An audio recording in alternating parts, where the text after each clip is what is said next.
Call this meeting of the full Board of Aldermen to order. Madam Clerk, please call the roll.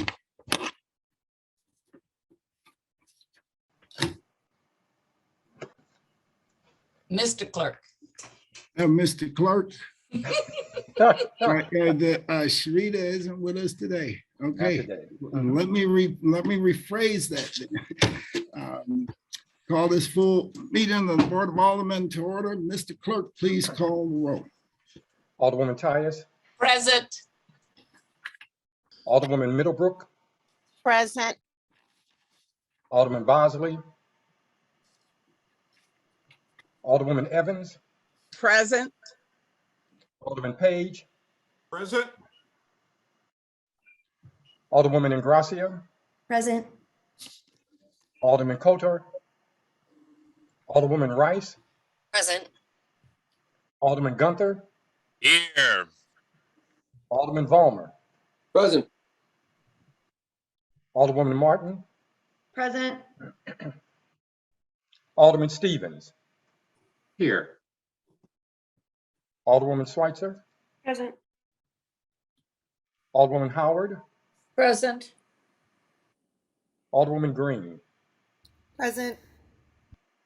Alderman Oldenburg. Present.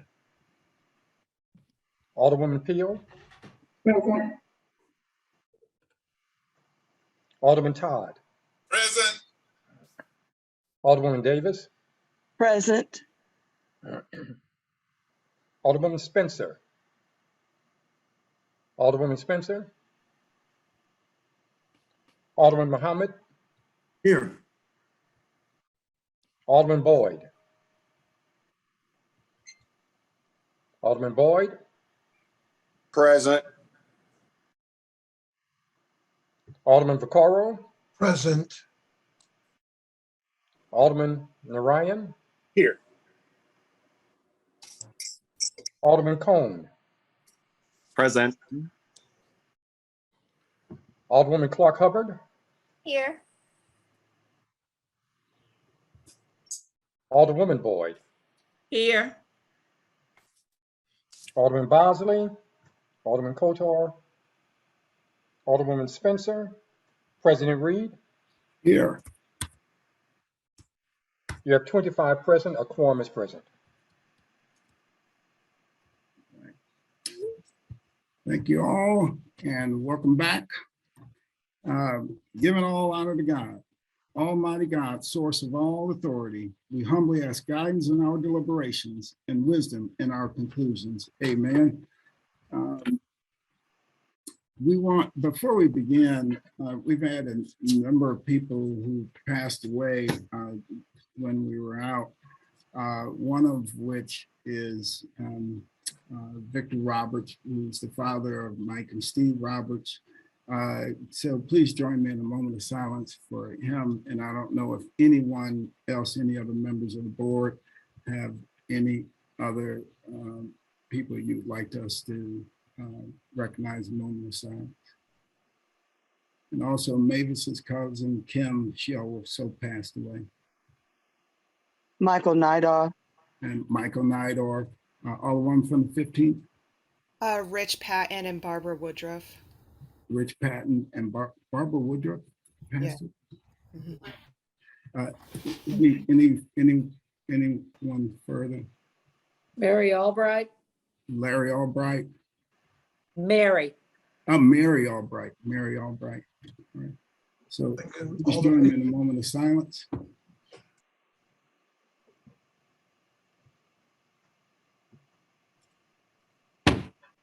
Thank you all for that. Introduction of honored guests. Any introduction of honored guests? Alderman from the 23rd. As always, my good friend Greg Meyer, who's tuning in and keeps me awake during the meetings. All right, Greg, welcome. Alderman from the 26th. Thank you, Mr. President, members of the board. I would like to have as our special guest our amazing staff at STLTV for putting up with us for 2 years now. And this is our last, celebrating that this is our last virtual meeting, getting ready to go back in person. I was talking to some of them this morning. They're excited. The chambers was good. And we were putting on covers for the microphone. So I just want to shout out and give a big hand clap to STLTV for getting us through these 2 years of virtual Board of Aldermen meetings. Absolutely. Let's give a big thank you to STLTV. Alderman from the 13th. Thank you so much, Mr. President, members of the board. Today, my honored guest is my fiance, Jimmy Quinn. We are here in the beautiful state of Montana enjoying this meeting, and he is putting up with this. And so everyone talk quickly. Oh, we will. We'll make, well, tell Jimmy to come back at about 6 o'clock tonight. We should wrap it up. Get a bike ride in. All right, let's welcome. Any further announcements? Any further introductions? Excuse me. Any further introductions? Alderman from the 10th, like to wrap us up. Thank you, Mr. President, members of the board. We're gathered here on April 14th, 2022. This is National Dolphin Day. So go to the zoo and say hi to Flipper. On this day also, April 14th is a day, if you know your history, you do not want to cross the Atlantic Ocean today, and you do not want to go see a play and sit in the balcony anywhere. So look up your history and you'll find out why. Thank you very much. All right. Probably has something to do with Abraham Lincoln. All right. Approval of the minutes. Minutes of the Friday, March 11th, 2022 meeting. Alderman from 10th, we recognize on approval of the minutes. Thank you, Mr. President, members of the board. I move for approval of the minutes from Friday, March 11th, 2022. Second. Moved by the Alderman from the 10th, seconded by the Alderman from the 25th. Any discussion? All in favor signify by saying aye. Aye. Aye. Opposed? Motion carries. Report of city officials. Report of city officials can be found in section 6A, B, C of the agenda and have also been placed in all the alderpersons' mailboxes.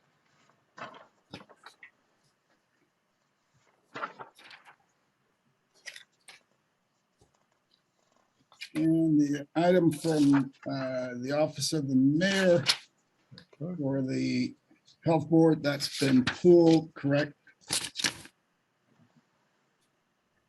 Mr. Clark? You said has it been pulled?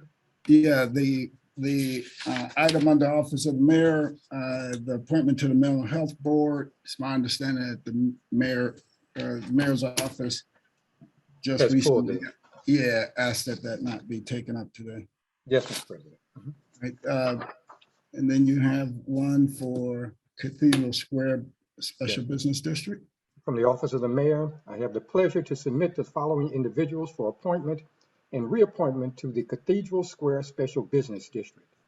Ms. Laura Bushy and Mr. Arthur Hoffman. All right, all one from the 17th. I think you recognize on the motion for the mayor's appointment to the Cathedral Square Special Business District. Yes, I move to approve the mayor's appointment to the Cathedral Square Special Business. It's been moved by the Alderman from the 17th. Entertain a second on that motion. Second. I'll second that. Seconded by the Alderman from the 27th and the Alderman from the 23rd. Any further discussion? Any further discussion? Been moved and seconded that we adopt the mayor's appointment to the Cathedral Square Special Business District. All in favor signify by saying aye. Aye. Opposed? Motion carries. Would anyone like to take any bills or resolutions from any of our informal councilors? Alderman from the 23rd. Yes, I'd like to move board bill number 114 to the third reading consent calendar. It's been moved by the, I did not, please, Madam, Mr. Clerk, I'm sorry. No problem. Mr. Clerk, Yes, please make note of that. Place board bill 114 at the end of our third reading calendar, our So third noted. reading consent calendar. Alderman from the 16th. Thank you, Mr. President, members of the board. I request that Board Bill 184 as amended be moved to the regular third reading calendar. Mr. Clerk, please make note of that. Please place board bill 184 as amended on the regular third reading calendar. So noted. Alderman from the 17th. Thank you, Mr. President. I'd like to move Board Bill 151 to be placed on the third reading consent calendar. Mr. Clerk, please make note of that. Board Bill Noted. 151 on the third reading consent calendar. So noted. All right. Anything further? Anything further? Okay, we will dispense with line items 7 through 12. Second reading. Reported from the Streets Committee, Board Bill 178, sponsored by Alderwoman Tina Peel, an ordinance recommended by the Board of Public Service to vacate a portion of air rights above a portion of Newstead Avenue in the city of St. Louis, Missouri, as hereinafter described, and authorizing construction of a portion of a structure in the vacant area under certain terms and conditions. That completes the second reading, Mr. President. Okay. Dispense with line item 14 and 15. Board bills for perfection. Board Bill for Perfection, Board Bill number 51, Committee Substitute, sponsored by Alderman Bosley and Page, an ordinance pertaining to the Special Use District establishing the Geospatial Protection and Enhancement Special Use District, providing definitions and findings pertaining to said GPE-SUD, further providing use regulations for said GPE-SUD, and containing a severability clause. Board Bill 82 as amended, sponsored by President Reed, Alderman Jeffrey Boyd, Alderwoman Pam Boyd, an ordinance recommended by the Board of Estimate and Apportionment, and authorizing the mayor or her designee to apply for and accept funds pursuant to federal appropriations under the American Rescue Plan Act of 2021, containing a severability clause and an emergency clause. Mr. Clerk? Yes. Unless my agenda is wrong, these board bills are under the regular perfection calendar. Should they be under the perfection consent calendar? No, Mr. President, obviously I read that there is no bills under perfection consent. Okay. All right. So we'll just take the first one. Read board bill number 51, committee substitute. We'll just take that one up and then we'll move to the other. Board Bill number 51, committee substitute, sponsored by Alderman Bosley and Alderman Page, an ordinance pertaining to the Special Use District establishing Geospatial Protection and Enhancement Special Use District, providing definitions and findings pertaining to said GPE-SUD, further providing use regulations for said GPE-SUD, and containing a severability clause. All right. Thank you.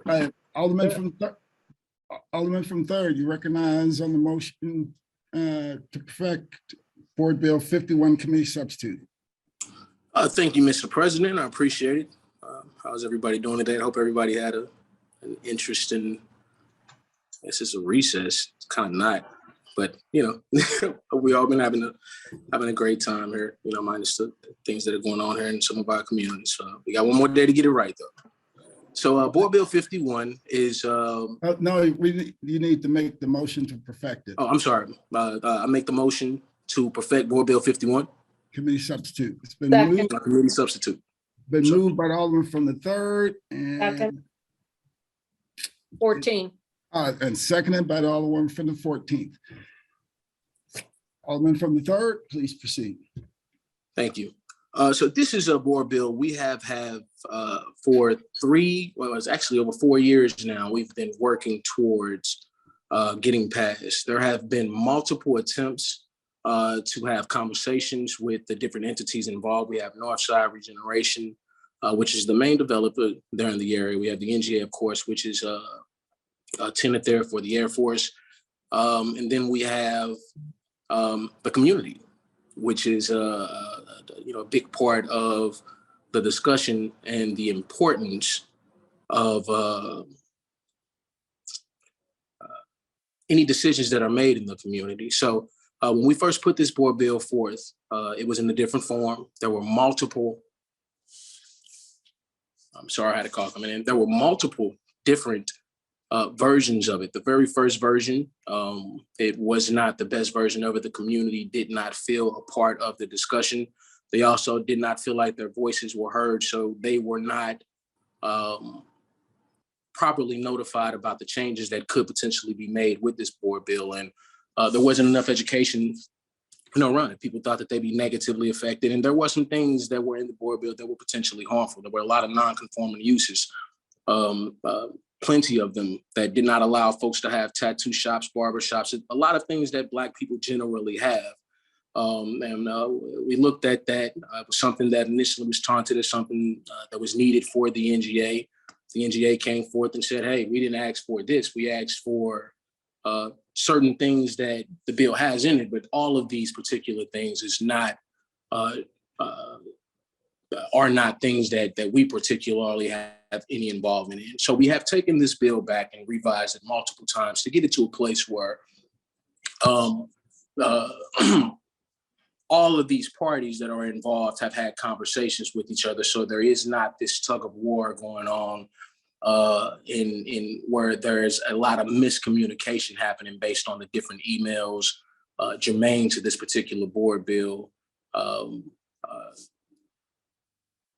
I would say the emails don't explain the conversations that are happening outside of the room. So we got everybody together for a few times and we finally kind of hashed out some of the details that were needed to us finally getting to a place where we have this at the table. So what I'd like to have and like to have had happen, what I've been asking for these years, is just get the NGA to the table and let's get them to the place where they are saying that this is what we particularly asked for. This is what we need to carry out our mission, and any variations we need to be a part of, we need to be involved in, and we need to ensure that these are things that we're looking out for because we are national security. So, with that being said, before this version, those conversations had not been solidified and we are at the point now where the NGA has on record in the last HUD's meeting said that where this bill is now, this is a foundation that we finally have come to with the city, that we agree that we're okay with this particular bill moving forward, right? This is something that we can agree to, that we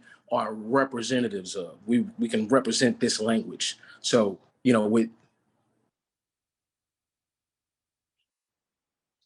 sorry about that.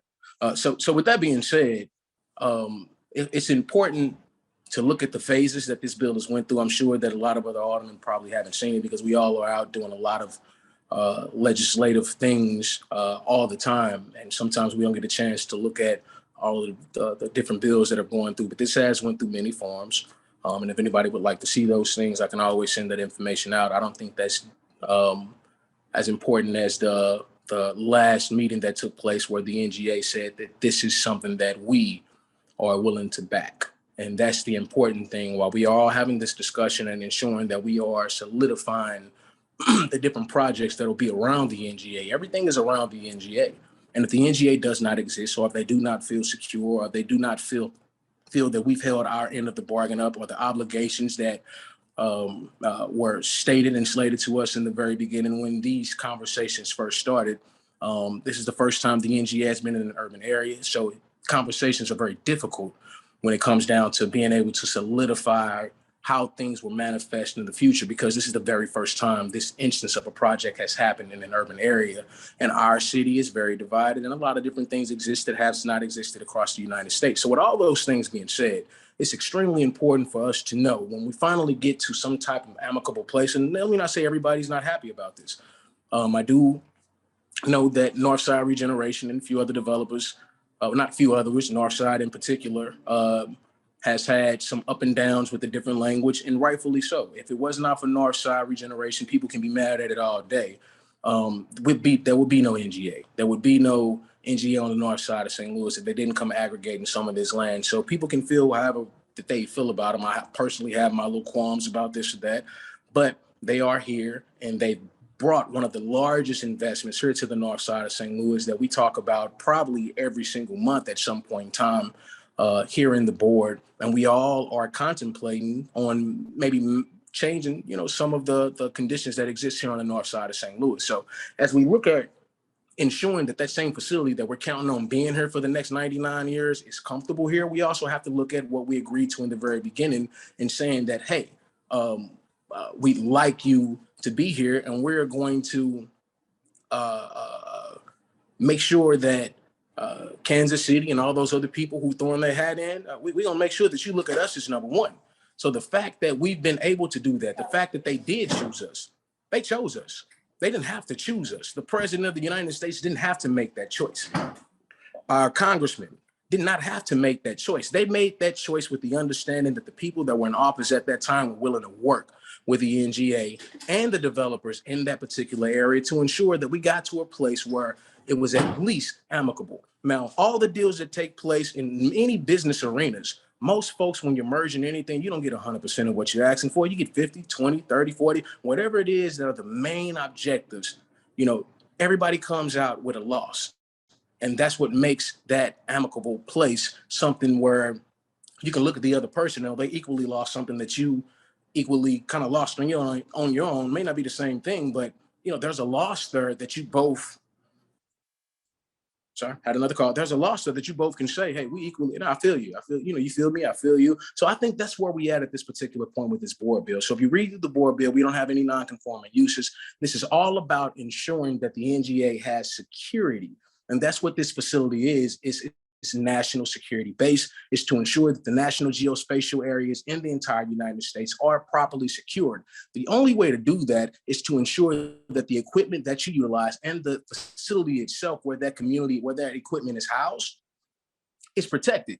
You, in no way, shape, form, or fashion, can predict the future. We can't. There are no machines that we know of that has the ability to do that. But what we do is we look at the past. We look at all the things that have happened and the things that you can possibly think about with your own mind that could possibly happen in the future. And you ensure that you mitigate all possible risks that could potentially take place to ensure that those unknowns that you don't know about at least becomes something that you can say we couldn't have planned for.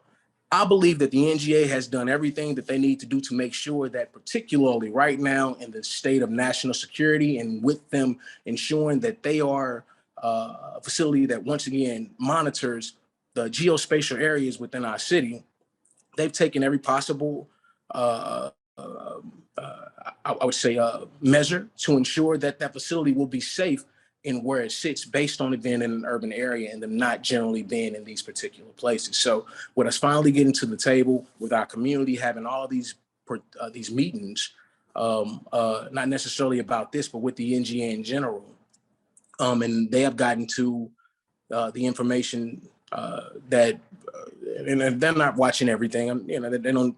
I don't think they care about the heights. None of them are living in houses that are, you know, 600 feet high. We all are just looking at our elected officials as being that conduit to ensure we're looking out for the best interests of the community. I don't think it's within our best interest to not follow this board bill or to follow the board bill. And let's just be clear. I think that it's within our best interest to be amicable about what it is that we are doing in the city and showing that we are good partners, not only with the NGA, but with investors alike. So what this does is prohibits the line of sight to some degree, which is what they want to do. That's why these height of the buildings, it prohibits the height of the buildings to a certain height. I believe it's 620 feet. We are particularly just saying that from the line of sight of where the NGA is built, that in the instance that somebody has an up on the NGA, they could, you know, potentially cause harm to the security and their mission in general. So they would not like any facilities that are within close proximity within a certain radius to be over a certain height. They also are asking for anybody who is not looking at building a power plant that will sustain their own possible facilities to not also be within a 2,500 foot radius of them. Also because that can cause friction, or not friction, but it can cause some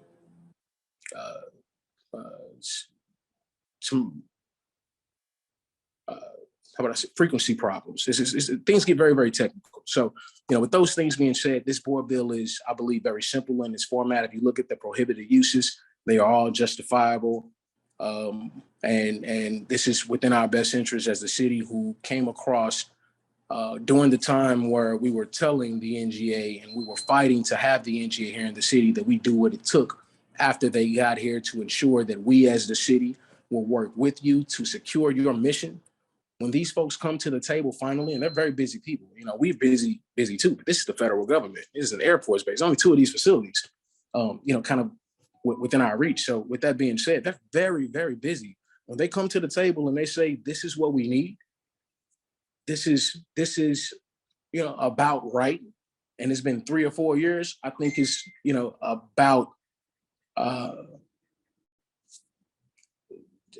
it's about right for us to listen and say, all right, you know, and of course we are the city of St. Louis and we are the government and we do what we like to do in our city. You know, the federal government has no jurisdiction, particularly over, you know, our laws, as long as we're not trying to change federal laws. But once again, in being good partners, I think we've done the best that we could between the NGA, Northside Regeneration being one of the largest developers there and one of the initiators of this process, and working with residents to create a legislation where people are comfortable with to some degree. Not everybody is, but my residents are. So with that being said, Mr. President, I ask for favorable consideration for this board bill and personnel. All right, any further discussion? Alderman from the first. Mr. President, members of the board, I am very tired. The president knows why. Yeah. You put in a lot of work in the last. I had very little sleep last night. Anyway, if the alderman from the third would yield, please. Alderman from the third, we yield the question to the alderman from the first. Yes, sir. Alderman from the first, please proceed. I got a call, I don't know, yesterday or the day before, and I haven't been involved in this, even though I have a property right around the corner from this in your ward for years.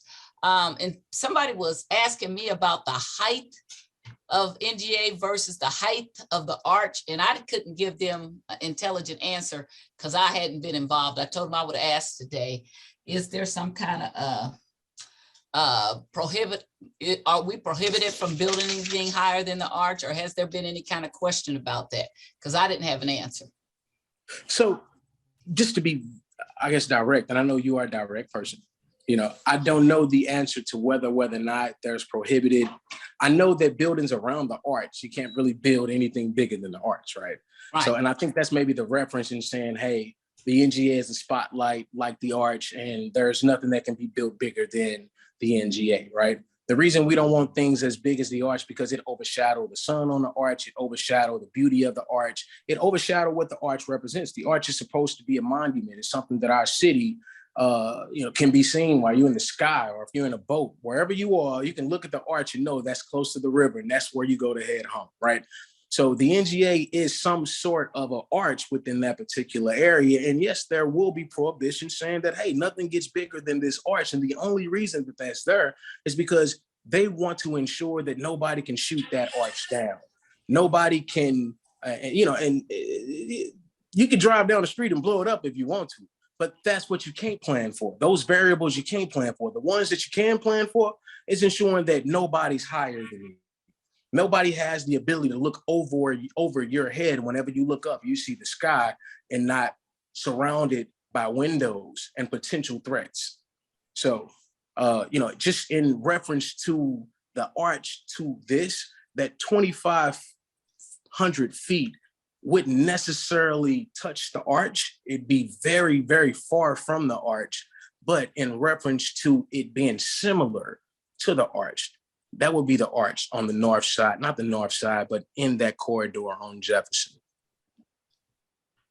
Okay, well, I wasn't really, so they think that the NGA shouldn't be higher than the arch. I understand why NGA doesn't want anything higher than that. That's perfectly right, because that's federal security. So I understand that. But the concern was that there is some language someplace that we have in our laws that says we can't build anything higher than the arch. I don't know that. And I guess my second question was, well, did you have to go through heritage or anything like that at all? No, ma'am. So, and that's only true around the arch grounds, just to be, okay, just so to be within a certain only amount around of feet. the arch. Right. Yes, ma'am. Okay. Only All right. around the arch can you not build larger than that, because this building's bigger than the arch in our city, to be clear. The Okay. Roberts building is larger than the arch from where it sits at. You know, Okay. especially we talking sea level and things like that. Like we got buildings bigger than the arch, but around that area, there are no buildings bigger than the arch. And that's the answer I was looking for. Thank you very much. I have no further questions. Thank you, Mr. President. Thank you. Alderman from the 5th. Thank you, Mr. President. Would my dear colleague from the 3rd yield for comments and questions? Absolutely, sir. Alderman from the 3rd, will you? Alderman from the 5th, please proceed. Thank you, Mr. President. Just a couple of quick points. As everyone in this meeting probably knows, the NGA facility sits squarely within what I unapologetically call the fabulous 5th Ward. So I have deep concerns about any number of pieces of information and around that facility. One of the things I have reviewed Board Bill 51 in its progress, and I think it has made a tremendous amount of progress, especially with regard to the prohibitions within the 2,500-foot perimeter around the NGA site. We've made a lot of progress. We have narrowed down the prohibited activities to what we are confident the NGA says that they need to accomplish their mission. One of the things that perpetually causes me some concern is development opportunities around the NGA site. I do realize that there's a lot of security required by a federal site such as NGA, and I fully support that. However, as alderman of the fabulous 5th Ward, I'm concerned that development not be unduly throttled or prohibited or restricted beyond what's absolutely necessary for the NGA, a federal high security facility, to accomplish its mission and accomplish that mission safely and securely within an urban site. So one of the things that concerns me, and it's not just for Northside Regeneration or any other developer, I'm thinking long-term and development around that site in any compass direction that may occur over any number of years. I'm concerned that there not be restrictions such as building height that restrict development that are in excess of NGA's core security needs.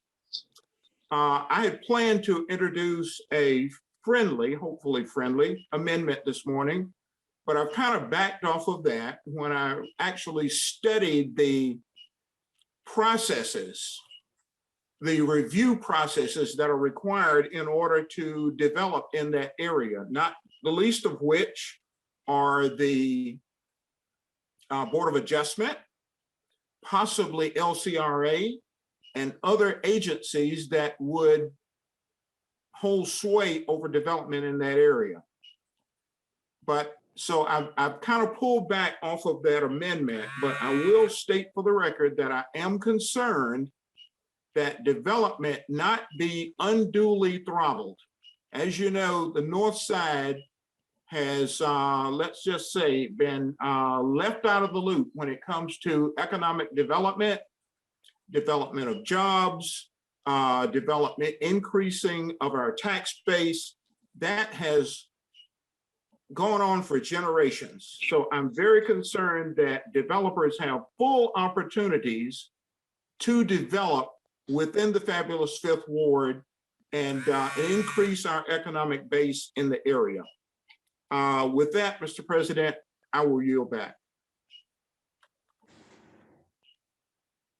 Great. Any further discussion? Alderman from the 27th. Mr. President, would the Alderman from the third answer questions, please? Alderman from the third will yield the question to the Alderman from the 27th. Forever and ever. All right, Alderman from the 27th, please proceed. Thank you. I'm just trying to get clarity because I feel like this is a maze, and that's where I'm at.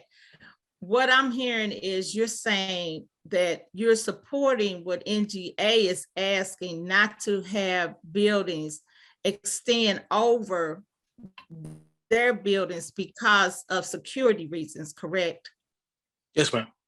Okay, that's all I was trying to get clarity. Okay, and thank you. Duper clear, because there will be just, I don't want, there's a yes and a kind of to that. I want to, I like to be extremely transparent. So as far as occupiable space goes, what the NGA would like is for an individual not to be able to look out the window at them and be over them while doing so. So there are buildings that could potentially be larger than the NGA, but they don't have actual space where an individual would have access to seeing individuals in their facility or have access to that facility or the outside of that building in general. It'd have a facade possibly.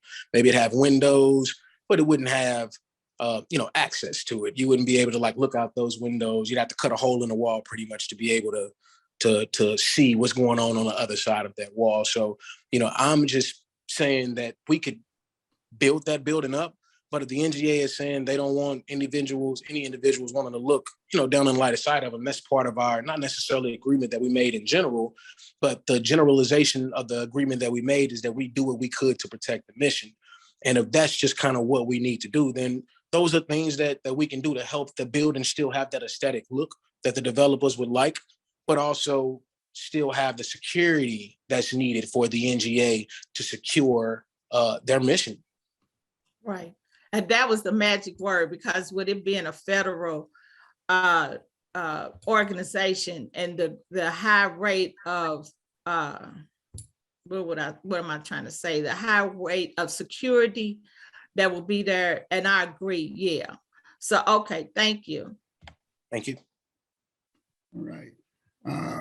Alderman from the 11th.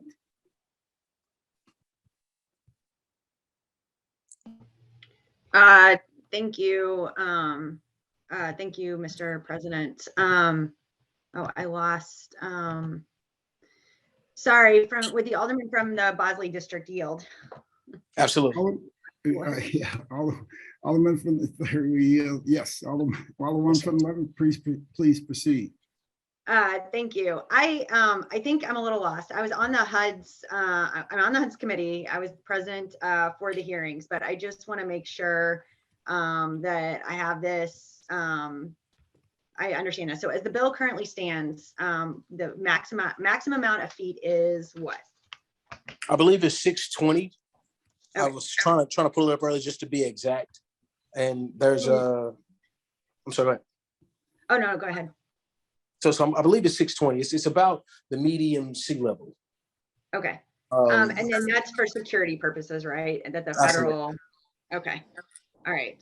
So about 600, and then those are the federal guidelines. And we must adhere to those, right? Right. I mean, right. So there are variances. They've let the developers, the Board of Adjustments, we've actually given them the go-ahead on about 6 buildings that they have that are over that 600 feet. That's why I say 620, because they're about 620, I believe. The buildings that we've allowed, to say, hey, go ahead and build those that the NGA have had a chance to look at. Okay.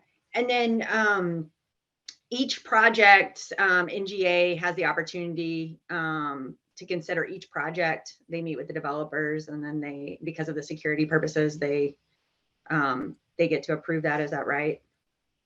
Not each project is all based on that triggering of the prohibited uses. Like, for instance, if somebody I'm sorry, that's what I mean. If they are not in compliance with what's in this bill. Right, absolutely. Okay. So I guess I'm just trying to pinpoint if there's a concern today, or if there's an ask here, or we're just straight up voting on what we had previously voted on. So we'll vote on what we previously voted on from my particular standpoint. I know there was a board bill, and I'm sorry, an amendment to raise it up about 30 feet. I don't know if that's still going forward. That's not for me. I don't support that. I think that what we had in the HUD's meeting where we had everybody present, that was the time to, hash it all out. That could have been 10 hours long if we wanted it to be, but I don't think I'm not Alderman Boyd, but Chairman Boyd rushed it. He took his time. He wasn't being biased in any way. Neither were you or anybody. We were all trying to figure out. I thought it was a good thing. I agree. I think that, I've certainly learned a lot. This is one of those things where it's fun to be an alderman because you learn about certain subject matters that you would never entertain just in your other life. So, I just wanted to make sure that I'm on the same page. I think that we did have a good hearing, and I definitely think that this is a huge opportunity for St. Louis, and we should adhere to the guidelines and get this underway. Thank you very much. Thank you. From the 22nd.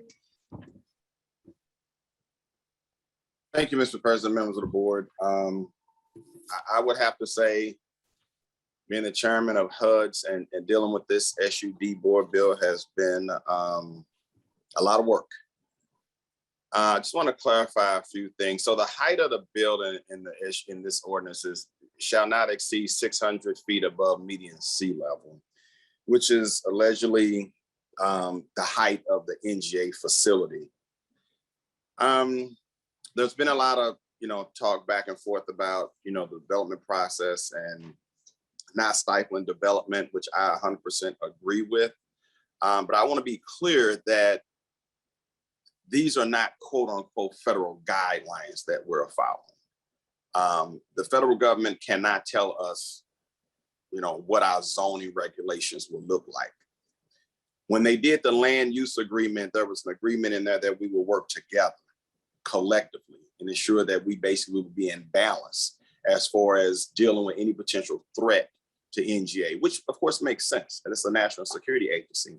But I just want to say this, at the end of the day, I just can't imagine anything happening around NGA that they cannot mitigate themselves.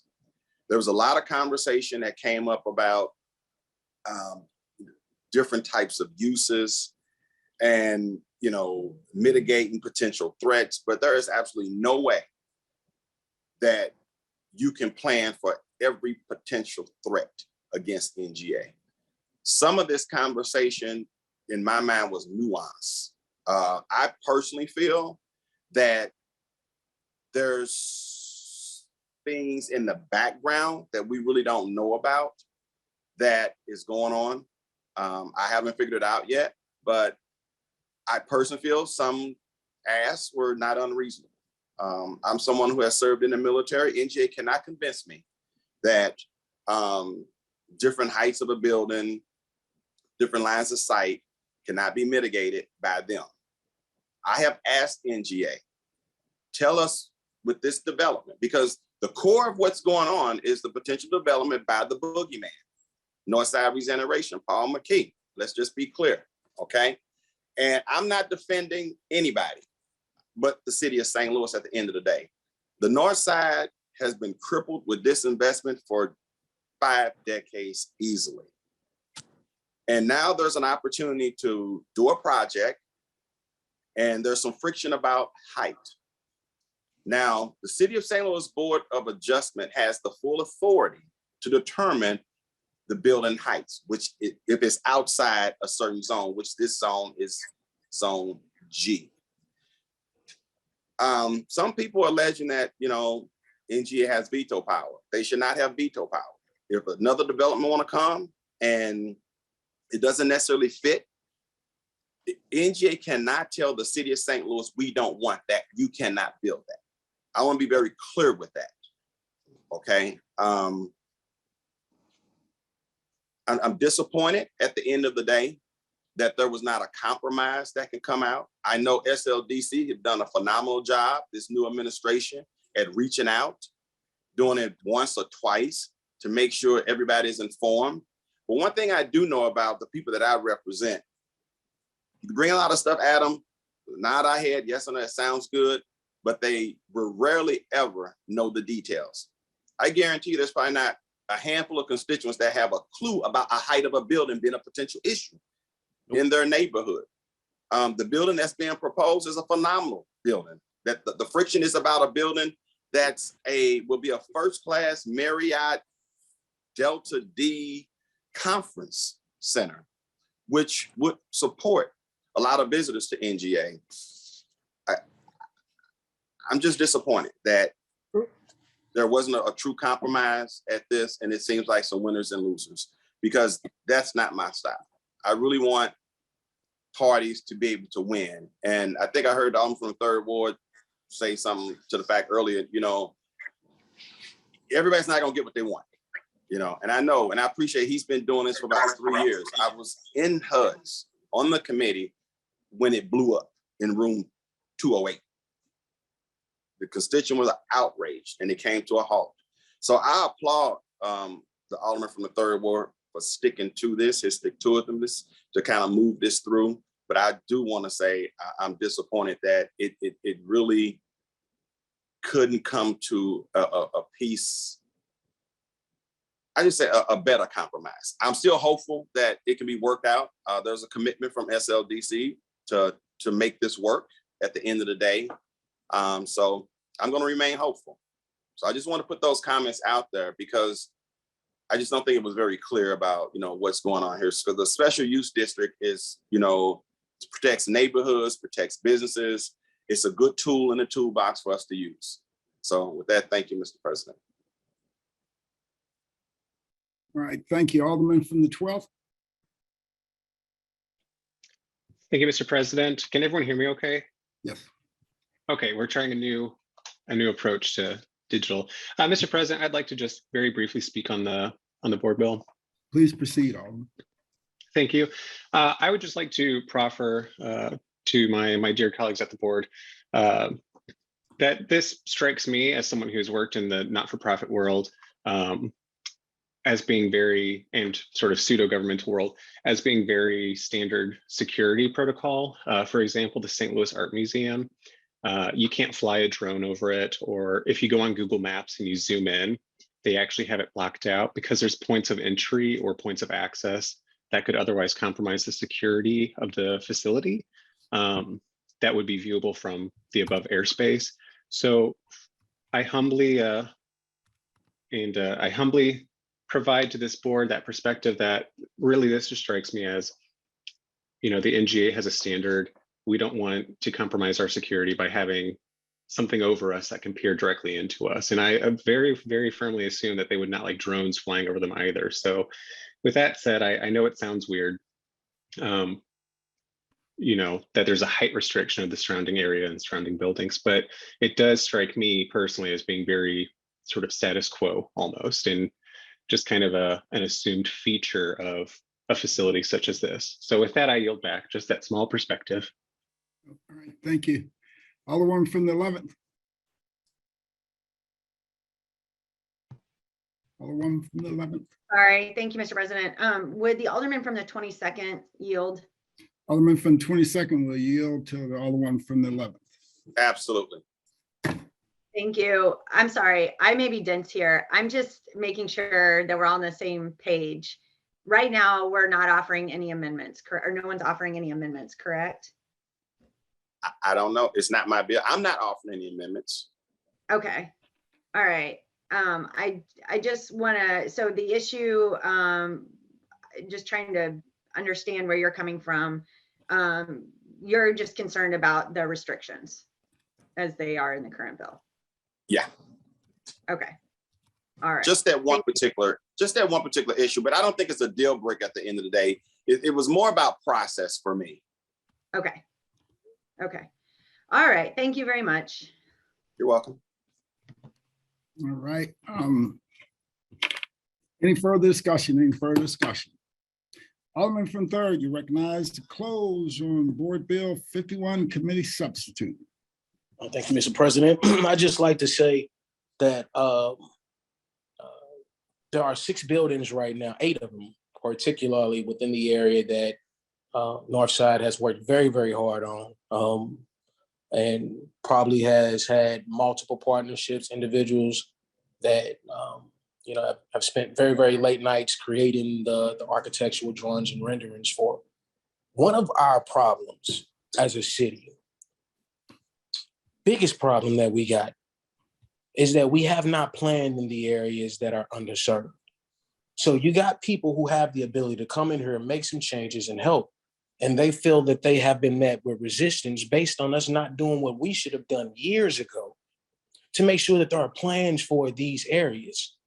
There's never a stop or a want to stop investment in our communities. We wake up by these houses every day. We wake up by falling down properties. If Paul McKee was not here, these properties would sit there vacant the way that they are right now because nobody bought them still. If the NGA was not here, folks would not be interested in our side of town the way that they're interested there unless the soccer stadium was up the road. Had those things not manifested, these conversations would not be happening. So, I just want folks to know, make no mistake that there is not I'm not fighting with NGA, nor am I finna fight with the federal government. My job is to represent my community's interests. And for the best interests of the people that I represent, my people who are dying every day, getting hit by cars, in my ward alone, I've had individuals over the last 10 days murdered that I personally know, over 3. My daughter's best friend, a child, was murdered 14 days ago. We're killing ourselves every day because we're walking around seeing broken windows. We're broken. McKee owns not the north side of St. Louis. So we need to stop acting like this man is the boogeyman, because he's not. LRA owns almost 5 to 9 times the properties that Mr. McKee owns, Paul McKee owns. He's not the boogeyman of the north side of St. Louis, but he definitely owns a substantial amount of properties around the NGA where my people live at that I happen to be the alderman over. So with that, stuff needs to pick up. Things need to be done. I'm not mad at him for acquiring the properties and seeing the potential before everybody else did. Nor am I going to work against the progress that he's made to ensure that we all can have a conversation that we all don't believe up until this point is worthless, because we know that's there. Hundreds of millions of dollars, billions. Money's already being spent. We have to be good legislators across the board and do the best that we can, not to make people feel happy, but to give people a path forward. And that is what this is about. There is no happiness when it comes to being an elected official. You're happy about the people you help. We're here about the people who are hurt. Nobody that's happy is going to call you and tell you, I'm happy today. They're going to call you and say, Mr. Alderman, Mr. President, Mr. whoever you are, cut this grass. We got a problem. We are solution finders. We don't own this job. I don't own that area. I don't own this position. I am here for a time to ensure that the people that live here today, 100 years from now, have something today that they are able to provide to their children of worth that we built together collectively as a community, and we improve whatever conditions that we thought today have been plaguing us enough to where the conversations yesterday and the day after needed an individual like me in a position to say, these are issues that we need to work on, because one day it's not going to be about the NGA. One day it's going to be about the houses that are built around the NGA and making sure that people don't rob those houses, or people taxes don't go up around those houses that are built. There are new fights happening every day, new solutions. I'm a solutionist. That's what I'm here for.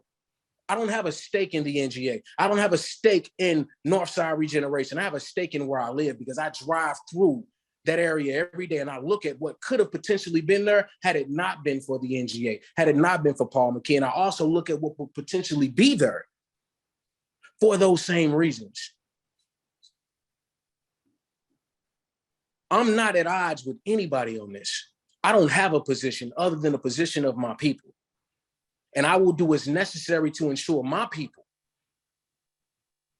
are not strung up while we're trying to figure out how high this building is and how low that building is. They need tax abatement.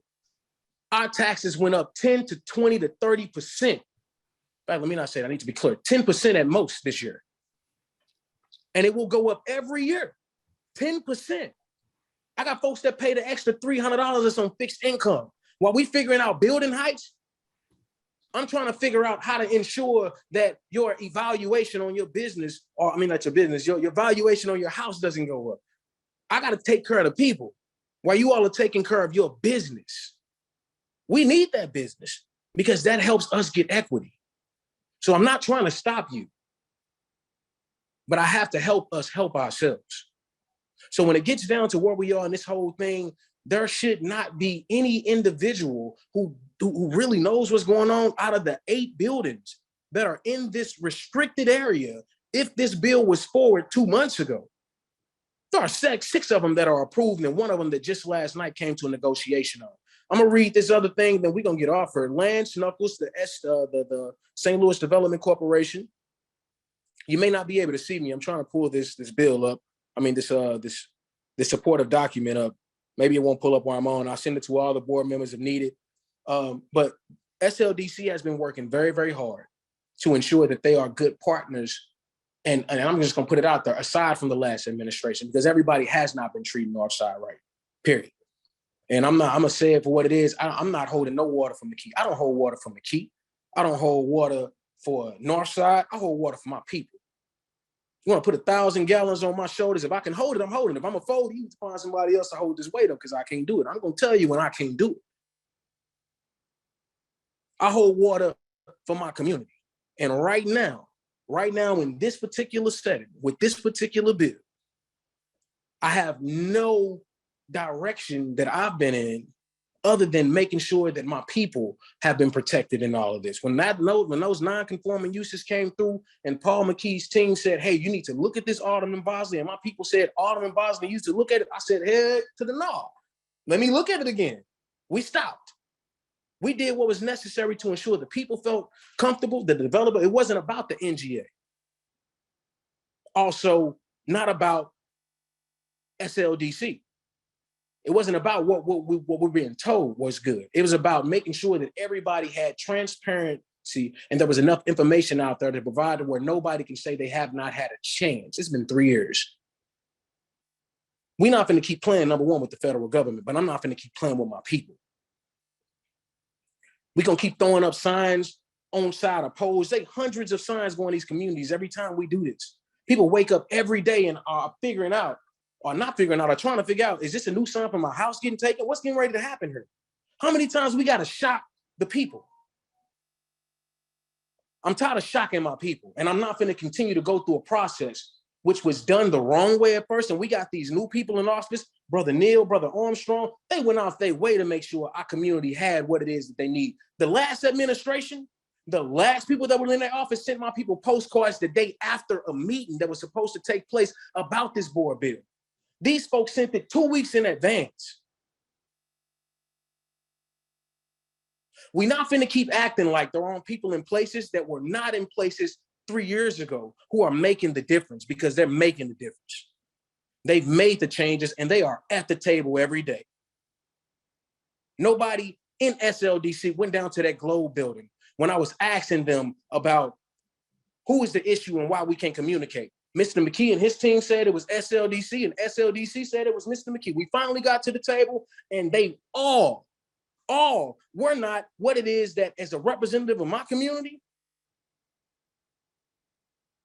they all were not doing what they should have been doing in the interest of us. They were in the interest of what they wanted. I'm for us.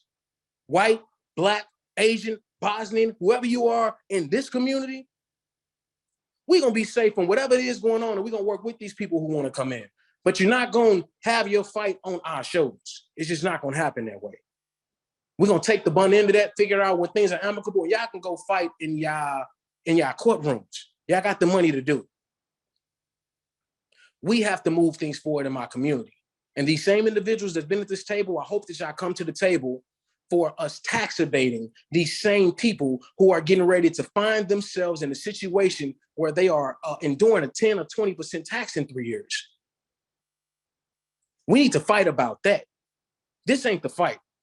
This is where the fight gets started. This is us solidifying this governmental structure and entity where we're saying it's supposed to change the trajectory of where it is that we live.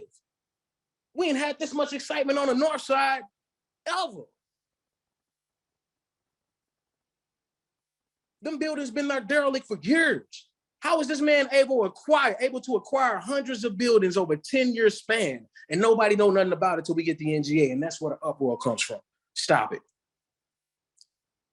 Quit playing.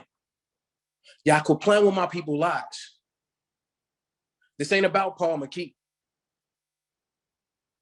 This ain't about the NGA. This is about the north side of St. Louis finally getting the opportunity to advance because you left us alone. You let our houses be derelict. You let our streets get contaminated. You sprayed our communities with chemicals. We know what the federal government did. None of the people here in this board of aldermen is responsible for that, but where you are today, you're responsible to make a difference. And the people who voted you in will hold you accountable for the difference that you make. And the people that I represent, the ones who are out here screaming every day, the ones who don't have a chance to bask in the positives that we have, because every day we dodging bullets, they're gonna hold you accountable one day too. This is about us, and we're ready to move forward. So with that, I ask for your favorable consideration to the other members of this board. We amend things every single week. All right, thank you, Alderman. It's been moved by the Alderman from 3rd, seconded by the Alderman from 14th, that we perfect Board Bill 51 committee substitute. All in favor signify by saying aye. Aye. Aye. Aye. Aye. Aye. Opposed? Aye. Aye. Motion carries. Thank you. Board Bill 82 as amended. Board Bill 82 as amended, sponsored by President Reed, Alderman Boyd, and Alderwoman Boyd. An ordinance recommended by the Board of Estimate and Apportionment and authorizing the mayor or her designees to apply for and accept funds pursuant to federal appropriation under the American Rescue Plan Act of 2021, containing a severability clause and an emergency clause. Alderman from 22nd, you recognize on the perfection of Board Bill 82 as amended. Mr. President, I move for perfection of Board Bill 82 as amended. Moved by the Alderman from 22nd. Seconded by the Alderman from the 14th and some others. Alderman from the 1st. Sorry, I'm Mr. President, members of the board, so I am tired. Are we going to do the amendments, or are the amendments going to be included later, or what? We can do the amendments. I mean, but are we going, before he does his? Alderman from the 22nd, did you have anything to add before? Right, because there are several amendments. By the Alderman from the 1st. Yes, Mr. President, members of the board, I do have some amendments, but they came in after the Alderman from the 1st amendment. So hopefully it doesn't make it too complicated.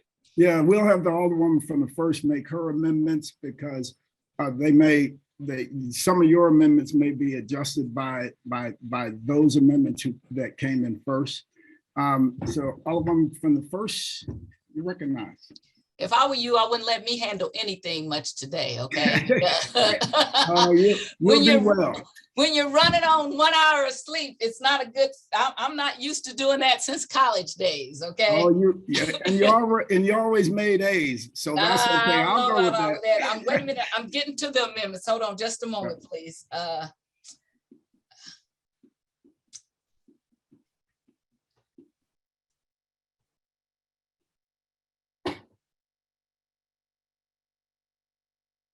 Okay, let's see here.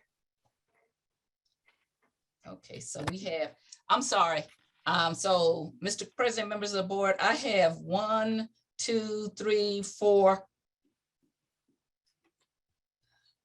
I don't know, 4 amendments or 5 amendments. Let me see here how start with number 1 and work it from there. Well, one of them is not labeled. So that's what our board attorney did it. So I'm not sure if this is, the first one is an actual amendment or what it is, because it's not labeled. I'm having amendment number 1 to Board Bill 22 as amended. But if you see right above it, there's one that says Board Bill 22 as amended, and it doesn't have, it's not labeled as an amendment. So I'm not sure with that. So I'll just do the other ones, and then I'll maybe the board attorney can let me know what that first one is, okay? Okay. All right. The first thing we have is amendment number 1 to Board Bill 82 as amended. And it is an amendment that would change some language from giving the funds to SLDC. And in fact, they will in fact go through the Community Development Agency, which will then do a sub-recipient agreement to send it over to SLDC. And I think I'm supposed to be making a motion before I'm talking about this. I told you I'm really tired, okay? Oh, that's all right. So I need you to really walk me through this. I really am tired. All right, excellent. Alderwoman from the first, would you like to make a motion to adopt amendment number 1 to Board Bill? Thank you very much. as Now I'm amended? there. I need some, I don't even drink coffee. I need coffee or something. Yeah. I like to make, I need to make an emotion to adopt Board Bill number 1 to Board Bill I'm sorry, amendment number 1 to Board Bill number 82 as amended. All right. It's been moved and seconded. Would you like to state the amendment to amend said Board Bill page 5, line 18 to page 6, line 2 as follows? You're doing such a good job. What the president said. Beginning on page 5, line 18, strike out the words. The St. Louis Development Corporation, the executive director of St. Louis Development Corporation, or his or her designee is hereby authorized to make, negotiate, and execute any and all contracts or other documents on behalf of the city of St. Louis to expend such funds and to expend such funds on behalf of the city for the purposes described in this section. And in light of, include this section. Community Development Administration, CDA shall work with St. Louis Development Corporation, SLDC, to manage the funds pursuant to a sub-recipient agreement setting out the proposed fund uses and their eligibility under ARPA, compliance and reporting requirements, key performance indicators, and matters as may be necessary.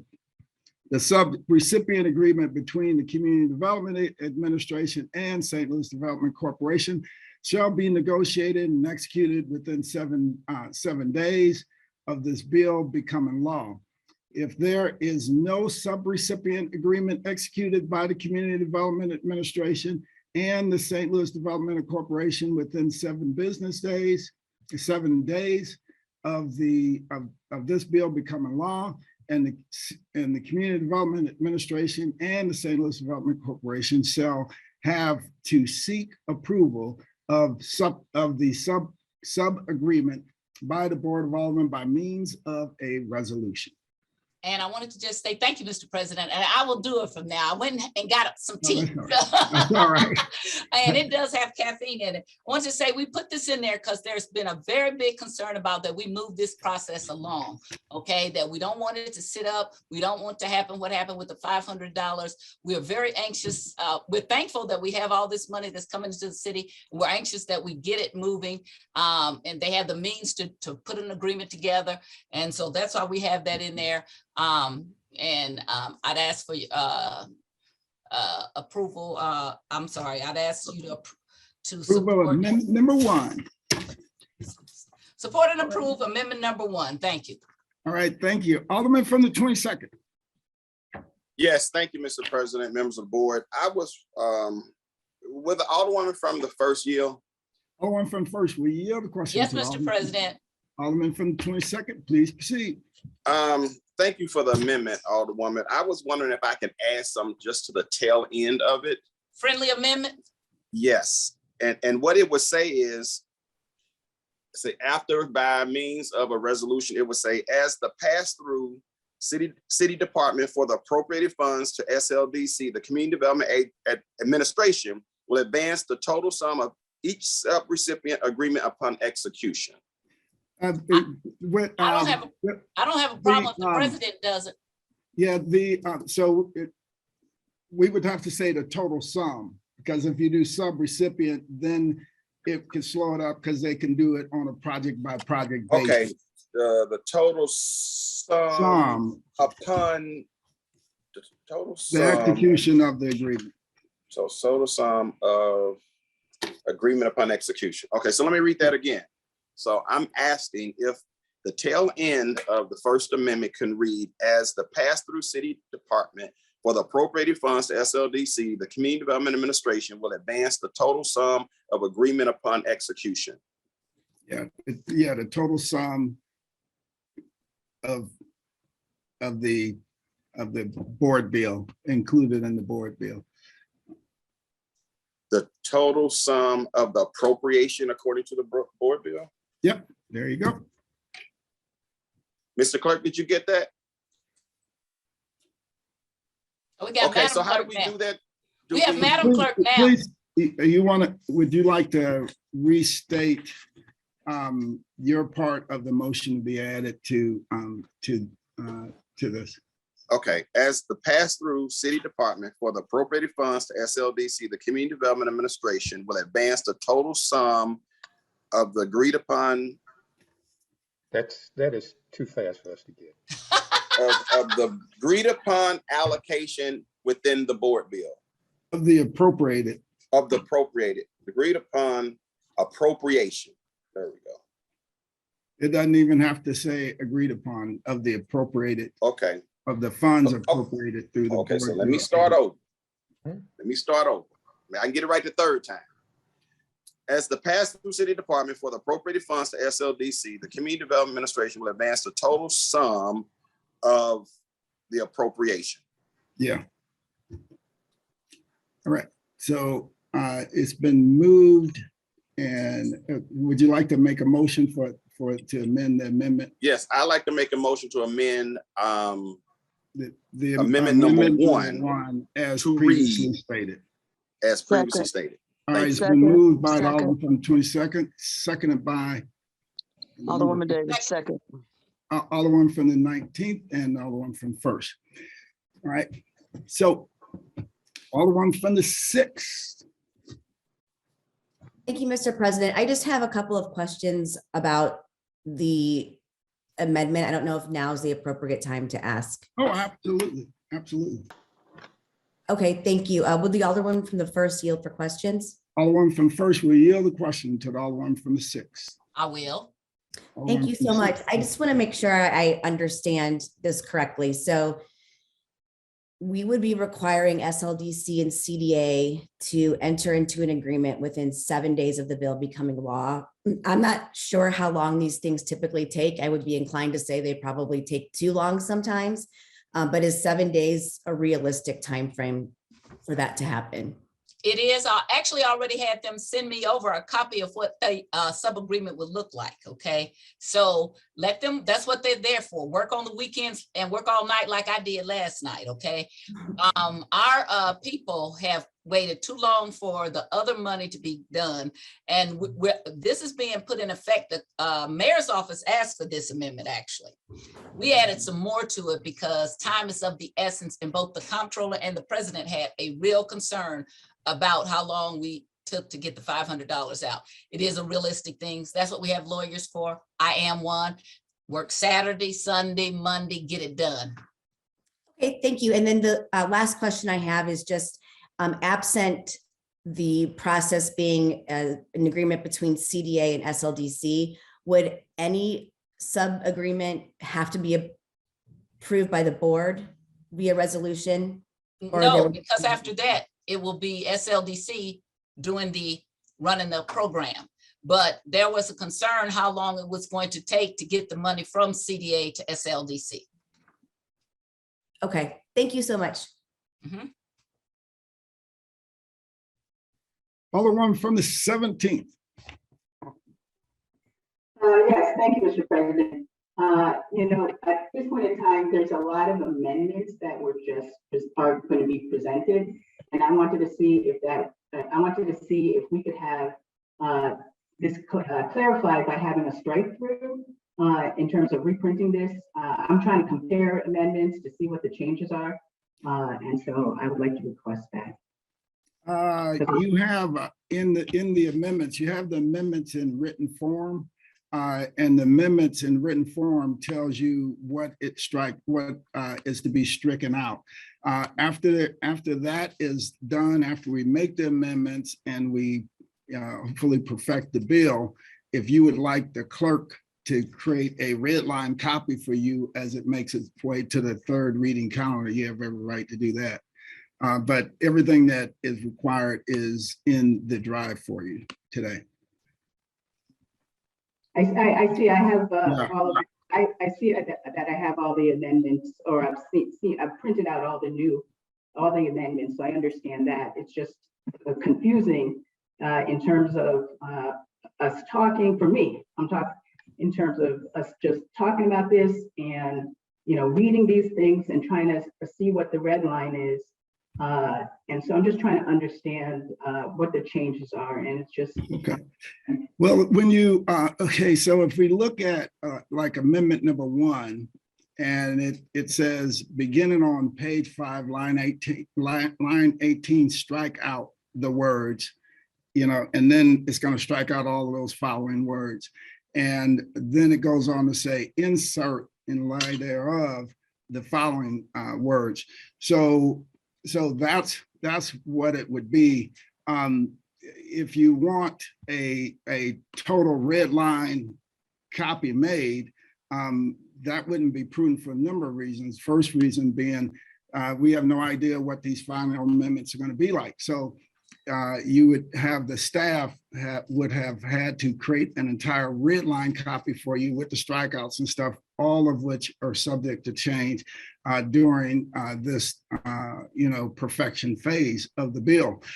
But the board, one of the things that you could have requested, if indeed the Alderwoman from the first had not created the amendment in written form like she has here, you could request that. But you have them in front of you right now. So you would just have to read that amendment and then, reference it back to those lines in the board bill. All right. Yes, Mr. President, I have read, or I'm trying to read these together. And again, I remember, I feel that in the past that we have had amendments come in late and that they have been redlined so that people could see what the differences are. So that is my no.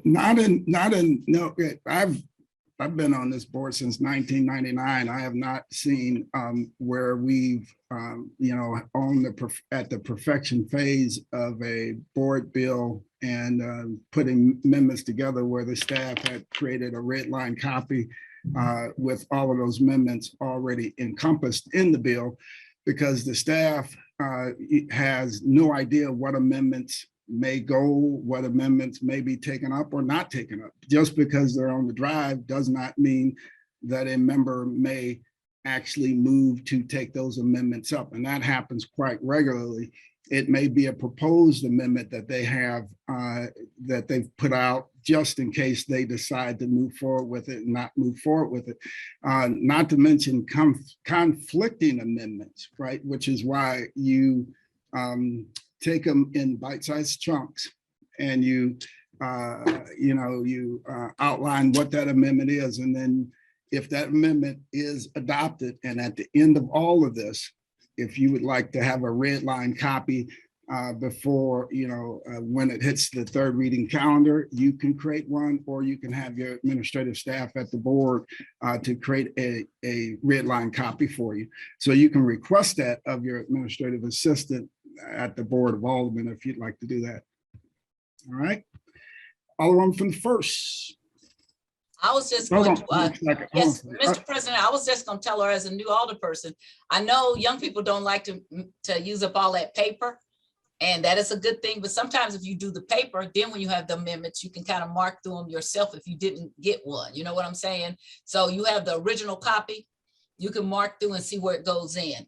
It does require you print out a few more pages, and a lot of people don't like to do that, but that will help you if you're trying to follow through in the future. But we do that. This is what is required this way. If you also, a lot of times, like some older people might have a marked copy they can send you. I'll see if I have a marked copy I can send you, okay? And email it to you, all right? Yeah, yes, that would work. Okay, let me see if I have one. One thing I just wanted to say is that I would have done this myself if I had more time. I would have done this before the meeting so that I can understand it better. So it's because, again, I know this was put in the last minutes. And again, I would have done this myself so that I can understand what the changes are. It's just the way that I am able to understand things and comprehend. So this is just very quickly, I would also like to say, I really do support what is happening. It's again, in terms of for myself, it's just, I feel I would like to understand what the changes are. And I would have done this myself had this come out in an hour before or something like that. I don't know when it came or if I just knew that these amendments were going to be proposed. And so I thought also that, and I might be incorrect, that we actually have done this before, and that was when we were looking at the board rules and some changes. And I feel it was Alderman from the Alderman Rice, actually, I thought had some amendments during the full board meeting, and it was requested to have it printed out again. I might be wrong, but I feel that this has happened before while I have been on the board. I sent you a marked copy. It is not, and it is not for what you're talking about, because for the reason what you're probably referring to is a floor substitute. So when we do floor substitutes, sometimes in a floor substitute, because a floor substitute encompasses all the amendments, right? The floor substitute is essentially a giant amendment to amend the original bill with several different amendments encompassed in it, right? But there is a process that we have to go through and reporting requirements prior to introducing a floor substitute, right? But amendments, there is no practical way to include all, a host of one-off amendments that may or may not be taken up in a red line copy. Even the red line copy that the Alderwoman from the first has sent to you, which is her personal working document that she created. That red line copy may not be accurate in the next 20 minutes. Correct. Because there are various different amendments that we're going through, which is why if you want to know what changes there are, just read through the amendment. It'll tell you what line items are stricken and what it's to be replaced with very clearly there. So that's the best way I can explain to you. But I also, again, with the red line copy that the Alderwoman has sent to you, she may adjust some of her amendments along the way and decide not to take some of them up. So that red line copy very well in the next 10 minutes may be wrong. Correct. So follow the items that are on the drive, all right? I have one other question then, and this is just an understanding as a new alderperson. So when there is a floor substitute, then if I understand correctly, when there is a floor substitute, then it is redlined. Is that correct? When we do floor substitutes, which is a host of amendments, like for example, if the Alderwoman from the first would have introduced a floor substitute, it would have been all of her amendments. So the amendments, the amendments that you see in the drive right now, every last one of those amendments would be encompassed in one document. And when you encompass them in one document, you could actually put the strikeouts in there, right? You can do that as a floor substitute. The amendments that we're doing today aren't floor substitutes, right? So when we do an amendment, this is the way amendments are done. But again, the floor substitute is something that generally you have all the aldermen on board with. Everybody knows about for the most part, the amendments that are in there. And it's very well flushed out in terms of all the different components tying together. So, but I don't have any other way to explain it except for if you want to see what they are, you'll read the amendments. It clearly says what lines are stricken and what lines it will be replaced with. Thank you, Mr. President. Thank you, Mr. President. All right, thank you. Alderman from the 22nd. Thank you, Mr. President. Another point is we just amended amendment number 1. So if we had, amendments can be amended and then it would just complicate and screw everything up. You'd have to readjust every time there's amendment offered or amendment may not be taken up as the president says. So then it just kind of throws things off. I just want to share that. All right, thank you all. It's been moved by the all one from the first that we adopt amendment number 1 to Board Bill 82 as amended. All one from the first, you want to just because we lost a lot of time between that and that. I just want restate your quick amendment, and then we have the amendment to the amendment by the Alderman from the 22nd also, but just to give people an idea, a general idea of what the amendment is one more time before we vote on it. The amendment is to strike out the words. Do you want me to read all of that again? No, I'm not asking you to read it. I'm just asking you just give them a general idea of what the amendment is real quick. Okay, it is to change. First of all, we originally had in there that the money was going directly to SLDC.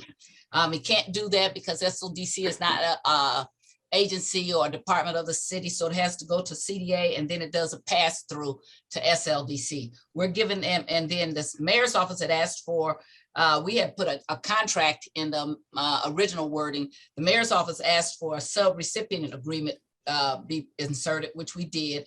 There was some concern about how long they would take to do that agreement. I actually did call them. I emailed the mayor's office. They sent me a copy of what that would look like. And so I know they can get them done. And so we inserted that there would be a sub-recipient agreement, had to be done within 7 days. If they didn't do it within 7 days between SLDC and CDA, then it comes back to the board when they get it done and we have to approve it by resolution. That is to encourage them to get to work and get the money out to the citizens. All right, thank you. So the first vote is to amend the amendment. It's been moved by all from 22nd that we amend amendment number 1. All in favor signify by saying aye. Aye. Opposed? Motion carries. It's been moved by all of them from the first that we adopt amendment number 1 as amended to Board Bill 82 as amended. All in favor signify by saying aye. Aye. Opposed? Motion carries. Mr. Clerk, please make note of that. Amendment number 1 is adopted. Alderwoman from the first, you recognized on amendment number 2. Mr. President, members of the board, I would ask, again, I'm telling you, what is the wording I needed? Okay. All right. It is you recognize on amendment number 2 to Board Bill 82 as amended to amend said Board Bill page 7, line 6 as follows. Thank you. And I can go from there. I moved to amend Board Bill 80. Board Bill 82 as amended, amendment number 2 to amend said Board Bill at page 7, line 6 to follow. Small businesses and we're going to, after the words, small businesses and not-for-profits along each quarter can apply for stabilization and expansion grants from the funds and insert the following words and figures. The city councilor shall create an application form using standard language for applying for these funds. Said application shall be ready to use by applicants by June 1st, 2022. The applications shall be produced in both digital and paper form. The city shall partner with the library to train people to apply for all grants. The application at the library shall be available in both paper and digital forms. Right. It's been moved by the Alderman from the first and entertain a second on that motion. Seconded by the Alderman from the 22nd, Alderman from the 6th. Thank you, Mr. President. Would the Alderwoman from the first yield for a question? Alderman from the first, we yield to the Alderman from the 6th. I will, but I don't know if I'm going to make any sense, but I'll try anyway. You got it. You got it. Alderman from the 6th, please proceed. Thank you, Mr. President. Alderwoman, I'm just curious if anyone has consulted with the library with respect to their capacity to assist the city with the grant applications. They have. Actually, this language came from the comptroller. And right now, if you want to go get your passports and things like that, you can get them from the library. We were trying to be more inclusive so we don't have long lines all over the city like we did before. You know, we went to Forest Park and whoa, they had such long lines. And so this way, we're going to partner with, because we had in the original language a contract, and we moved to partner because that was the mayor's suggestion. That way we can have some kind of agreement with the library, and then people can just drop by their local library, and that makes it much more accessible to all people across the city.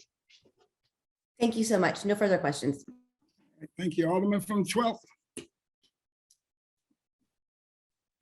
Thank you, Mr. President. Sorry, I forgot how buttons work there. Would the dear Alderwoman of the 1st yield for questions, please? Alderman from the 1st, we yield the question to the Alderman from the 12th. Yes, Mr. President. Alderman from the 12th, please proceed. Thank you. And Alderwoman of the 1st, I want you to know I'm having coffee for the both of us. So I'm absolutely with you. Thank you very much. Because you don't like coffee, I will drink it for you. I got tea at my house. Listen, perfect.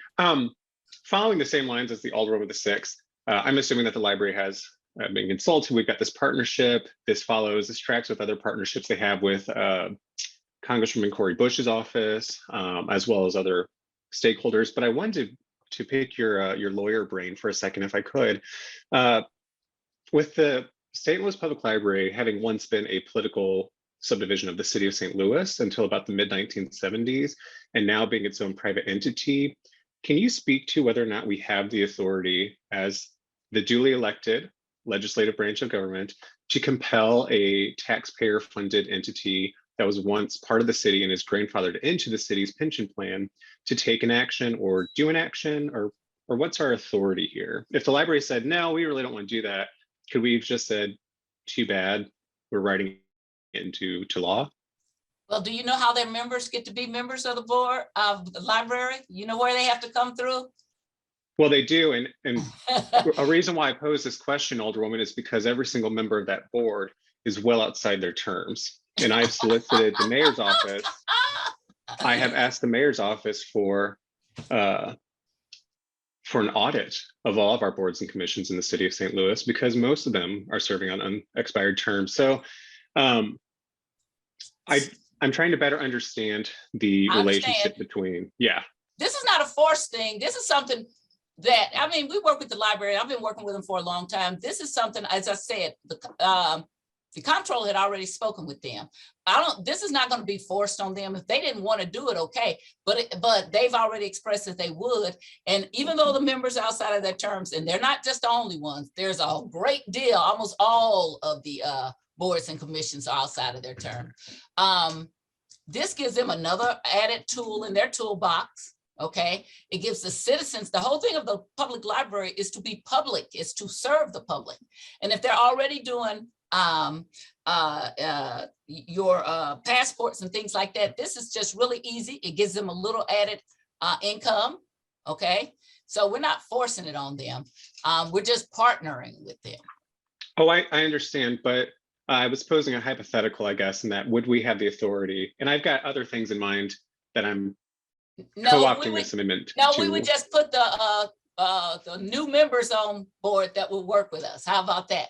You don't have to force. When you actually appoint the board members, you got a whole different mechanism of how to get things done. Excellent. Then that is the answer I thought. That is the answer I now know, and that is the route forward. So Alderwoman, I thank you for one, specifying digital and paper. I deeply appreciate that. I hope that it's at every library branch, because not everyone can make it to regionals. Not everyone has the access to, to branches outside their walking distance. So I very much appreciate that. And I'm very supportive of this. I only wish that we had a bit more legislative oversight, a little more direct oversight of our boards and commissions. So with that, I thank you, dear Alder. Not for me, but for us. And I yield back. Thank you. Great, thank you. Any further discussions? Any further discussions?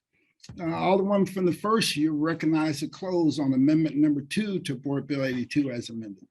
Mr. President, members of the board, first of all, I want to thank both the comptroller and the president and the mayor. They all were concerned about the paper applications. I've been saying that since the previous administration when we went right into COVID. And then they had, everything was applications online. And I know young people swipe all the time, but there are a great number of people who do not swipe all the time. And as you said, don't have access. I think the library can phase in at different points how many libraries they have. I hope they do it at every single library. Again, as a child, I loved the library. We had an old Turnt in Decatur, Illinois, and it was the kids' part. And so I would go there and read. And so I loved the library. And I worked at the library downtown when I first moved to St. Louis, and I think that they will do a fabulous job. Again, I want to thank the members of the ENA for making sure that we have paper this time. You learn from your mistakes and you do better. You do better when you know better. And I would move that Board Bill number 2, amendment number 2 to Board Bill 82 as amended, page 7, line 6, be approved. Okay. Second. As previous. Previous. As previously read. Previous roll. Yeah. Yeah, it's been moved and seconded. There's been a request for previous roll. Hearing no objection, motion carries. One from this first, you recognized on amendment number 3, I believe. Okay, hold on just a moment, I need water. I'm never coming on this board again when I only had 1 hour of sleep. I tell you. Oh, you're doing. I promise you. You're doing well. We need that. That makes it at least. You're showing all my weaknesses. Okay, I don't like people to know I'm weak. Yeah, but I'll try to keep up with you then. Mr. President, members of the board, I move that we approve amendment number 3. Amendment number 3. All these 82 as amendments are giving me crazy. Approve amendment number 3 to Board Bill number 82 as amended. Specifically page 7, line 20. Beginning on line 20, strike out the words assessment. Page 7, line 20. Yeah. Strike out the words assessment of catalytic impact will be based on community input and whether the intended use fills a gap or need in the neighborhood or will draw people to the community. And insert the following words and figures. Assessment of catalytic impact will be based on the community input, if necessary or practical, and whether the intended use fills a gap or need in the neighborhood or will draw people to the community. All right, it's been moved by the Alderman from first. Entertain a second on that motion. Second. Seconded by the Alderman from the 14th and the Alderwoman from the 27th. Any further discussion? Alderwoman from the 8th. Thank you, Mr. President. Would the Alderwoman from the first yield for a question? Alderwoman from the first, will yield the question. Mr. President, one of these days I'm going to say no, but right now I'm still the old Sharon Tyre, so it's yes. All right. Alderwoman from the 8th, please proceed. Wonderful. Thank you so much. Alderwoman, I just wanted to clarify. So we're saying that the community input is the if necessary or practical to consider that community input, or that this is the impact is necessary or practical. I'm sorry, I'm just confused what we're trying to get to here. So it's again, so I'm telling everybody this was some language from the comptroller and the mayor, and it says if community input is necessary or practical. Sometimes what I found out, even just being the chair of a committee, and so we changed our rules, all these people can come and testify, it becomes impractical sometimes. Or if it's a rush and it needs to get done, We actually are a representative form of government, although people forget that sometimes. So sometimes we cannot do it, but if it's necessary or if it's practical, we will do it. But sometimes. Okay, so this is part of trying to speed us up a little bit and get things done. Okay, all right, I got you. Thank you so much. All right, Alderman from the 9th. Thank you, Mr. President. I'd also ask if the Alderwoman from the 1st will yield. Alderman from the 1st, will yield it to the Alderman from the 9th. Yes, Mr. President. Alderman from the 9th, please proceed. Thank you, Alderwoman from the 1st. My question goes right along there with the Alderwoman from the 8th. So I'm just wondering who determines if community input is necessary or practical? Would that be SLDC or is that the alderperson or who's making that determination? SLDC will be running the program, so they will be making that determination. But since they they work with the mayor, I think the mayor will have a good deal to say if they're not doing community input, and they should be. Okay, that was my question. Thank you. Right. No further question. All right, any further questions? Any further questions? All right, it's been moved by the Alderman from the 1st, seconded by the Alderman from the 14th and 27th. We adopt amendment number 3 to Board Bill 82 as amended. All in favor signify by saying aye. Aye. Opposed? Motion carries. Alderwoman from the 1st, you recognize on amendment number 4. Okay, Mr. President, members of the board, I move that amendment number 4 to Board Bill number 82 as amended. Oh, I'm getting better. Yeah. To amend said Board Bill page 9, line 5 as follows. Beginning on page 9, line 5, strike out the words, "These functions may be outsourced by SLDC with approval by the Board of Aldermen through a resolution. Grants above $100,000 will require the following 2 separate approvals. The alderpersons elected to represent the ward the project lies within, and 2, a majority of all alderpersons that represent the affected quarter. This approval will be requested by SLDC and can be provided by letter on the alderperson's letterhead. And we're going to insert the following words and figures. Qualified provider. SLDC may use a qualified provider. A qualified provider is defined as an agency or entities certified or trained to provide services to eligible persons.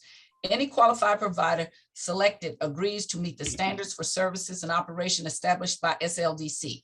If there is a need for a qualified provider to provide certain services, then there must be a list of approved qualified providers. The list of qualified providers must be approved by both the Board of E&A and Board of Aldermen. If there is a need for a qualified provider, there must be standards for a qualified provider. The standards for who is eligible to be a qualified provider shall be jointly agreed upon by SLDC and the City Councilor's office. Once the standards are produced, they must be submitted to members of E&A and the Board of Aldermen. Any project in the ward, including grants, shall be approved by the alderman of the ward in which the project is proposed. This approval shall be requested by SLDC and shall be provided by the alderman of the ward via letter on the alderman's letterhead. If the alderman of the ward does not send a letter of support on their letterhead, then the project shall not be funded or approved by SLDC. All right. It's been moved by the Alderman from the 1st. Entertain a second on that motion. Second. Seconded by the Alderman from the 14th and the Alderman from the 27th. Any discussion? Been moved and seconded that we adopt amendment number 4 to Board Bill 82 as amended. Is there a request for previous roll? Previous roll. Point of order, Mr. President. Yes. Alderman. Are we allowed, thank you. Are we allowed to do a previous roll vote if we haven't done a roll call vote? We can, yes, we can still do a previous roll from the very first one that we did, which would have been our first roll call. But we can do a roll call if you'd like. So, Madam Clerk, Mr. Clerk. Oh, she's back. Madam Clerk is back. Madam Clerk is back. We were trying to, all one from 6, we were trying to keep so much work from Mr. Clerk because he's not He's not as adept at dealing with all this every morning like. Well, you might want to walk that back, Mr. President. I know.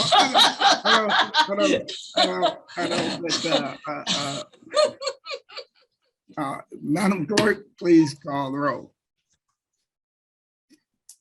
Alderwoman Tyus, Aye. Alderwoman Middlebrook, Alderman Bosley, Alderwoman Evans, Aye. Alderman Page, Aye. Alderwoman Negracia, Aye. Alderman Coder, Alderwoman Rice, Pass. Alderman Gunther.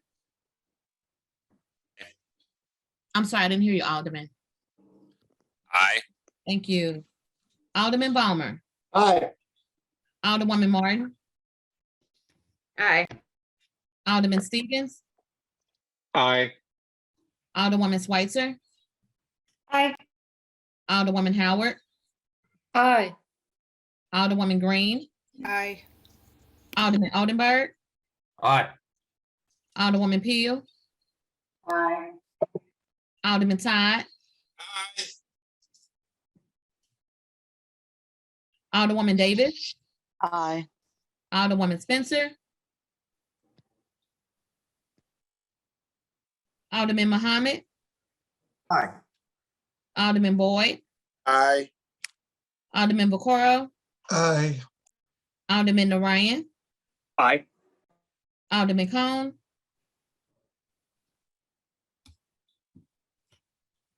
Alderwoman Clark Hubbard, Aye. Alderwoman Boyd, Aye. President Reed, Aye. Alderwoman Middlebrook, Alderman Bosley, Aye. Phone stripping. Alderman Coder, Alderwoman Rice, Present. Alderman Cohen is present. Alderwoman Spencer, Present. and Alderman Cone was present, correct? Correct. Thank you. No problem. 23 aye votes and 3 voted present. I vote stay in the motion on Alderman from the first and adopted amendment number 4 to Board Bill 82 as amended. Next.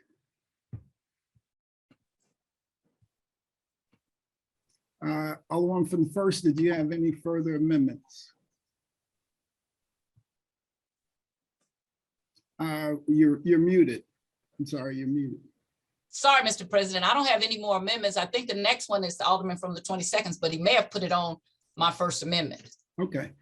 Alderman from the 22nd, do you have any further amendments that you'd like to add today beyond what the Alderman from the first, beyond what you and the Alderman from the first worked on with the first 4 amendments? I do, Mr. President. I have one amendment. There are several amendments in the draft that's labeled 5 through 12, but I'm only going to offer what says amendment number 10, which should be changed to now amendment number 5. So if you're going to follow me, in the draft, it says amendment number 10, but officially it will be amendment number 5. So I would like to make a motion that we amend said board bill page 9, line 2 to page 9, line 3 as follows. Beginning on page 9, line 2, strike out the words administration of and compliance to the program may be paid for with money within the fund, and insert in lieu thereof to read in the words and figures as follows. Administration of and compliance to the program be paid for with money within the fund, not to exceed 10% of the appropriated sum, $3,700,000. All right. It's been moved by the Alderman from the 22nd that we adopt amendment number 5. Seconded by the Alderman from the 14th and Alderman from the 23rd. There's been a request for but hold on a second. Alderman from the 8th, you have a question? Yeah, thank you, Mr. President. Would the Alderman from the 22nd yield for a question? Absolutely. Yes, sir. Great. Thank you so much. Okay, so this makes sense to me. I think administration and compliance is a huge issue when we're dealing with all this money. I'm wondering, are we also going to need then to amend that final, so what's currently listed as your amendment number 12, but like for that final table of funds?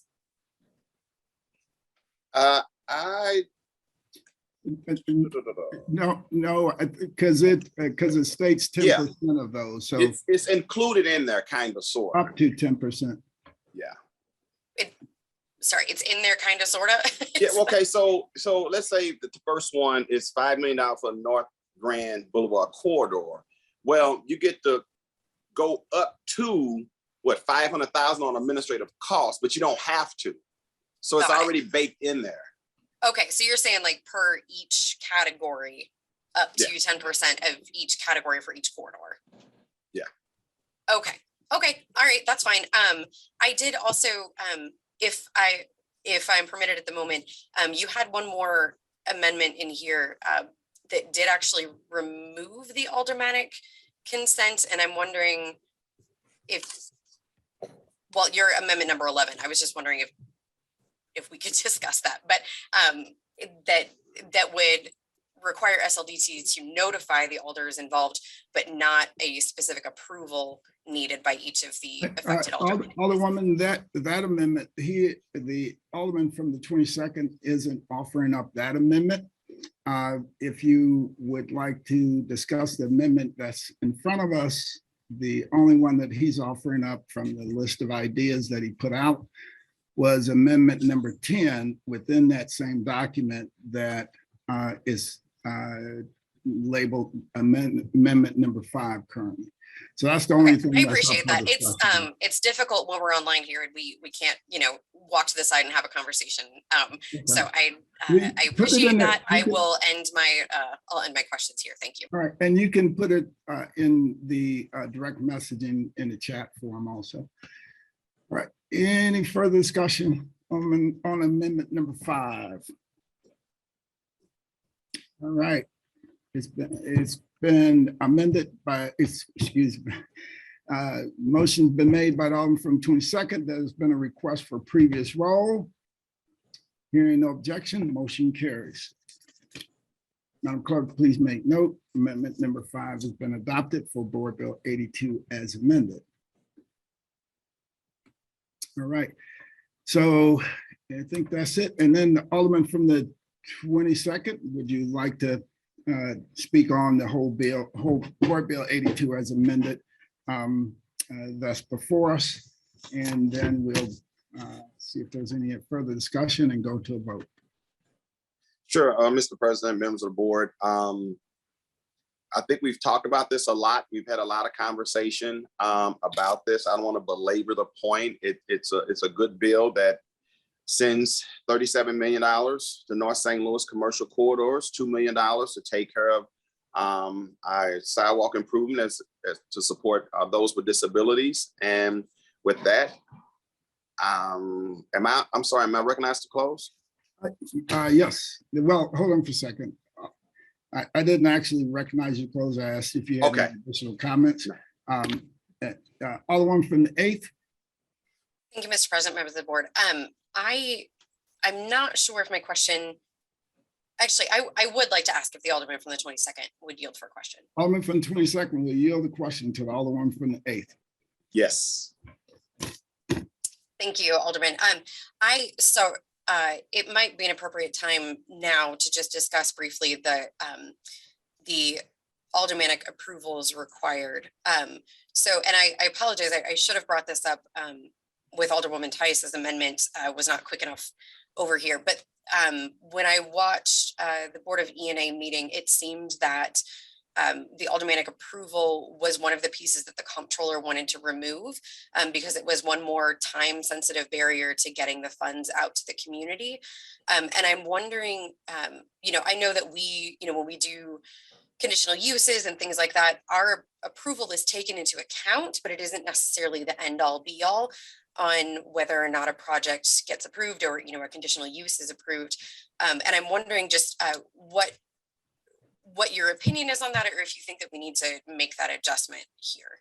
Well, I actually, you can, in my mind, use them interchangeably. I mean, people ask us all the time when we approve of a project and we'll say, yeah, but then it never gets funded, or because another project was, you know, more of a priority. For example, you may have a project in the 8th ward that's worthy, you know, you give letter of support or approval for it. I may have one in 22nd, but there's only so much money.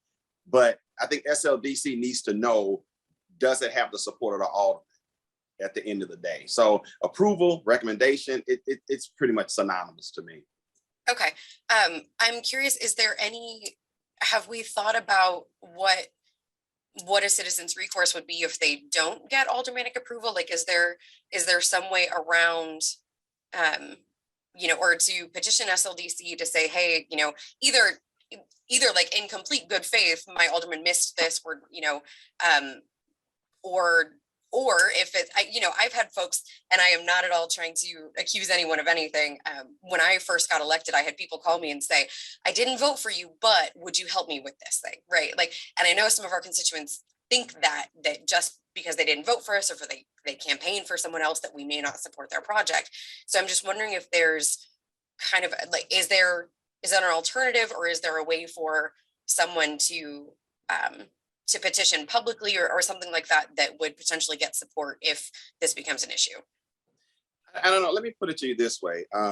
Alderman from the 22nd, I know that's the issue the Alderman from the 1st has worked extensively on. Okay, I apologize. To her on it. Okay. Alderman from the 8th, would you? Yeah, and that was yes. her. Yes, that's fine. I will. I would ask of the Alderman from the 1st. Alderman from the 1st, we yield the question to the Alderman from the 8th. Yes, Mr. President, thank you. Alderman from the 8th, please proceed. Oh, I would just restate my question. I apologize. I didn't direct it to you. With the co-sponsorship on the board bill, I apologize. I should just ask this directly to you. So, could you talk to me about the aldermanic approval process and those discussions? Sure. The comptroller did not want to remove it. In fact, the wording we're using now comes directly from the comptroller. She did not like the multi-step thing, and that was what she was talking about, that would take too long. I actually have been working with all 3 branches of government for these last couple of weeks behind the scenes, so that is not correct the way you understood it. As far as what people have a right to do, again, I would remind you all, we are a representative form of government. They have the same right as if the Board of Aldermen says no to them, okay? Which is at the next election. You do not have rights for everything. I know a lot of people think that this is not you get to have a say on everything form of government. It is a representative form of government. And the reason why they ask about support is because, and I'll give you an example. With LRA, a lot of times I tell them, I got a couple of buildings I want tore down. And so the former director at LRA would still keep selling these buildings, knowing full well I was not going to give them tax abatement or anything else. So the people would be they were furious that she was doing that. And then they would say, why didn't they let me know? So I sent them all the letters and told them I want that property tore down and I was not going to support it. So a lot of times why you ask and seek for automatic support, because there are some other things that you need that you can't get if the alderman is not supporting it, and you waste a lot of people's time. But no, everybody does not have a direct recourse for everything that we do here in government, and nor should they, or else we should be changing our form of government and we don't need us. We'll just go and have a vote on everything, okay? Okay, I seem to recall there being issues. I don't remember if it was the CDBG funds or around that issue. So I just wanted to make sure we were working with sort of best federal practices, since this is a big federal program as well. So what they said to us when we were discussing that is that we had to have financial disclosures. So don't want me to go into financial disclosure, because that big lie with Proposition R, I've been filing financial disclosures for 30 years. Vervis Jones filed a disclosure when he was the comptroller, Freeman Bosley. So we have state, federal, and charter and local laws about financial disclosures and conflict of interest. So I sent that to the mayor's office because often people don't read, and so they put out misinformation. So we actually have to do them. And we have state law, which outranks our charter. Our charter outranks our Board of Aldermen rules, but we have charter issues about that. And we also, if you ever want to read the appendix in our rules, it talks about financial disclosure. Oh, and if sure. you really want to see people's disclosure, go ask the clerk, because I have them for 30 years. Oh, I understand. I wasn't. Yeah, I but the wasn't even federal specifically law, asking about. what I'm telling you is that when the mayor's office asked about that, and they were concerned, and they said, well, we want you to file a financial disclosure each time. I said, we don't have to, we have them already. And so I then sent them the law, which I'm going to send all of you all the law so you can take time and read it. And then you will know that we already have these laws in place and had them for when I got here in 1991. Okay, I wasn't aware that that was exactly the issue, but I appreciate that. I will absolutely read up on that. I think that answers my questions. Thank you, Alderwoman. Thank you. Alderman from the 3rd, I believe, was first, and then the Alderman from the 14th, I believe. Is that Alderman from the 3rd? I'll take my hand down for now. What I have to say looks like kind of been working. All right, Alderman from the 14th. I hope this is a brief question. I don't know if this should be directed at the Alderwoman from the 1st or the Alderman from the 22nd, but you two can decide that. Would you yield for a question? All right, Alderman from the 22nd or Alderman from the 1st? Alderman from 22nd is with us right now. Alderman from the 1st, will you yield to the Alderman? Yes, Mr. President, I will. All right, Alderman from the 14th, please proceed. Okay, knowing that these funds are time sensitive, this is I don't know if this has been overlooked, but I know you are very adept at the rules of this. What happens if all of these funds aren't applied for or dispersed? Is there a timeline on this so that they could be reallocated if they would not all be dispersed in this in time? I think we have a date, drop dead date of 2025. I think we have to spend all of it, but we can always amend board bills. So we can always come back if something is a problem. We're right now at a crunch and we're trying to get this money spent because we've been literally sitting on it for a long time. A year. Right. Yeah. So I just wanted to know, because we're behind the 8 ball now, if there's a deadline as far as if people don't apply by a certain date, that we need to look at it. And I don't think it's written into the bill, but I guess, we should monitor it, and maybe the comptroller would do that. I don't think that's going to be the problem. I think the problem will be we'll have way more applications than we have money. That would be nice if that was the problem. I hope so. All right. Okay. All right. Thank you. That's all. Thank you. Alderman from the 6th. Thank you, Mr. President. I just wanted to take a quick moment to mention that I'm very supportive of the investments that are going to be happening because of this bill being funded. I appreciate the intent. I am very concerned about the process by which we got to this point occurred.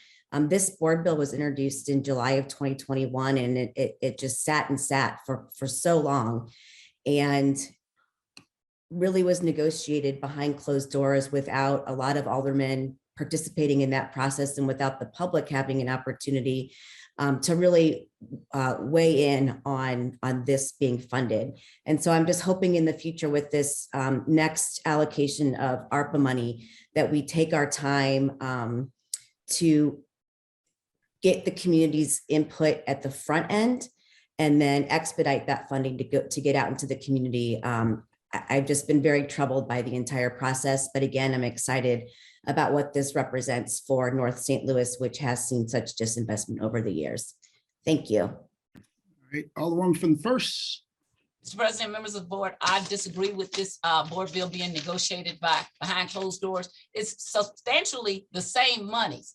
We went into some processes of how to change things up. And I worked with all branches of the government. I did get to do it. I am the senior alderperson here. I've been doing this for a long time. There's some things that I bring to the table that younger aldermen don't bring to the table.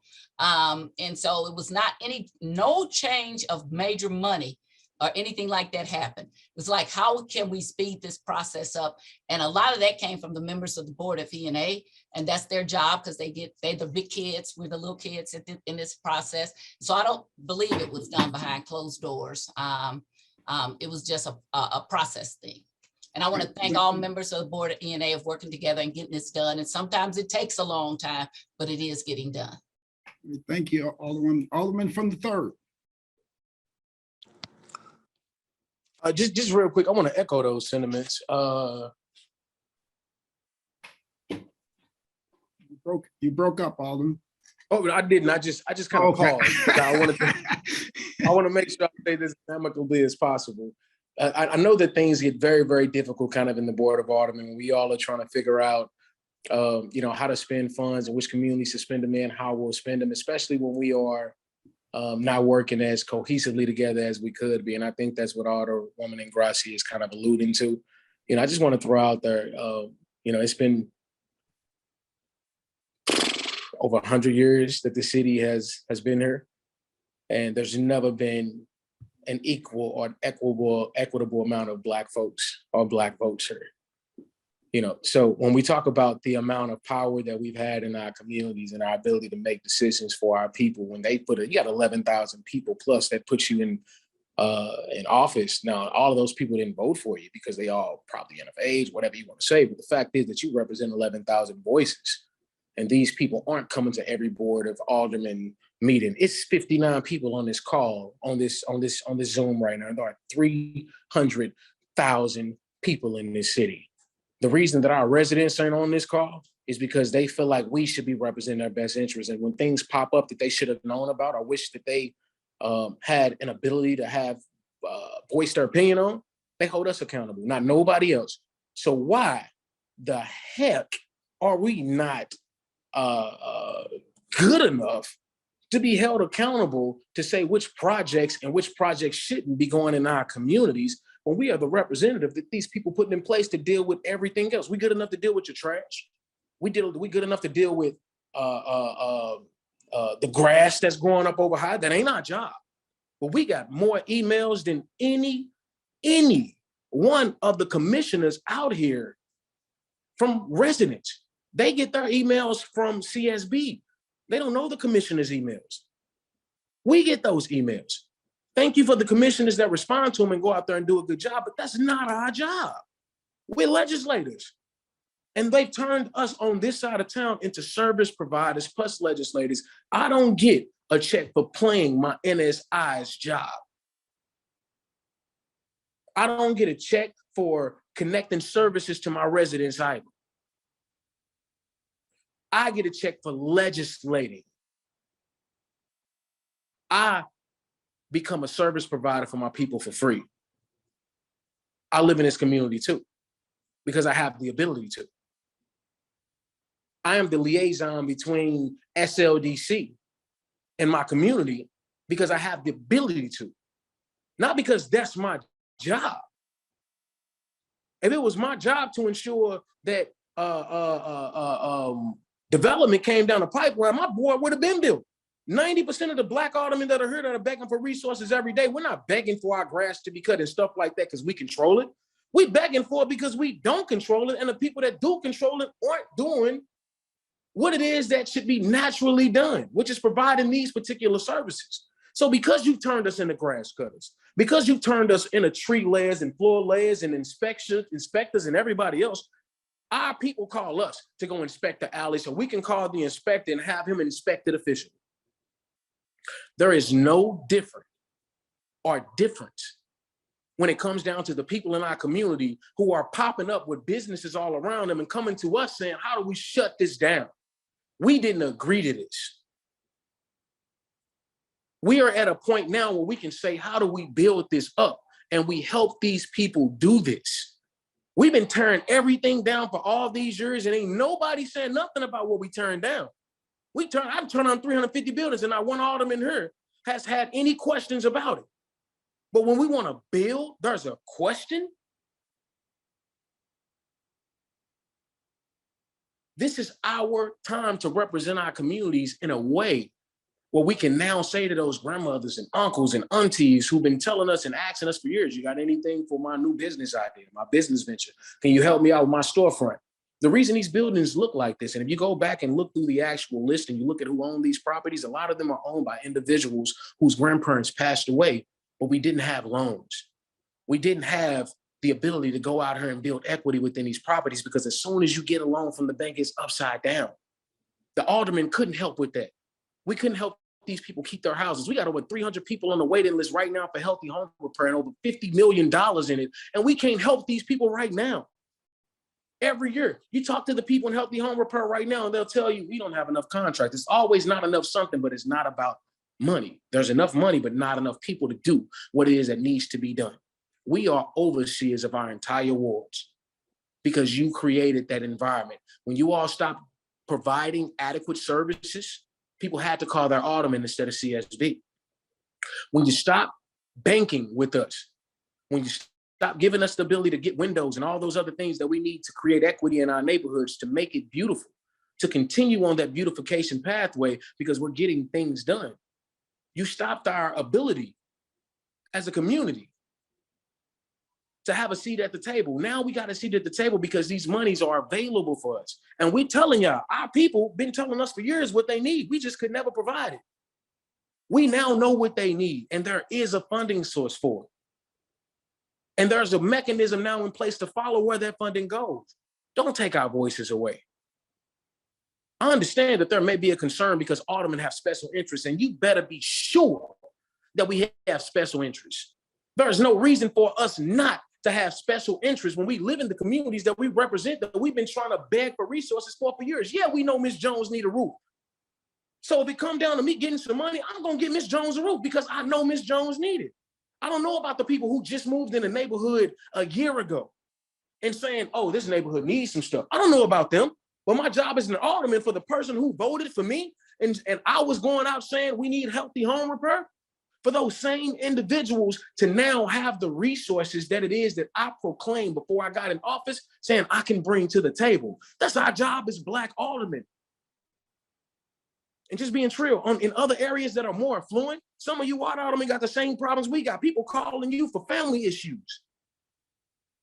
Folks that don't live in our communities or live in communities that are underserved where the government has left behind don't understand that. That's why you got to be the voice for them people. How are we going to sit up here and talk about education? How are we going to talk about the importance of people with voices over $1 million who ain't never had $1 million, who ain't never had a $500,000 education? How are we going to put all that stress on those people like that? And it's not that they couldn't figure it out, but they have not had the job to do it. And we only got a few years to spend this money. You're going to give them a few years of crash coursing on how to spend ARPA dollars. And not to take all the years and years of community complaining, years and years of community planning, years and years of all these development plans that never came to fruition, that the community spent time on, all these older people that went to all these meetings and now saying, I'm tired of going to meetings. I'm meeting out. I'm beat down. And we're in these positions saying, I've been listening to you for all these years, but we got to have one more. It's wrong. Y'all been telling us one more for 400 years. Y'all been telling us one more meeting, one more analytical data session, one more meeting to get the community's input. Every time the community tell y'all what we want, you don't implement it. Every time we say we need a little bit of this or need a little bit of that, it somehow gets misconstrued. Now, how's all these Black people on this call, on this Zoom, every one of them that was voted in by the thousands of people that are individuals that are on this call saying that they are trying to represent a voice for. You're not the representatives of these areas. We are. The only reason these ARPA dollars are up for discussion is because of the distress that you put us through, because of the detriment that distress has caused our communities. My people are killing each other every day because of broken window theories and things we can actually go back analytically look at and say that the city could have done something about. You racially divided us. There are people alive right now who know what it feels like to be in this city and have a policeman watch him get beat down during the St. Louis Fairgrounds riot.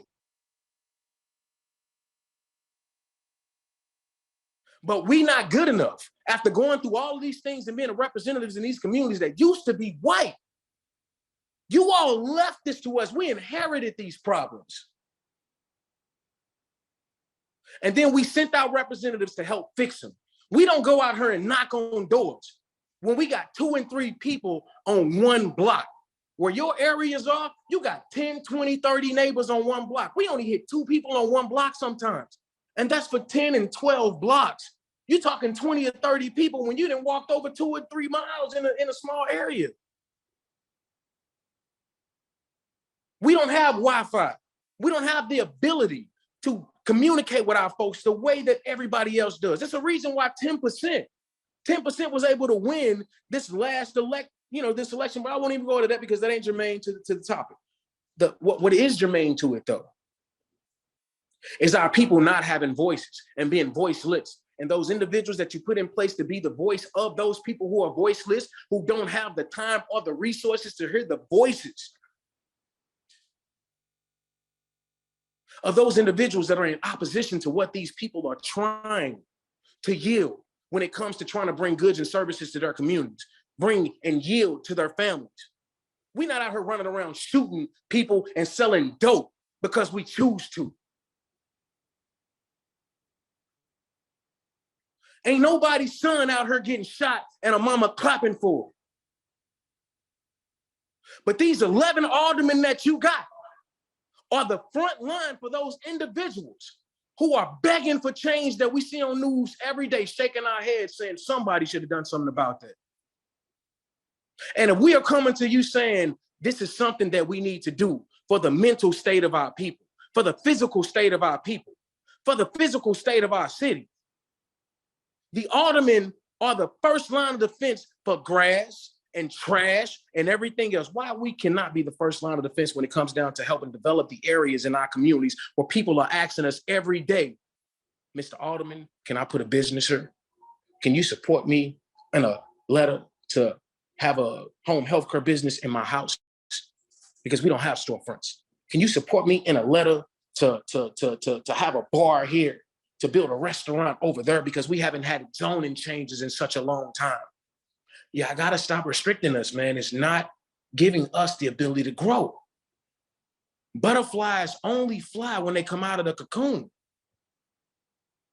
We cannot become those beautiful butterflies that you're looking for in the city if you keep us like this. If you keep us restricted. The aldermen cannot do the best that we can if we're representing these thousands of people if you keep us like this by saying you need more regulation. The reason that you all were able to do what you did because you had less regulation. The tax abatements, the chapter 353s or 383s, it's one or the other. I want to make sure I'm saying it's one or the other. 25-year, 30-year tax abatements, and now we're talking about reforming tax abatement. We don't have the ability to get 30-year tax abatement. I'm one of the only wards that's in the purple because I fought for my people. I fought to make sure my folks, oh, you're going to go on record and see me saying, oh, no, that's wrong. My people, oh, we the only ones in purple around this joint. And I'm going to continue to fight for my people when I have other individuals who don't understand what it takes to serve these people. See, my people don't just need housing. After I fix their roofs, after we get new doors, after we fix these streets, they then need a way to ensure that their taxes don't go up and they don't get taxed out. After we ensure that that does not happen, they have to ensure that they get to an adequate school, which the schools are being shut down in my community. After that, we have to ensure that they're being schooled by adequate teachers who feel like they're being paid enough. All of this comes down to growing up a community. And after they walk outside those doors, they got to go home to a house in a community where somebody else is in a house where they feel like they don't have to rob the house next door for resources.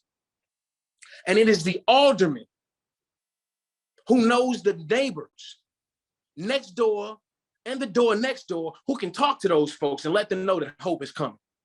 But you're snapping us and completely removing our ability to tell our people hope is coming.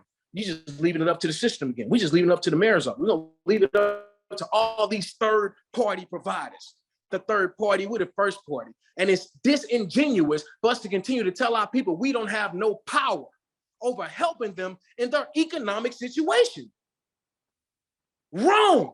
And it's wrong for y'all to not give us the tools that we need.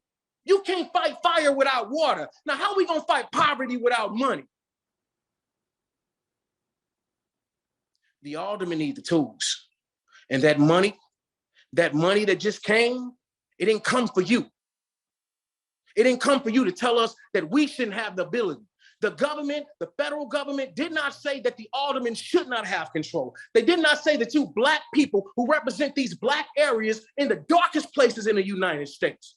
We're in the city of St. Louis where we got the #1 homicide rate. Every day, the bullets that you hear about on TV, we're dodging and listening to our residents tell us they had to duck down on the floor for, and we're trying to figure out how to put a barrier in the middle of the street so the next Negro or non-Negro who shoots out there isn't comfortable getting from point A to point B in that neighborhood, hopping on that highway and leaving that community in distress.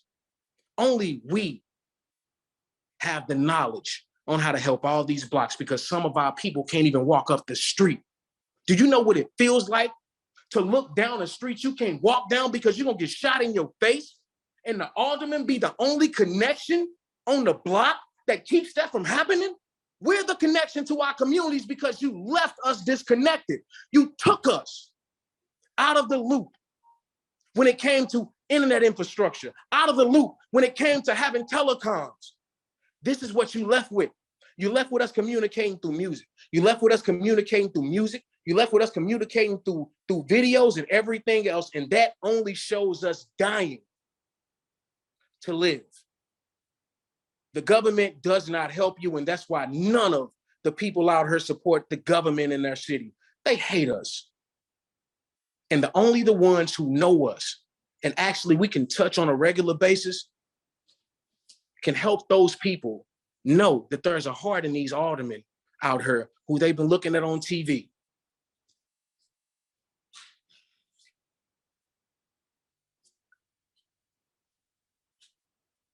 Been disputed on all this money and we ain't done nothing.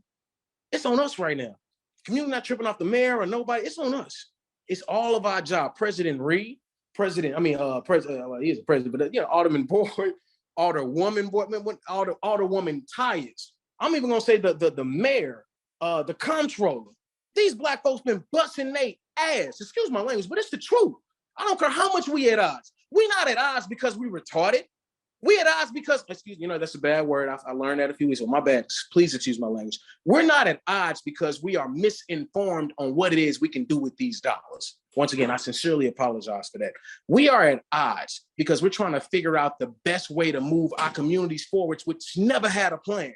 Because the people that are on this board that have been here for years didn't force SLDC to put a plan forward. We could have already had plans for this money. These people are busting their butts to try to figure out the best way to move our city forward.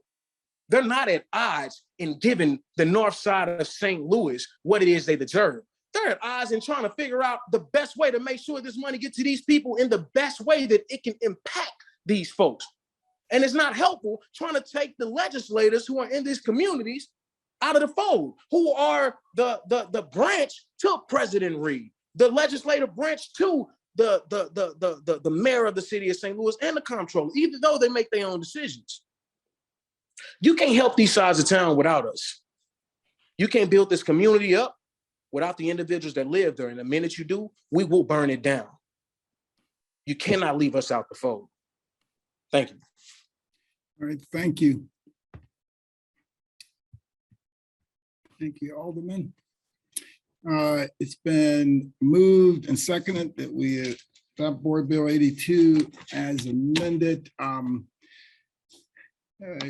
The Alderman from the 22nd, I don't think he has any further comments. So it's been moved and seconded that we adopt Board Bill 82 as amended.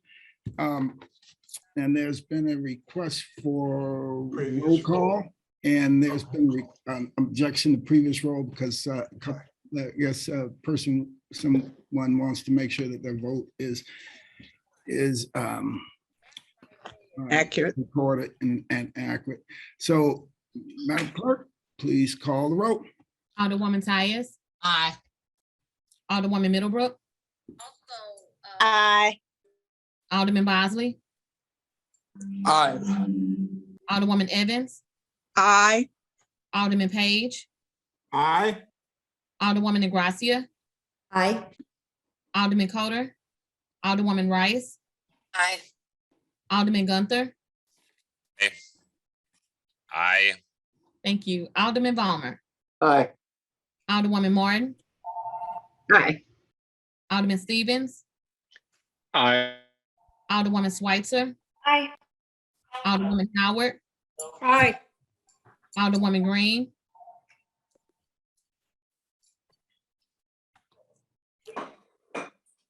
Alderman Odenberg, Aye. Alderwoman Peel, Aye. Alderman Todd.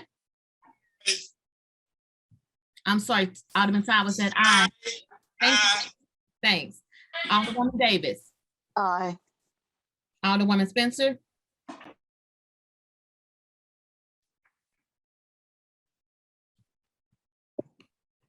Alderman Muhammad, Aye. Alderman Boyd, Aye. Alderman Vaccaro, Aye. Alderman Narayan, Aye. Alderman Cone, Present. that was a present. Correct. Thank you. Alderwoman Clark Hubbard,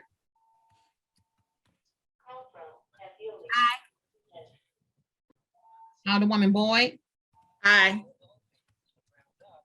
President Reed,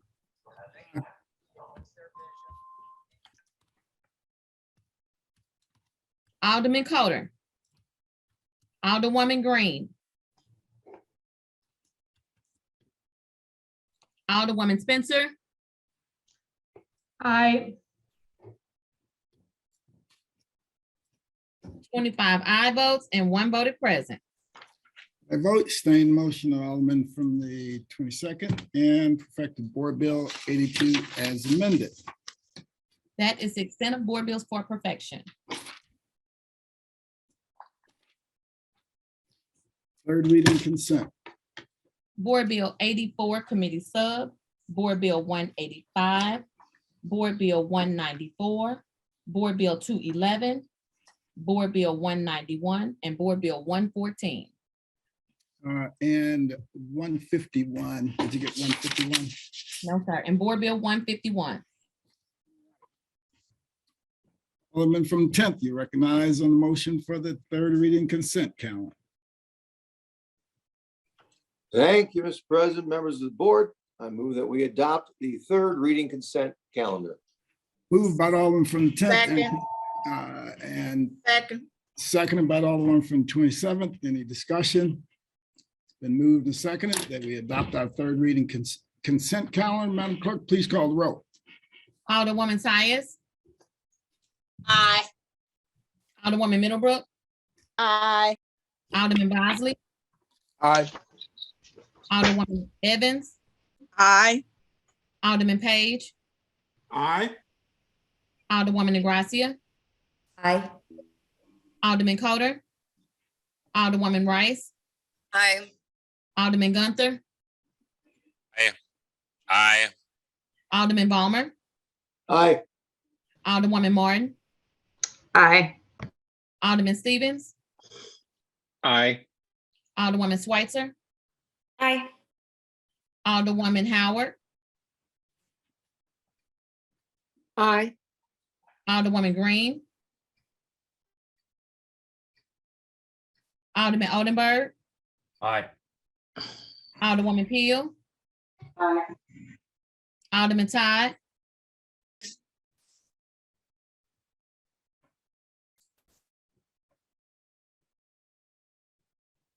Alderwoman Davis,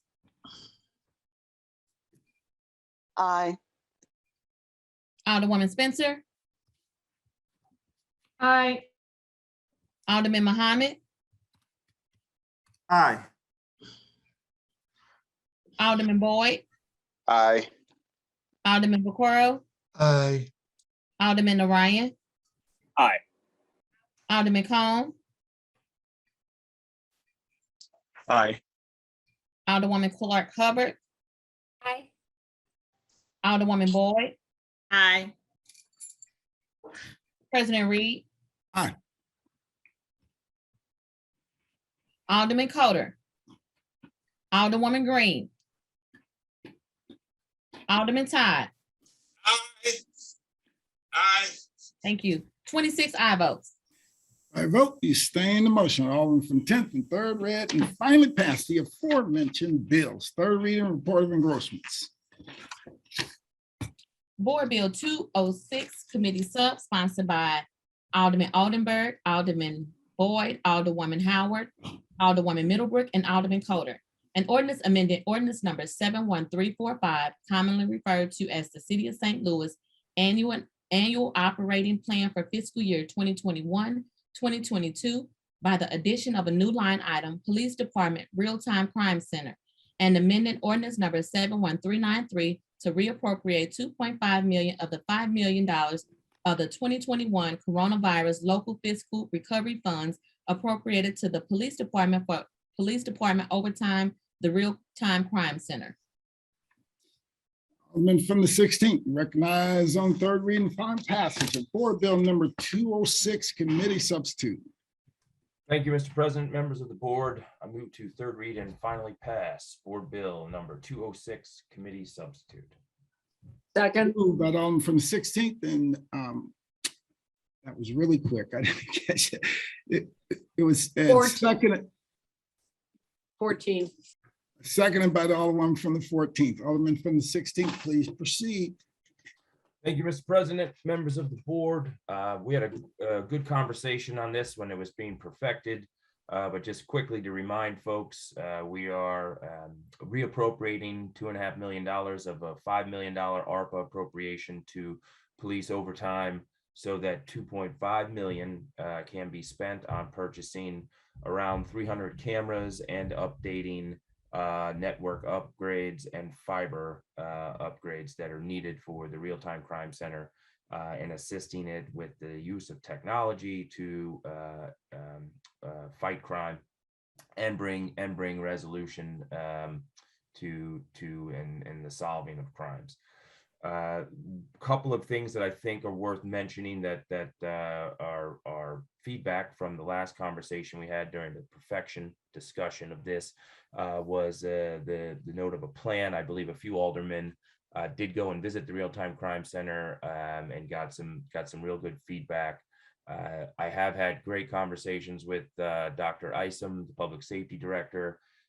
He has reached out to folks at St. Louis University who are going to help guide, I think, a strategy around not just today in terms of where geospatially cameras may be most beneficial, but to solicit some academic thought on a 5 or 10 year plan of, how do we roll with the punches as technology changes, and where do we place these cameras and to ensure that they're efficiently working in harmony with the police looking to solve and reduce crime. So that's where we kind of have the state of the landscape as we sit here today, and I will close and entertain any further questions.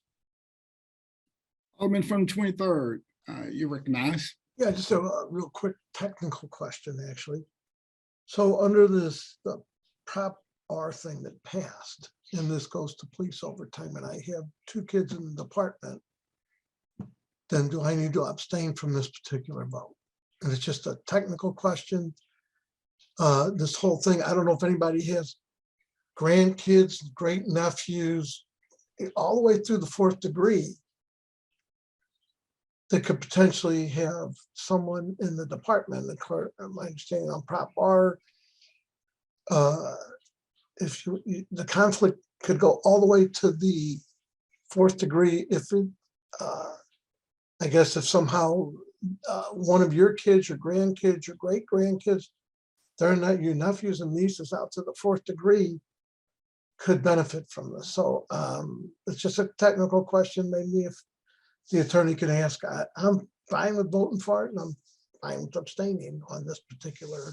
I think you can, while we are in discussions, you can request of our attorney that question. Anything further, Alderman from 23rd? Oh, that's all. I just didn't know. I have no problem voting on this, but you know, just discuss it with the attorney, with Lou Golly, real quick. oh, okay. All right. All right. Alderman from 13th. Thank you so much, Mr. President, members of the board. As Alderman from the 16th said, a few of us, myself and the Alderman from the 5th, went to visit the Real-Time Crime Center after the bill was perfected last week. And I appreciate Alderman from the 22nd encouraging that. I was really impressed, honestly, by some of the things that I saw there during the short time that we were there. There was some work done to track people who were dumping and able to find those people, find the truck. And then also there was a suspected theft of a car that they got the license plate of, waited for the person to park, get out of the car, start walking away from it, and then went through a process of checking the ownership, making sure it was still reported stolen, all without putting any officers or the community in danger at all because they weren't chasing the person or doing anything like that. So it definitely was different than I thought it would be. And I also really appreciated the officers' time that they took to walk through their time and efforts with the ACLU to put together the standards for how they monitor and what sort of data is collected and how long it's kept, and all of that gave me a lot more comfort. I also talked with Director Isom about this and his desire to work to make this something that is really beneficial to everybody in the city. I think that one other thing that I thought was important is how this has been funded in the past has been so piecemeal, with different wards or the police foundation giving money for the Real-Time Crime Center to fund cameras, and that has led to cameras in certain areas and not in others. So I found that to be really interesting too, with, you know, if there are more cameras in certain wards, what does that mean for the people there and how it's played out? So the opportunity to put some money behind some planning seems actually really smart to me, and that seems like what some of this money is going to be for. So I appreciate the time that everyone took to help me understand this more, and I will be voting in favor of this today. Thanks. Thank you, Alderwoman. Alderman from the 5th.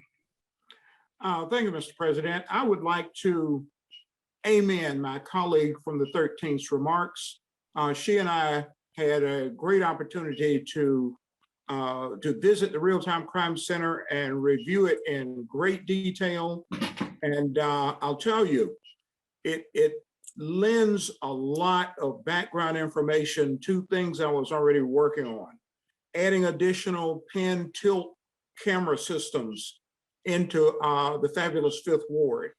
I was so impressed with this that I have already recommended some allied technologies to Dr. Isom, to Chief Hayden, and to the leadership of the 4th District.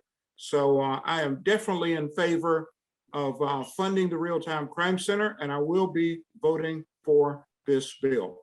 Thank you, Mr. President. All right, thank you. Alderman from the 14th. I just want to commend Alderman Oldenburg's efforts on this. Many of us have had the need for cameras. As a matter of fact, I was one that had cameras placed with my ward capital funds early on. And I think this will provide a more streamlined and less piecemeal way of allocating and using the cameras, and also provide some framework for those much needed. Now that we have a reduction in the police force, the number of officers on the street, I think this may provide some augmentation to the patrols. And hopefully we can have some more mobile units available, because that's what I contacted Dr. Isom, and he alerted me to Alderman Oldenburg's efforts with this. And I think this will give us a better overall view of the crime and potential patrols provided by these cameras. So I think it's a step forward. And I appreciate his efforts. And that's all. Thank you very much. All right, thank you. Any further discussion? Any further discussion? Alderman from the 16th, you recognize the close on Board Bill 206 Committee Substitute. Thank you, Mr. President. Members of the board, I renew my motion. All right, it's been moved by Alderman from the 16th, seconded by Alderman from the 14th that we third read and finally pass Board Bill 206 Committee Substitute. Madam Clerk, please call the roll. Alderwoman Tyus. Aye. Alderwoman Middlebrook. Aye. Alderman Bosley. Aye. Alderwoman Evans. Aye. Alderman Page. Aye. Alderwoman Ingracia. Aye. Alderman Coder. Alderwoman Rice. Present. Alderman Gunther.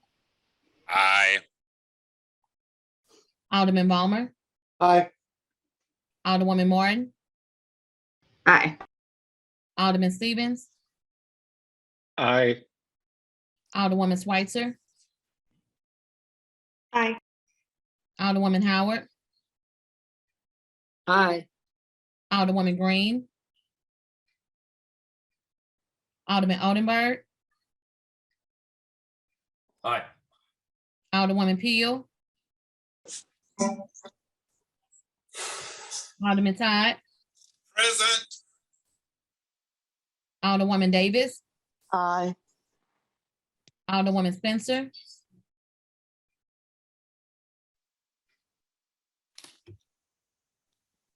Alderman Muhammad.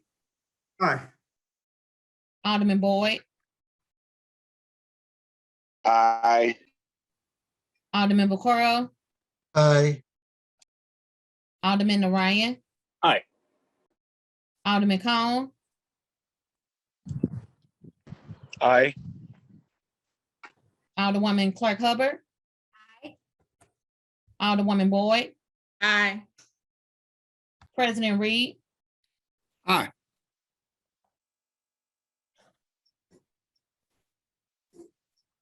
Alderman Coder. Alderwoman Green. Alderwoman Spencer.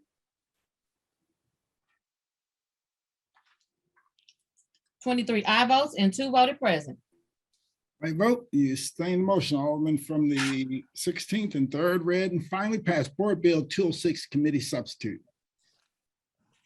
Board Bill 184 as amended, sponsored by Alderman Oldenburg, President Reed, Alderwoman Howard, Alderwoman Davis, Alderman Vaccaro, Alderman Muhammad, Alderwoman Middlebrook, Alderwoman Boyd, and Alderwoman Evans.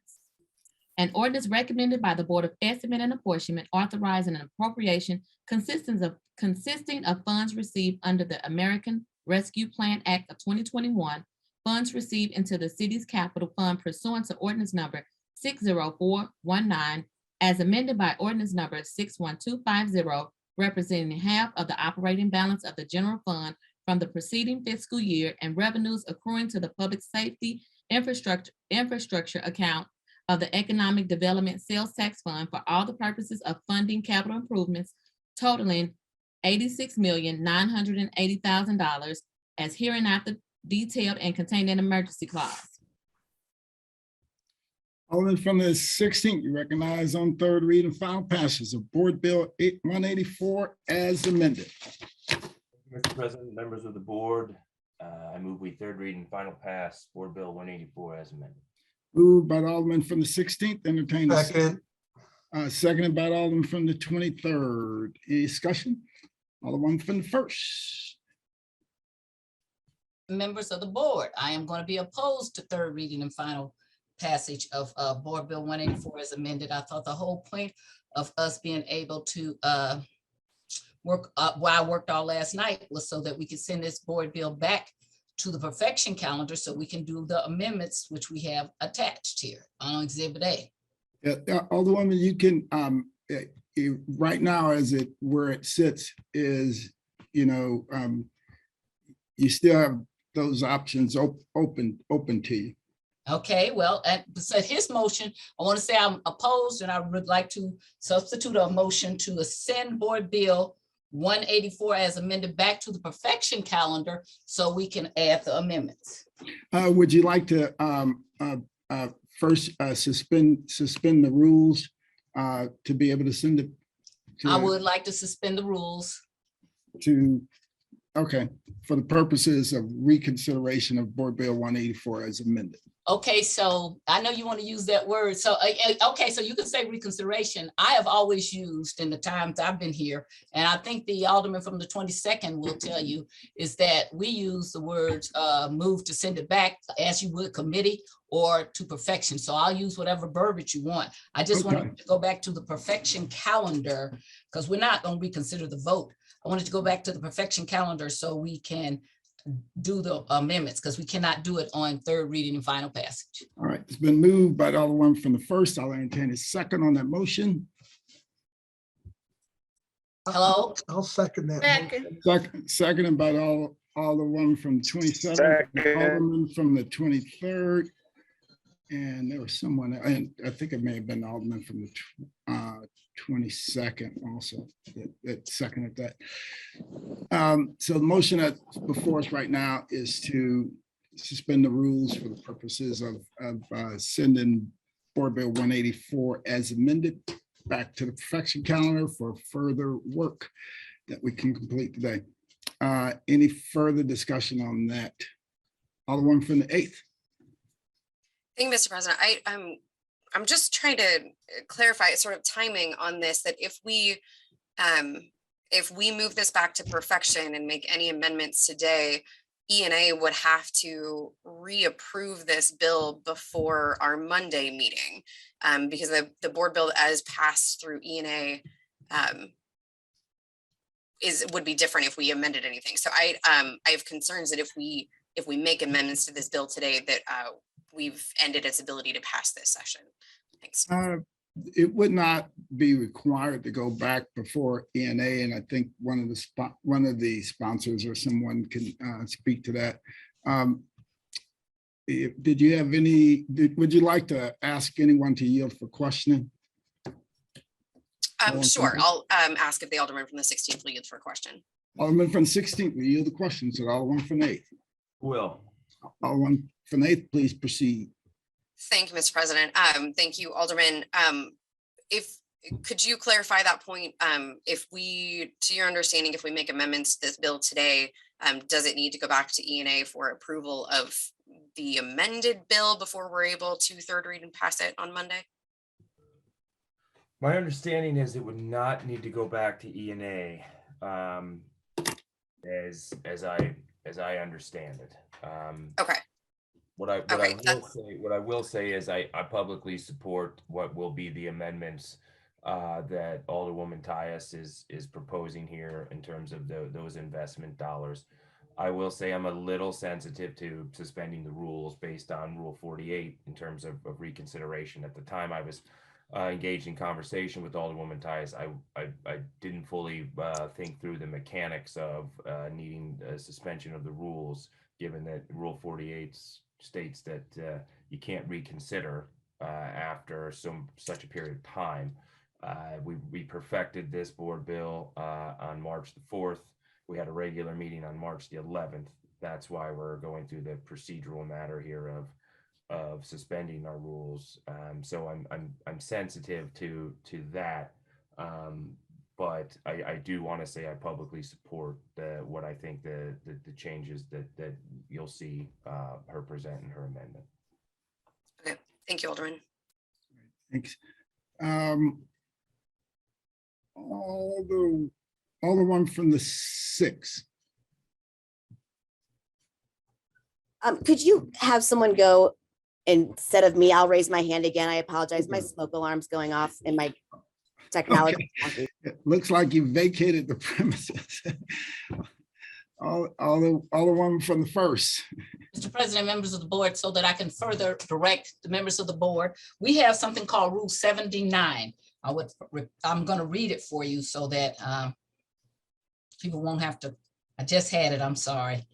Let me get it back real fast. Okay.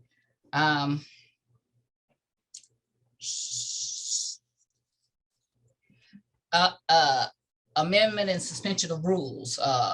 So Rule 79, you can adopt your annual rules at the beginning, but you can also suspend your rules, which is what we're doing now, to do things. And one of the things you can do, you can send it back to committee, you can send it back to perfection. And what you need with Rule 79 is 2/3 of the vote of the Board of Aldermen. And the reason we're doing that is because last night you and the alderman who is the primary sponsor and other people, we worked very hard on doing some changes due to the fact, and I want to get into it now, I did a lot of research.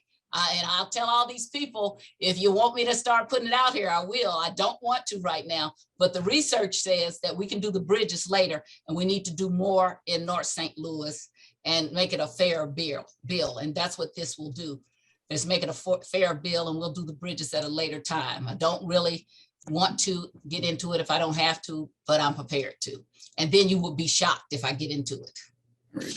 All right. Thank you, Alderwoman from the first. Alderwoman from the 6th. Thank you, Mr. President. I just had a quick question with the Alderman of the 1st yield. Alderwoman from the 1st will yield the question to will. Alderwoman from the 6th. Alderwoman from the 6th, please proceed. Thank you, Mr. President.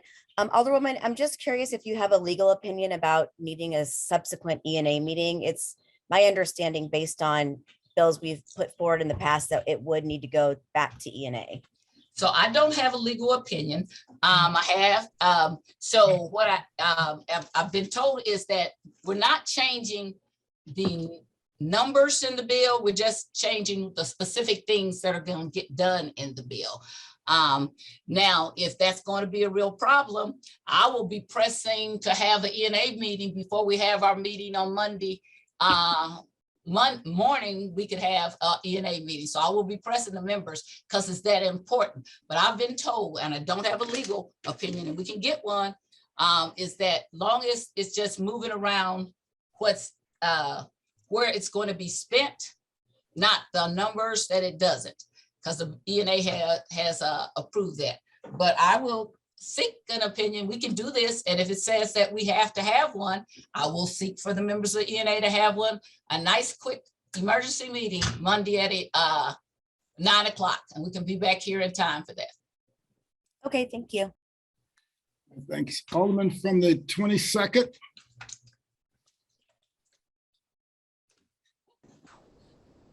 Yes, thank you, Mr. President, members of the board. With the Alderman from the 16th yield.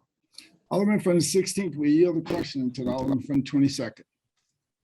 Will. Alderman from the 22nd. Alderman, the board bill that we pretty much just passed that reallocated that 5 million. We took 2.5 of that from the overtime to the real crimes. Right? Did that go back to E&A? E&A passed it in a special meeting, I think just yesterday or the day before, I believe Wednesday. Okay, no further questions. Thank you. Alderman from the 1st, this is, Alderman from the 27th. I guess I don't have a question. The only comment I have, I don't think anybody heard Alderman Bosley, because it seems like we always have to fight when it comes to our community. And so you double talking. 1 minute you saying you want the people to be able to speak, and our people have spoke. Alderman Oldenburg and Alderwoman Tyus and President Lewis Reed have talked with Darlene Green and the mayor, and everybody's in agreement. And so now again, you're trying to stop a process to help our community. So are we missing something? Or the Black Alder people missing something on this whole dialogue? Because it just seems like every time we're trying to help our communities, you all want to put a roadblock up. Now we talking about legal advice. Well, I don't think you know, but Alderwoman Tyus is a lawyer. And so I don't think she's gonna put us in a bind to make us look bad. So maybe I'm missing something. Maybe you all didn't hear Alderman Bosley's comments. Maybe you need to play that recording back. That's all I have, President Reed. All right, thank you. Alderwoman Ingracia, your hand is still up. I don't know if you just forgot to take it down or if you had another question. Looks like she may have just forgot to take it down. Alderwoman from the first, this is your motion, so I'm recognizing you to close on the motion to suspend the rules. Mr. President, members of the board, I renew my motion. I am concerned about, I'm concerned about spending this money. So if that means I'm on the phone as soon as we get off of here, begging you, the mayor and the comptroller, if that is what's going to satisfy people, then that's what I'll do. But I still want this sent back because there's been such an unfair expenditure of money in other parts of a community, and I have undisputable proof about it. And so I do want to send this back because it's just that important so that we can do these amendments and that I can feel like that my community is more represented in the board bill than it was. When I got the numbers of how we were represented, it was not fair. And so I'm renewing my motion to send it back to the perfection council, to suspend the rules rather, so we can send it back. All right, sounds good. Alderman from the 11th, I've already recognized Alderman from the first to close on that. So you have to wait till we come back. So it's been moved by the Alderwoman from the first, seconded by the Alderman from the 23rd and the Alderwoman from the 27th to suspend our rules for the purposes of moving Board Bill 184 as amended back to the perfection calendar for additional changes. Madam Clerk, please call the roll. Alderwoman Tyus. Aye. Alderwoman Middlebrook. Aye. Alderman Bosley. Aye. Alderwoman Evans. Aye. Alderman Page. Aye. Alderwoman Ingracia. No. Alderman Coder. Alderwoman Rice. Present. Alderman Gunther.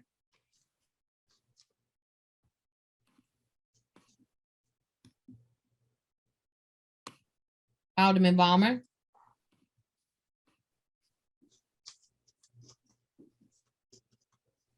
Alderwoman Martin. No. Alderman Stevens. Present. Alderwoman Schweitzer. No. Alderwoman Howard. Aye. Alderwoman Green.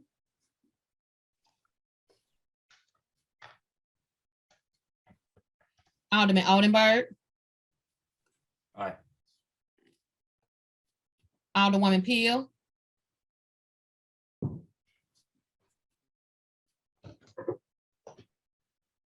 Alderman Todd.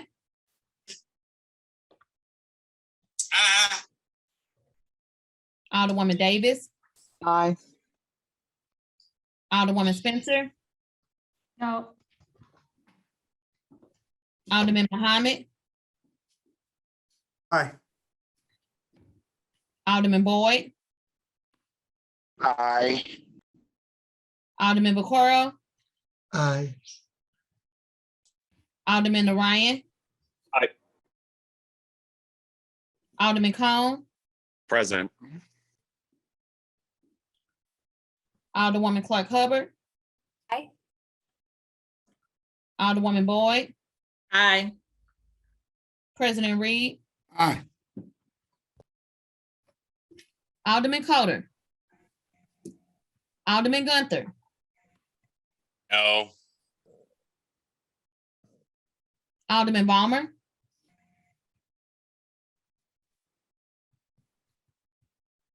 Alderwoman Green. Alderwoman Peel. Aye.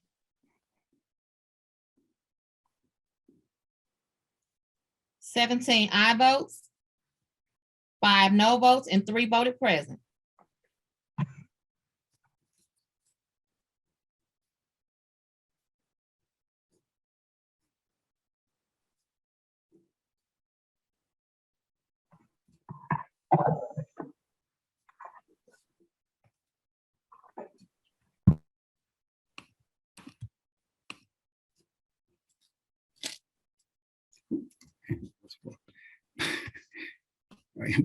By your vote, you sustain the motion of the Alderwoman from the first.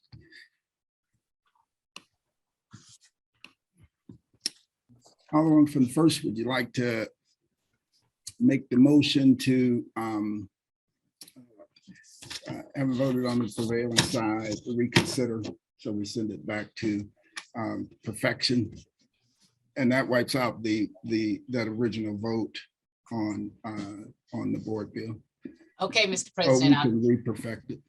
So I do a motor, having voted on the prevailing side, which I still want to tell you, we're gonna have that discussion in private. Okay. Because I still disagree, but I'm just gonna do it your way. All right. Because that's what we just did. When we suspend our rules, then we suspend our rules. That rule is no longer in effect. I promise you. Okay, so I'm going to show you that. So we have already done what we needed to do. I'm promising you that. And you guys know I'm a rule person.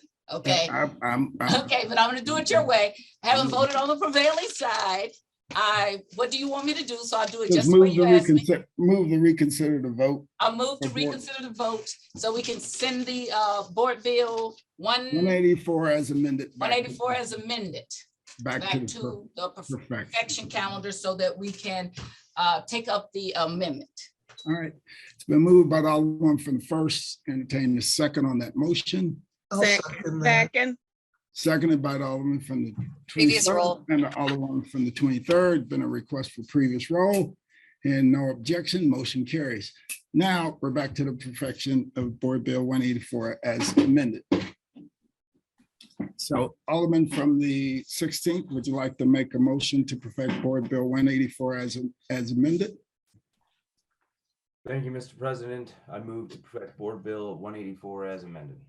Moved by Alderman from the 16th and seconded by Fourth. Alderman from the 4th. All right. So Alderman from the 16th, or Alderman from the 1st, you all have some amendments. Okay. It's only one amendment, as I can see. They put it up, the clerk and the lawyer put them all as one amendment. Okay. I don't know if, I don't want to step on the Alderman from the 16th toes, so. Proceed, Alderman. These are your amendments. Thank you. Okay, so what we have here is amendment number 1. I move that we put before us amendment number 1 to Board Bill 184 as amended. Exhibit, and it's in Exhibit A, and it is on our Google Drive. All right, it's been moved by the Alderman from the 1st. I'll entertain a second on the motion. Seconded by Alderman from the 4th, that we adopt amendment number 1 to Board Bill 184 as amended. Any discussion on the amendment? Alderman from the 1st, can you place the amendment into record by reading through it? Okay, yes, Mr. President. The amendment, what it does, first of all, just generally, and I'm just want to talk in general, but when you guys want specifics, I'll send it to you personally. We discovered there's such a disparity in the number of bridges that have been done in the city of St. Louis, and how the unfairness to North St. Louis. When you all see it, none of you will be able to say a word. I don't want to bring it up now. I just want to say that it's a great disparity. Several weeks ago, I requested this list of bridges. And so I'm greatly disappointed at the amount of money that was not spent in North St. Louis. So I did reach out to the president. I sent this to the mayor and the comptroller and talked with the sponsor of the bill. And so we came up of that we would do these other bridges later, and we would have more things in Board Bill 184 as amended that directly affected North St. Louis. And so it says to amend said board bill Exhibit A as following, beginning Exhibit A category A, streets under projects line, refuse trash task force camera upgrades, inserting new project line in the words and figure as follows, arterial street paving. Okay, so that's, I'm sorry, there are 2 amendments, I'm sorry. Oh, no, it's 3. He's all on the same page. I'm sorry. So there are 3 amendments. So the first one is to insert the word arterial street paving. All right, excellent. It's been moved by the Alderman from the 1st, seconded by the Alderman from the 4th, that we adopt the aforementioned amendment as noted. Alderman from the 6th. Thank you, Mr. President. I just wanted to rise in opposition to this. What is being deleted from Board Bill 184 as amended is completely dangerous. We are set to lose $16 million in matching funds that have been approved from the federal government. State and local expertise has listed these bridges that are going to be defunded under this proposal as critical in nature. If you've ever driven over the bridge at Compton, I think everyone knows it's in a state of disrepair. It's over 100 years old. It won't even hold asphalt anymore because the rebar is in such bad shape. So this is going to be problematic for Harris Stowe, for St. Louis University, for people who use this major corridor to get back and forth north and south between the city. And I think that it would be fair that although there are other bridges that need to be fixed, we already have the money set aside and we are obligated as a city to pay it, that we can have this discussion utilizing additional ARPA funds if there are other bridges that need to be fixed. And I think this is a dangerous last minute move that just doesn't make any sense in light of the amount of money, that's $16 million that we're going to lose if we don't have this $7.6 million in a local match. Thank you. Alderman from the 1st. Mr. President, members of the board, if the Alderwoman from the 6th would yield. Alderman from the 6th, will yield a question to the Alderman from the 1st. I will. Alderman from the 1st, please proceed. Yes, Alderwoman, you said we're going to lose this money. When are we scheduled to lose this money? Do you know? I don't know the exact date, but we're actually we obligated ourselves to pay the local matching fund to the federal. And did you hear me say that we have other capital improvement monies coming along and we were going to just move it back to the end? Did you hear that? I don't think that makes any sense. I think that we should utilize the additional. You didn't answer me. I don't want you to tell me about what makes sense. I asked, did you hear me? Because then I'm going to give you some more information that will make sense to you. Did you hear me say that we're going to move it back? That's what I asked you. Yes, I've been listening. Okay, thank you very much. So let me tell you something about need. I have had 5 Black people killed on Kings Highway because we don't have curbs. And it's way before these bridges happened, okay? This has been waiting and waiting and waiting. And so I told you I don't really want to get into this, and I'm tired now, about how much money has been spent in South St. Louis, downtown, and the Central Quarter. But I'll guarantee you it ain't nothing that you would be able to say if you looked at this. So I don't care what you think about this is a bad thing. I really don't. Okay, you're a little spoiled brat sometimes. That's how I feel about you. You don't have all point of order. This is point of order, Mr. President. Point of order. I don't care. Hold on for a second. I get tired of you did not want to answer me. You want to say something. I'm sorry, Mr. President. Oh, that's all right. No. I take it back. But she didn't answer me. She didn't want to hear the rest of the question. And that's why I'm irritated, because 5 people have gotten killed on my neighborhood. You didn't ask about that. You think whatever we want is unimportant and only what you want is important, okay? You don't know about what the things. So how would you, again, I said I wasn't gonna bring this up. I promised the sponsor, I promised the president. I promise you, they're not saying this because out of the goodness of their heart, they just want to, or the meanness of their heart, Point of order. take money Stop away the from. insult at this Alderwoman from the meeting. 11th. Stop the insult at the Board of Aldermen. This is You all be quiet. You stop the insult. She did not even. Hold on for a second. Everybody hold for a second. Alderwoman from the 11th, please clearly state your point of order. Alderwoman from the 11th. You can mute me, but you can't insult everyone else can insult people. What, This has to stop. I This is asked all you to public please state your point of order. We should not be throwing insults. At the HUD's meeting at O'Fallon Recplex, we had multiple members of the community say that that's what they see is us hurling insults at one another. All right, and Alderwoman from the 1st, I think she apologized for the direct, what she had said earlier. Alderwoman from the 1st, please proceed. Mr. President, but I'll say it again. I take that back. Can't take it out of my mind. I take it back. I think it's insulting when I ask you a question and then you try to go off and do something else. That's equally insulting to me. My question is, did you hear? Not go off, and I did not recognize her to give a speech, okay? So if you want to be civil, everybody be civil. And I still will say, you guys don't miss that. And I'll say specifically to the Alderwoman from the 6th, she did not listen to my question and she did not answer it. She tried to go as if this is so important. So I'm telling her why it's equally important. How many people do you know, Alderwoman from the 6th, have been killed on that bridge?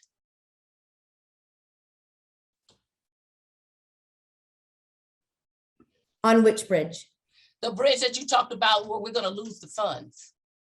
Well, there are 3 bridges. I'm not sure because 2 of them are not in my ward, but the Compton Bridge, I would have to get data. I think that traffic calming and pedestrian fatalities and car crashes are a huge issue citywide. The reason I think this is important is because we've already committed the I didn't ask you that. Again, I want to stop you. I wish you would answer only my questions. I'm not asking you to I wish you would do that a lot of the I'm not time, giving but you you don't. the floor. I asked you a specific question. Did you know of any people that have been killed? That answer is a yes or no, and then how many?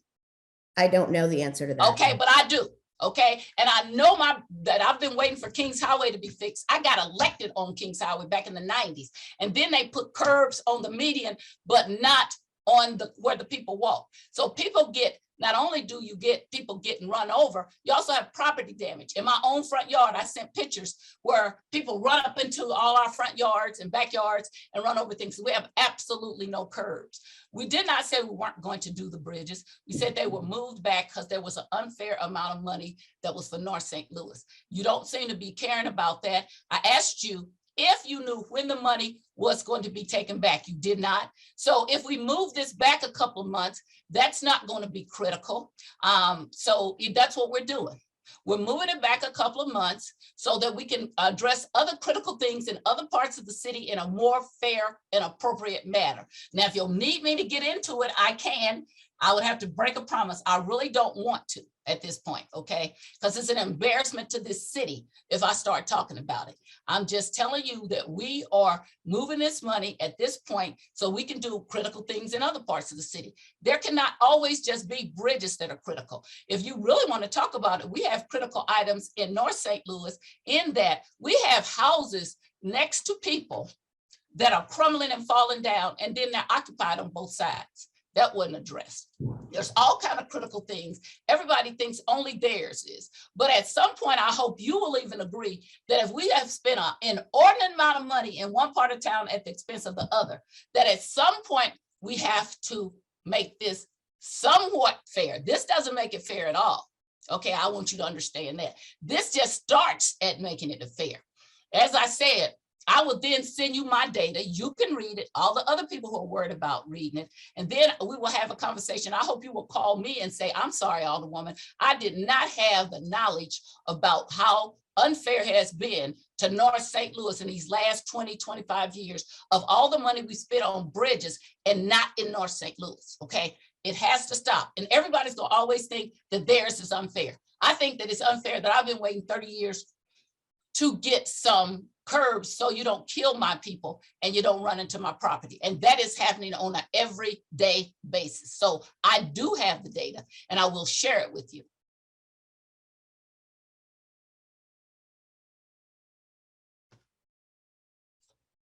And again, I am sorry, I should not call you a spoiled brat. I just think that you all do not understand how much money in the last 20 years, 25 years, that the white mayors have spent in your part of town at the expense of my part of town. Right. Any further discussion? Alderwoman from the 6th. Thank you, Mr. President. I just want to say that I definitely understand that there are critical needs across the entire city. The definition of critical in this instance is the possibility that a bridge or multiple bridges will fail.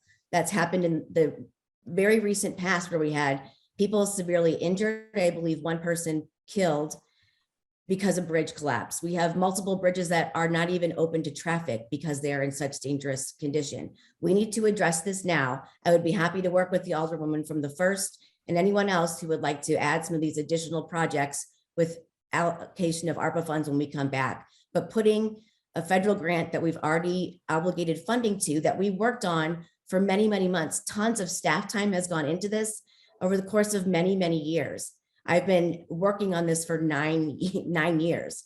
So I think I asked my colleagues to please move forward with this really important funding, not let the possibility of losing the grant money from the federal government happen. We can come back next session and talk about addressing the inequities that have occurred in the past. Thank you.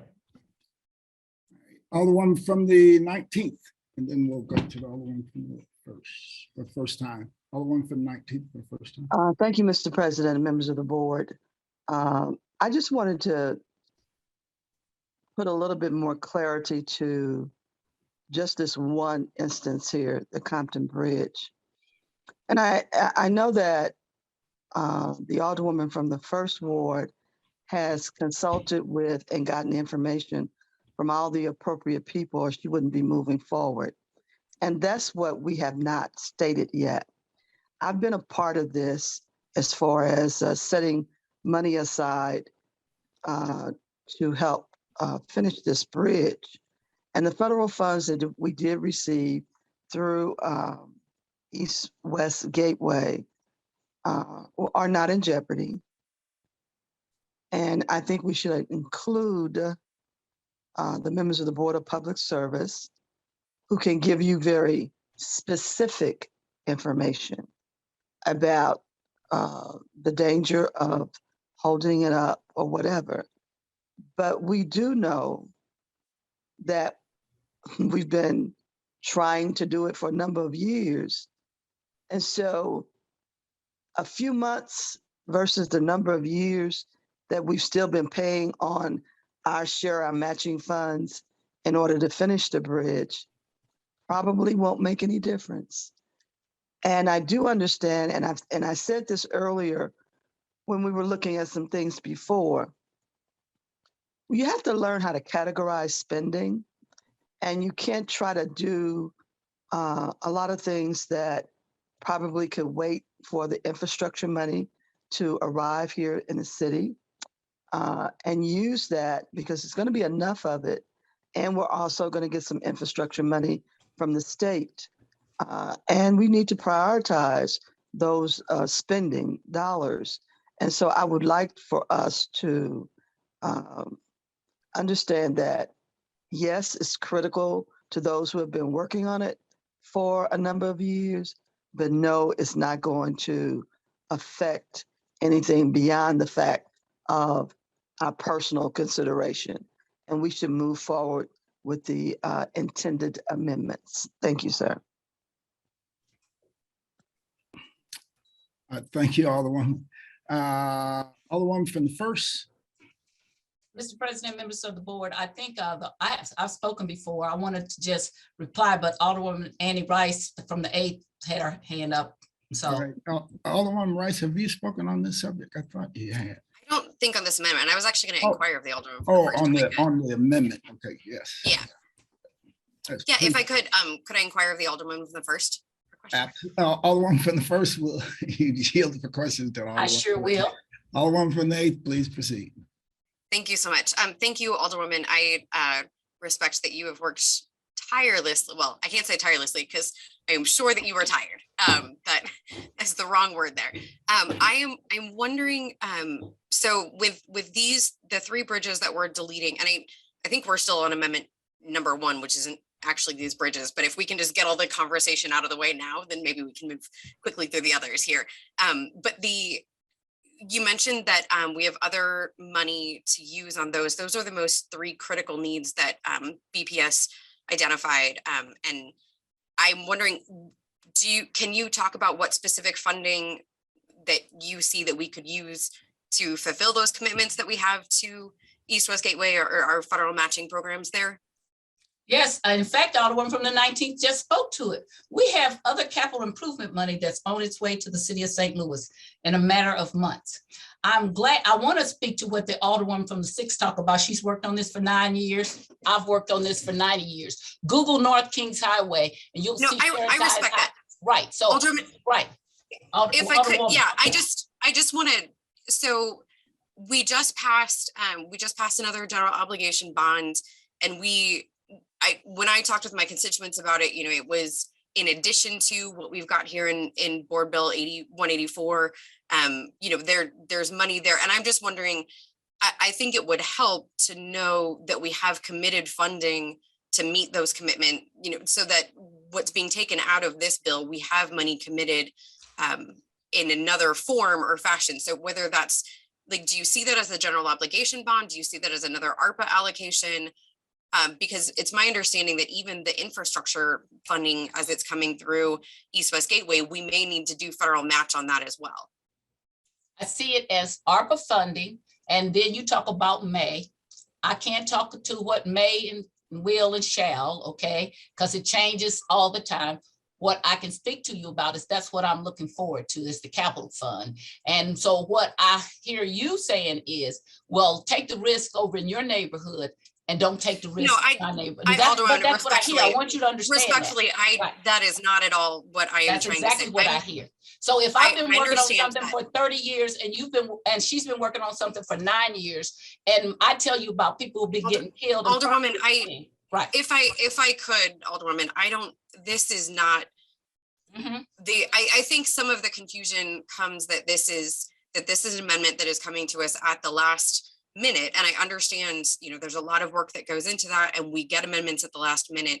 We are not trying to pit a bridge against another bridge or a project against another project. It is, if there is money already that we as a city have committed, then I am just trying to clarify, do we have the funding lined up to meet our commitment outside this? I think that the projects that you have proposed are vital. I think they are important, and I would support an immediate ARPA bill as soon as we come back to fund those. But I don't see why we need to do one or the other at the moment. So I'm not saying wait. I'm saying, we have a meeting in 3 days. Then let's have that bill ready to go and we allocate that next round of funding. What I'm concerned about is, are we going to be able to follow through on those 3 commitments as well? And I do respect that the infrastructure funding, it's one of the things that our citizen commission asked for, was equity in our BPS projects, in our capital improvement funding. And I support that. I just want to make sure that we are meeting our commitments per the federal funding that we have there. So that's all the questions that I have for the moment, and I'll yield back. I thank my colleagues for really trying to believe the best of each other here, that we are not trying to fight each other. We're trying to do the best that we can for our city here. And I would absolutely support moving this money as soon as we come back with a new ARPA bill. But I just want to be sure that we're meeting our federal commitments on these 3 vital bridges. And I don't want Compton to fall onto the railways that are underneath there. That one has such a high price tag because it is a massively complicated project with the railways that are underneath it. That's, I don't think that we need to be fighting each other when we have such a huge pot of money that is coming forward to us. And I think that we can do all of these things. Thank you. Great, thank you. Alderman from the 14th. Mr. President, will you yield for a question? I can't. I just want to know, are we still on Amendment 1? Yes, we are. We're still on. Okay, well then we're talking way out of school then, aren't we? Yeah, yes, some of it has been. Yes, okay. Yes, well, we are. Since we've breached that, would the Alderwoman for the first defer for a clarifying question? Absolutely. Alderwoman from the first, will you yield the question to the Alderwoman from the 14th? Yes, I will. And again, I want to apologize about my outburst. I am tired, but I also have worked on this for a very long time. And the truth is, I do have knowledge. The president has, and the 16th Ward Alderman have, and the mayor and the comptroller, that would make these other people, if they knew it, and I'm going to share with you as soon as we leave here. And when they read this, they're going to say, oh, again, things I didn't know. Okay. I'm trying not to get into it right now if I don't have to. Okay. But yes, I'll answer any question you have. Okay. Since we're actually not on Amendment 2 and Amendment 3, but I guess what I'm asking is, you're not saying you're taking these off. You're just reprioritizing in this, in all of these amendments, correct? Correct, because just like the Alderwoman from the 8th just said, we're gonna come back in 2 days and introduce another one. The same thing can happen with those. This is something about making it fairer because it's been very unfair. And that's all. We're not saying, right. And reprioritizing. Correct. It'll all get done in good time. Correct. Okay, that's all I needed to know. Thank you very much. All right, thank you.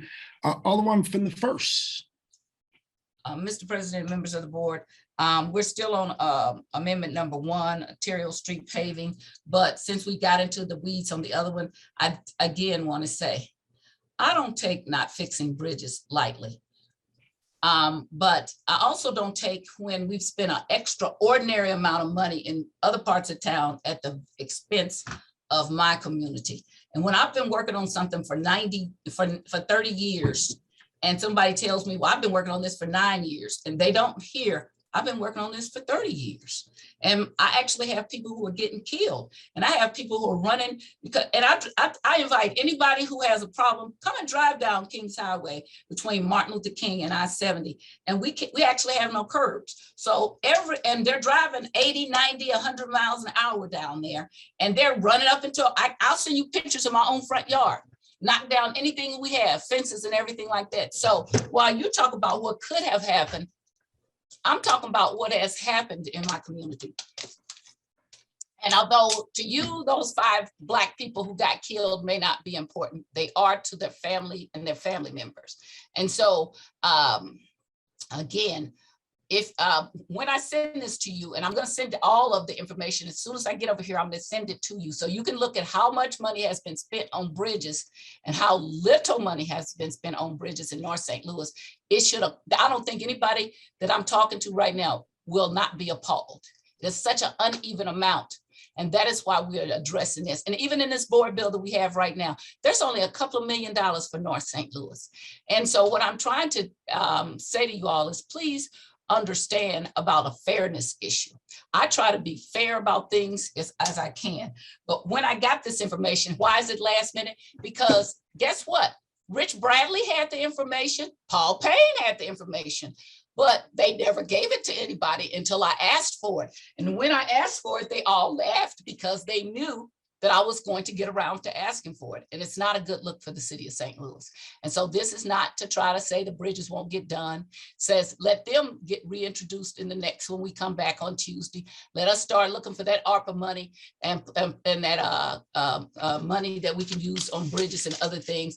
And let us get started on money in our parts of the city so that we can feel that there's some kind of fairness. I really don't think that the people who are always arguing against us even hear how sad it makes us when we feel like that we're not part of the city. You don't hear it. When you had a problem with your takeout wine, we don't have takeout restaurants, but we all voted and said, oh, okay, this is going on. And now we have this pandemic. And so even though we don't have many takeout restaurants, if this is a problem that you need to do your takeout, then that's what we're going to do.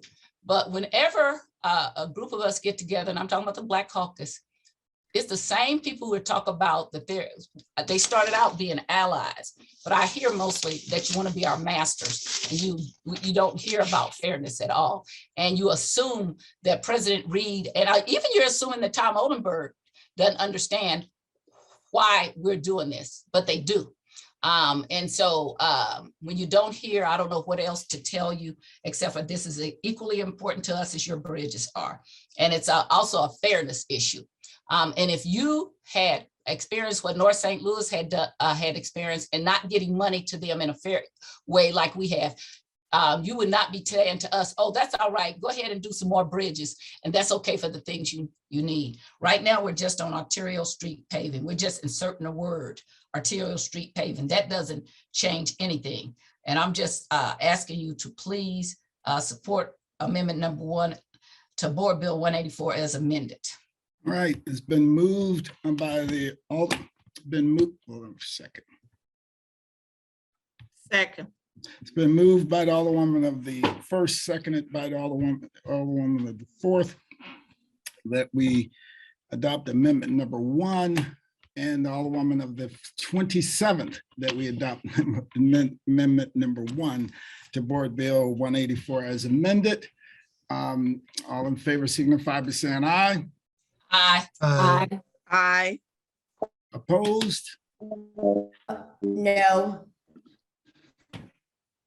Motion carries. Alderwoman of the first, I believe you have amendment number 2. Yes, Mr. President, members of the board, I move to bring amendment number 2 to Board Bill 184 as amended before us to be passed, the due pass. All right, it's been moved by Alderwoman of the first and seconded by the Alderman of the third. Alderwoman of the first, would you like to read amendment number 2 in the record, or? Yes, Mr. I know President. you're tired, so I can read it if that'll help. And again, and I mean this because the Alderwoman from the 6th and I got them elected together. I want to apologize again to what I said, and I'll keep apologizing. I will reach out to her personally and apologize because she's a grown up. And so I shouldn't have said that. And I'm sorry. And I don't say I'm sorry if I'm not sorry. Okay, so I really am. I want to apologize. Okay. Amendment number 2 to Board Bill 184 as amended to amend said Board Bill Exhibit A as follows. Beginning Exhibit A, Category A, streets under the new project line, arterial street pavement, and following line item 4, Jefferson dash Chippewa to Shoto. Insert the following in words and figures as follows. And for the folks at home who don't see it, there's a table. The first column in the table is category. For second column, projects. Third column ARPA, and the fourth column half since surplus. Fifth column sales tax fund total, and the sixth column total. The first line item, Goodfellow through Delmar to Halls Ferry, under ARPA, 2 million, total 2 million. Traffic calming, Riverview I-70 to Circle under ARPA, 1.25 million, under total 1.25 million. And that's also curbs. Kings Highway, Dr. Martin Luther King to I-70, 2.5 million under ARPA, and total is 2.5 million. And that also includes median repair.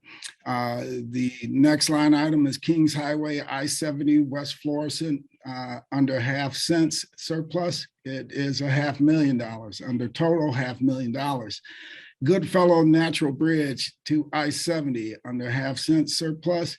$500,000 under total $500,000. King's Natural Bridge to Marcus to Salisbury Parnell under half cents, $500,000, and under total $500,000. The final line item is sprinkler repair under half cent surplus, $350,000. And under total 350,000, and the total being 21.68 is what we have there. All right. All one for the first. Mr. President, members of the Give you board. time to get a cup of coffee. If I drink coffee, I'll be calling you at 1 o'clock in the morning. So I can have a little tea. I wanted to point out that the 2168 is not the total for this. That's the total. The president, and I'm sorry, the attorney put that 21.8, but that doesn't add to 21.8. That only adds to 7.6. Okay. Yeah. So that 21.8 is a whole bigger number. Okay. Yeah. So he just put that in there, but these changes are critical changes throughout the community in North St. Louis. Okay, not like, as I said before, I can speak to Kings Highway because I sit right now, I'm at home and they're at least driving 60 or 70 miles an hour. And my people are afraid almost to walk on the sidewalks. And at least once a week or so, somebody in my community is getting their fences, garages. We had some beautiful light fixtures at the corner of Maffett Place and Kings Highway, which we don't have anymore because they ran right over them. We actually have no curbs. And so I'm kind of disappointed in Rich Bradley, because Rich Bradley knows this wasn't something that we just happened to us. This happened because BPS went against our wishes in our neighborhood and widened Kings Highway only in our residential neighborhood back in the 90s. And we wrote all kinds of letters saying, don't do this. And now what is happening is because it was caused by BPS and a former mayor. And it is dangerous to us that live there. And I don't want to see any more lives lost. And I also want to speak to Riverview, I-70 Circle. I already know what that's like. If you live in the north end of town, and there, the Alderman from the 27th and the 2nd can speak more to that, but that's also a big problem. And they're trying to traffic calm and trying to make it where people are not getting killed there, and people are not getting hit. And everybody thinks what they need right now is important, and I do too. I think bridges are important, and I have supported bridges over the years to the detriment of my own community. The median repair is because, again, people are jumping the curbs, they're in the medians, they're tearing down things. It is dangerous. I wish we could get some police officers on these streets. That's my druthers. We don't have that. We don't have people, we don't get special people when we're having a problem that they come to North St. Louis and sit and address the problems. So I've had to spend almost all my ward capital money putting in speed humps that a lot of people opposed, and then they got them themselves. So all of these things, a lot of this is just public safety, because we're just scared to death, and it's all over. It's all over the city of St. Louis, and we have to find a way to address it. But this part of the board bill is basically a public safety addressing that we need, because we don't have the police to sit there. I would prefer to have policemen sitting there and making sure that they didn't drive like that, but we don't have it right now. And so that's why this amendment came about. All right, Alderwoman from the 1st, would you, now that it's been fully stated for the record, would you like to make the motion for amendment number 2 as previously stated? I'd like to move to amend Board Bill 184 as amended with amendment number 2 as previously stated. It's been moved by the Alderman from the 1st. Entertain a second on that motion. Seconded by the Alderman from the 23rd. Alderman from the 6th. Thank you, Mr. President. I just wanted to request a roll call vote. Thank you. All right. Alderwoman from the 14th. Will the Alderwoman for the 1st yield for a question? Alderwoman from the 1st, will yield a question to the Alderwoman from the 14th. I will. Alderwoman from the 14th. Going back and forth here, my question is, when you're talking about the half-cent surplus, that means you're fortifying what's going to be done now for the curbs and the improvements safety improvements you've asked for. Is that correct? Correct. And this started out, if I can explain a little more. So we have money to pave Kings Highway. That was in the bill. There's no way. Length of Kings Highway. Right. From. But in my part of Kings Highway, if you pave, they'll be actually driving on the sidewalk. Okay. Okay. That's how critical the curbs are run down. Yeah. The curbs are like this. Yeah. Okay. So that's when I got to Rich and Mr. Bradley, I shouldn't say Rich, the chairman, the president of BPS, he knows about this because he and I have taken this journey for 30 years together. So he knows, and he knows how we yelled and said, don't do this, because this is, so the city itself created this. And so if we're going to get our street paved, we have to have those curbs. It's nothing else we can do. And then one more question. Sprinkler repair wasn't on the last one. Where are the sprinklers going? In the median. Oh, okay. And let me say, I put that there because that's what they protected. I would have preferred when they did the original because what happened is I got elected screaming about Kings Highway had not been paved in 30 years. So when I came down here, I fought and I finally got the money to pave Kings Highway. But then they got this matching money. And so BPS and that mayor decided, oh, we're going to do XYZ. We didn't want it. They tore down all our mature trees. They widened it only in the residential area. We told them this is going to become a speed trap, which it did. And then they put nice curbs on the median, but not where the people walked, okay, which we thought was dumb, okay. We were opposed to that. And they said because they want to protect the sprinklers. That was just some extra money that, and I probably won't even use it for that, but that's what they said. Oh, we're going to do this, right? Do this. This is what you need to be done. But I would give it to any of my cohorts in the North St. Louis that would need it for something else. I put it there because we were doing it late, okay? But I don't have to have, I much prefer to have critical things done, okay, to save lives. But also, I'm going to just tell you, in saying that, I did not like the bicycle track that's in that first thing when you look on the appendix. I don't think you need a bicycle track, but I said I would be quiet and leave it alone.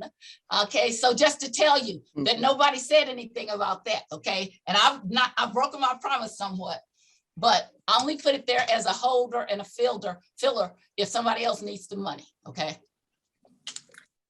Okay, that's all I have. I just wanted clarity on how that money's it's fortifying what's already being spent. Correct. Okay, thank you. Alderman from the 13th. Thank you so much, Mr. President, members of the board. This question, I think I would like to direct to the Alderman from the 16th, if you would yield. Alderman from the 16th, will you yield the question to the Alderman from 13th? I will. Thank you. I'm looking at these numbers and it looks like the spending in amendment number 2 equals 21 million. And then the spending, I know we're not at amendment number 3 yet, but it's adds up to much less than that amount. So, I mean, is this then taking money out of ARPA money that we haven't gotten in yet? Because I know we are kind of trying to stay within what we were allocated, but we have gotten in. I mean, what is your impression of this? No, sorry, Alderwoman, I'm not following your. So, it's not like we're getting rid or planning or people, trying with this amendment to take out an equal amount of money that matches what this amendment number 2 is putting in. So I'm a little bit confused and I'd love to hear your thoughts about how that works out in your head and why those 3 things were being taken out in order to put in what's in amendment number 2. It's not the same amount of money. Does that make sense? Alderwoman, as a point of clarification, the 21 million was that total was a typo from the board's attorney. Okay, so what should that be? Thank you. I'm just looking at it. I'm like, this doesn't... like, I think the Alderman from the 16th talked at the beginning. It's like 7.6 million or something. Okay, so it's the same. Okay, yes. I understand. Thank you so much. That was my main question. I appreciate the clarification, and I'm sorry if I missed that. In the 12th, 13th, and 14th wards, we have a few $1 million of project along our section of Kings Highway for traffic calming. That really needs to be done as well. And I had sort of looked at this bill as more overarching projects and kind of throughout, bigger projects that added up to, the critical need infrastructure and not necessarily for spending in our individual wards. So that's something that, I guess I'm just a little bit uncomfortable with how this amendment came in without the time for community input into it.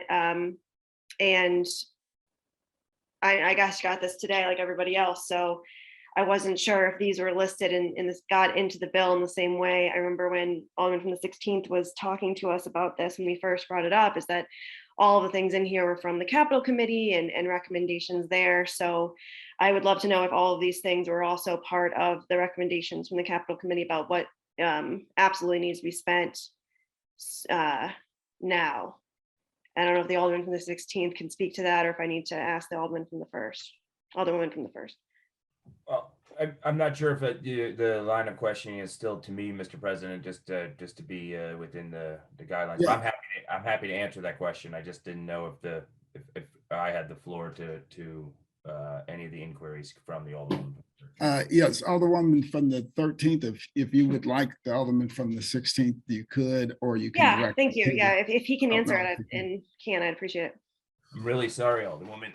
Can you restate the question for me, though? Mostly I'm just trying to figure out is if, when you brought up this bill to us in the beginning, it was said that the things that were in it came from the capital committee. They were listed as critical expenditures. They're things that, had the community input, and we didn't, and we had a lot of information going in about everything that was in this bill. And so I just wanted to see if the things in the amendment number 2, why they weren't in the first version of this bill, if they also kind of meet those same qualifications as everything else that's in the bill, just to get more comfort in this amendment from your perspective.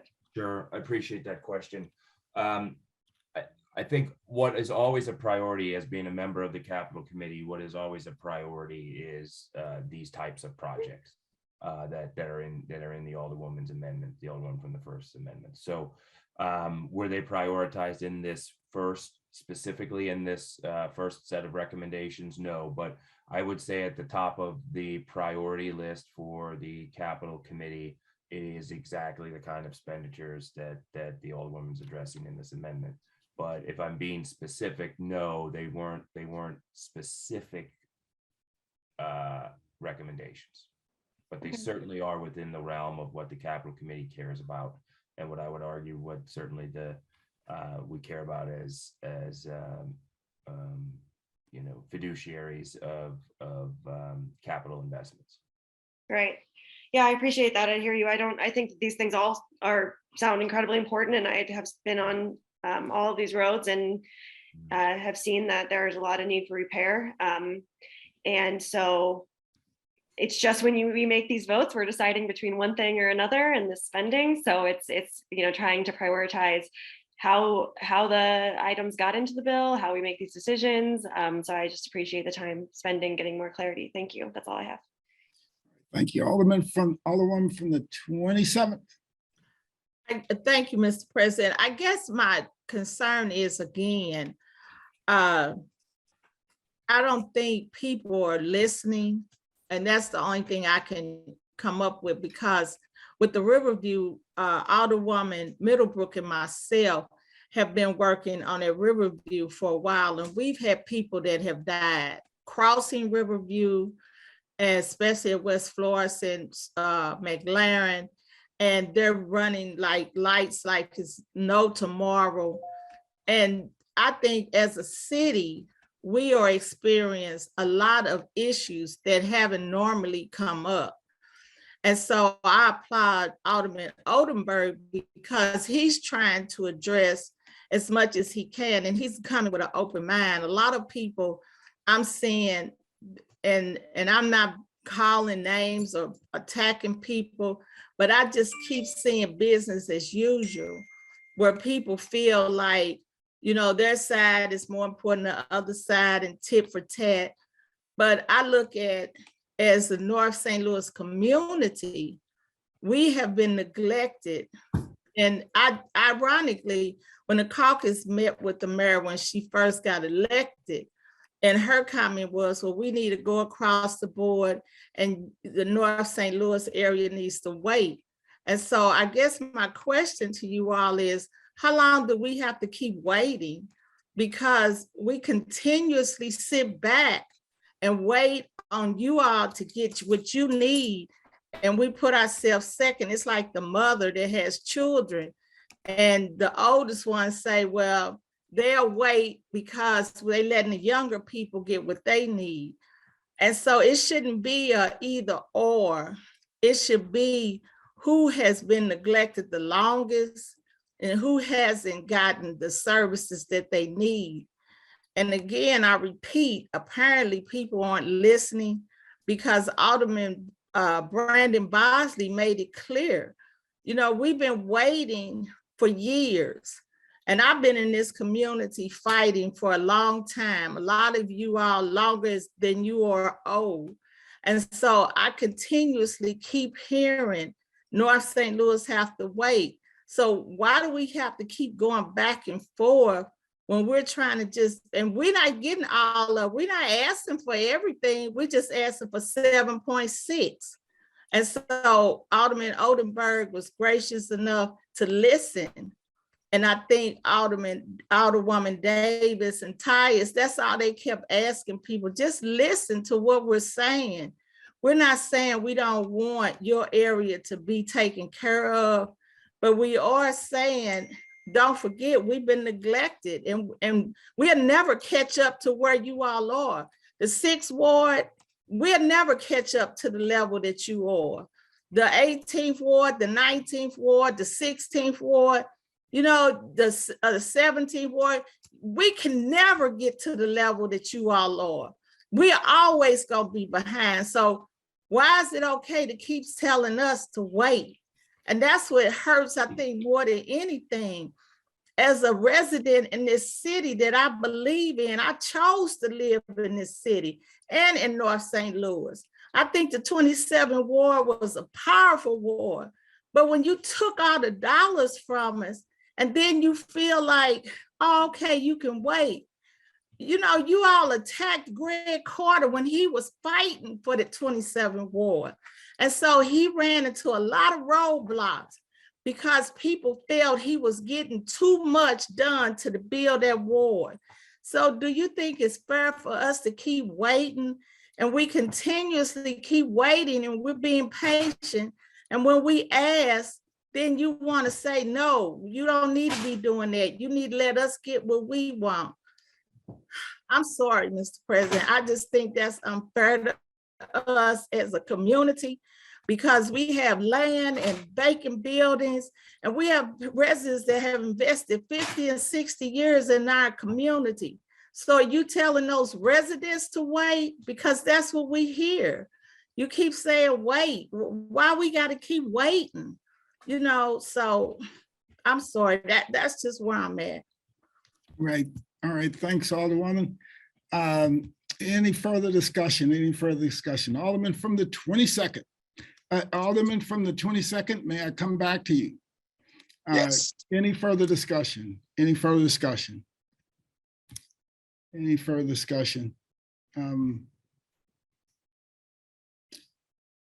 Alderwoman from the 1st.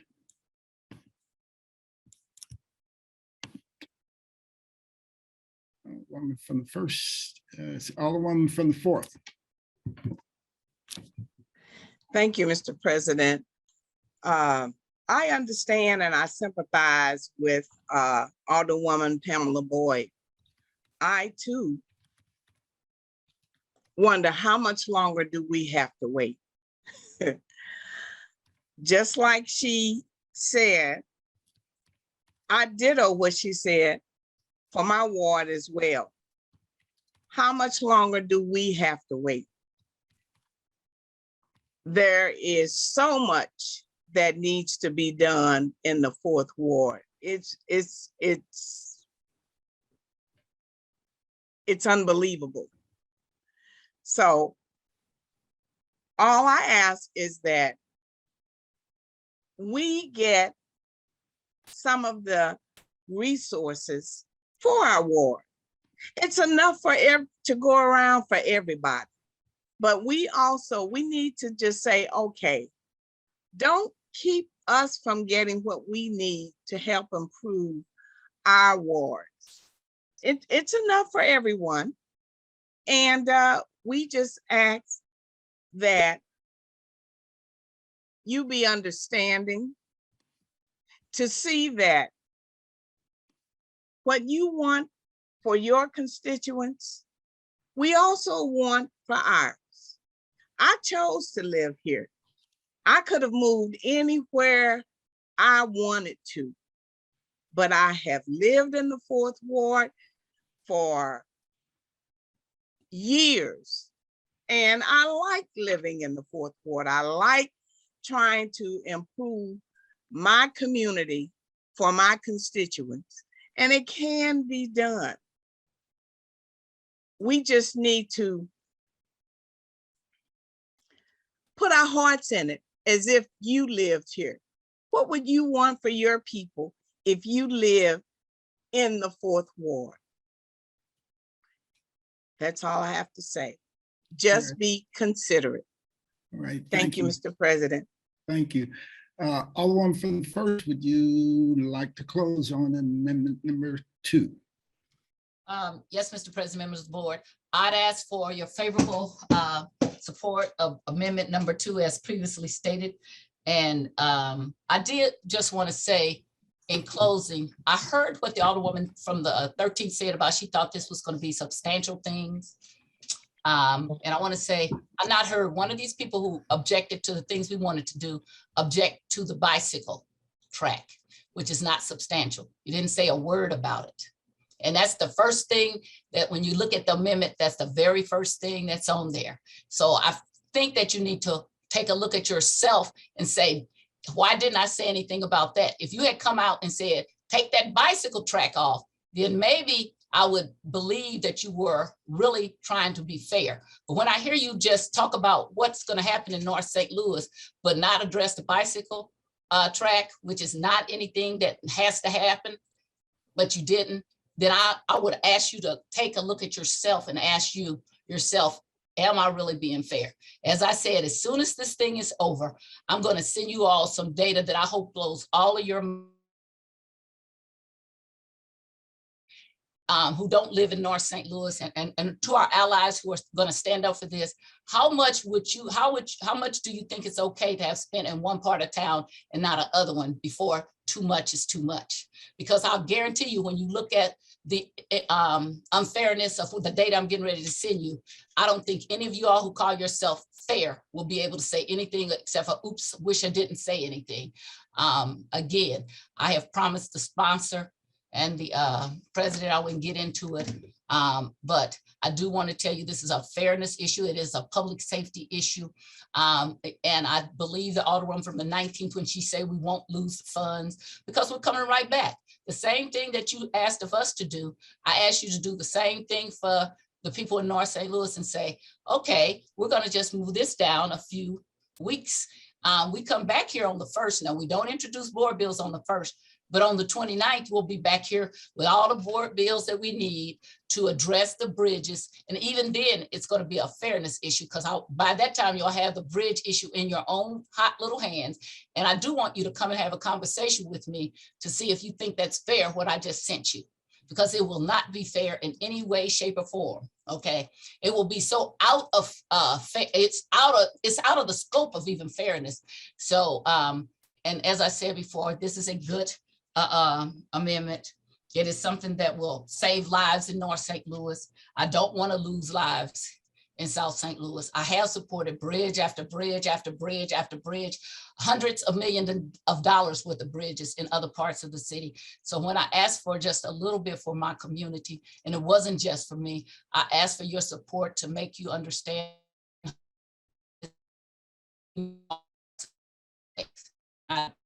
To pass out amendment number 2, I think it is. Yes, amendment number 2. To board bill, I lost my place. 184 as amended. 184 as amended. All right. Amended. All right. And I believe there's been a call for roll call. Yep, and there's been a request for roll call. We're voting on amendment number 2 to board bill 184 as amended. It was moved by the Alderwoman from the 1st, seconded by the Alderman from the 23rd, and we'll discuss. Madam Clerk, please call the roll. Alderwoman Tyus. Aye. Alderwoman Middlebrook. Aye. Alderman Bosley. Alderwoman Evans. Aye. Alderman Page. Aye. Alderwoman Ingracia. No. Alderman Coder. Alderwoman Rice.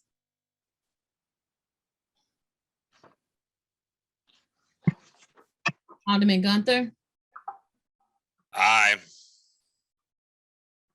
Alderman Balmer. Aye. Alderwoman Martin.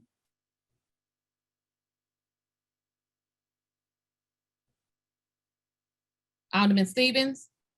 Pass. Alderwoman Schweitzer. Aye. Alderwoman Howard. Aye. Alderwoman Green.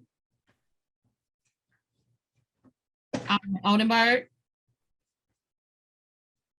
Aye. Alderwoman Peel. Aye. Alderman Todd. Aye. Alderwoman Davis. Aye. Alderwoman Spencer. No. Alderman Muhammad. Yeah, because I need to know. Wait a minute. Hold on. Alderman Boyd.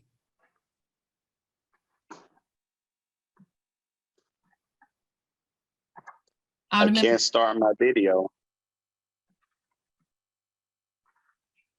Alderman Bakoro. Aye. Alderman Orion. Aye. Alderman Cone.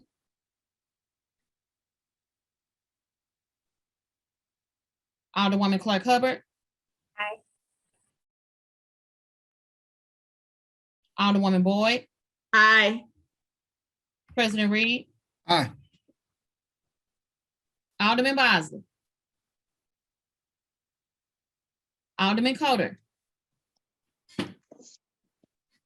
Alderwoman Rice. Present. Alderwoman Martin. Alderman Stevens. Present. Alderwoman Green. Alderman Muhammad. Alderman Boyd. Aye. Aye. Thank you. Alderman Cone. 18 aye votes, 2 no votes, and 2 voted present. I vote stay in the motion. Alderwoman from the first and adopted amendment number 2. Alderwoman from the first. You still, you have your final amendment? I'm sorry. Mr. President, members of the board, thank you so much. I know this has been a long meeting. I moved to put amendment number 3 to Board Bill 184 as amended before us.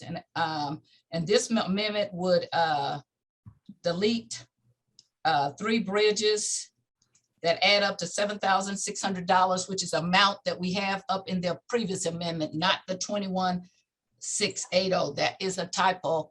And I had said that before. 7,600,000. Right, 7,600,000, right. All right, excellent. Would you like? Second that, Mr. President. It's been moved by the Alderwoman from the first, seconded by the Alderman from the 25th, I believe. 22nd.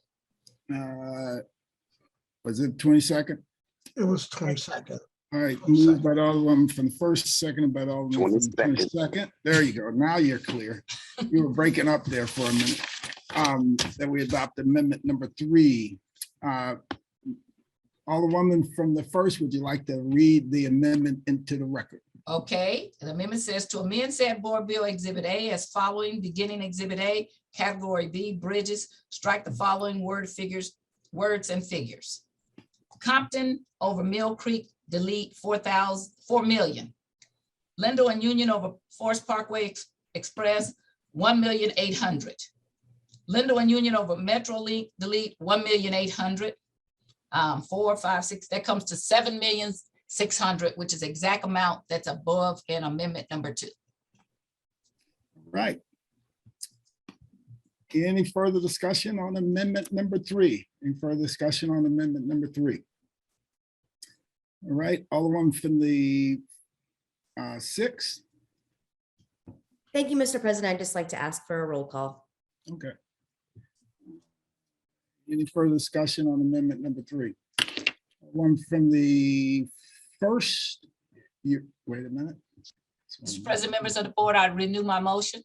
hold on one second, somebody else. Alderman from the 4th. Yes, and I know this may be an inappropriate time to bring this about, but I don't see anything on streets that's going through the 4th ward. And I know MLK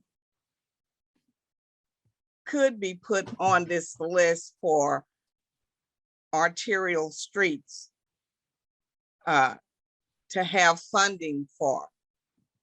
And I don't know how that got overlooked or if it was an oversight. Yeah, Alderman from the 4th, if you have you can have a discussion with the Alderman from the 1st.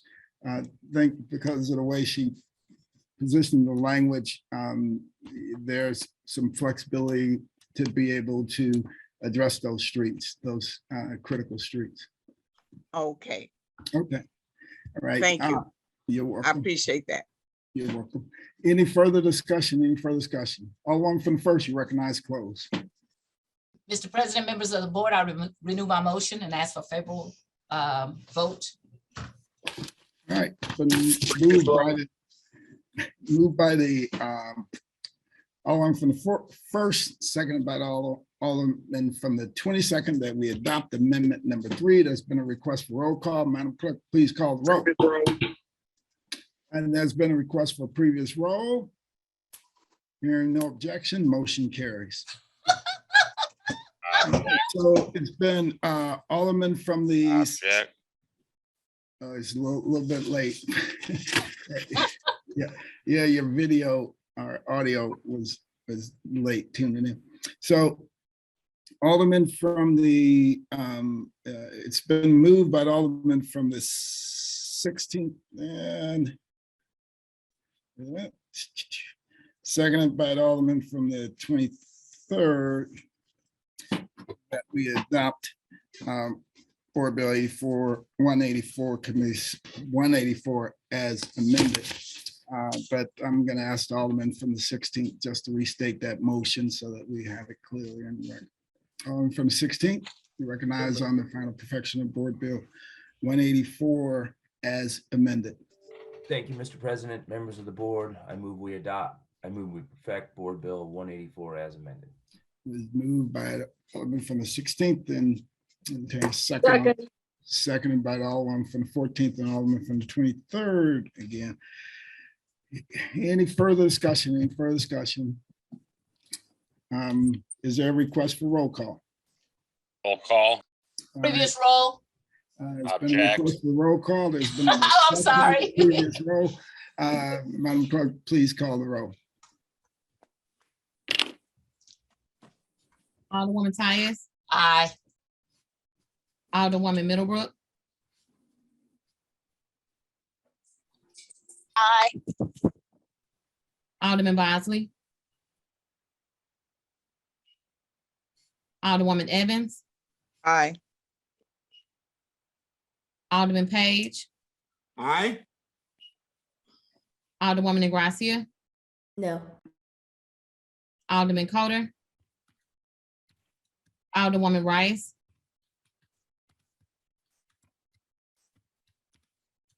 Alderman Gunther. No. Alderman Ballmer. Aye. Alderwoman Morton.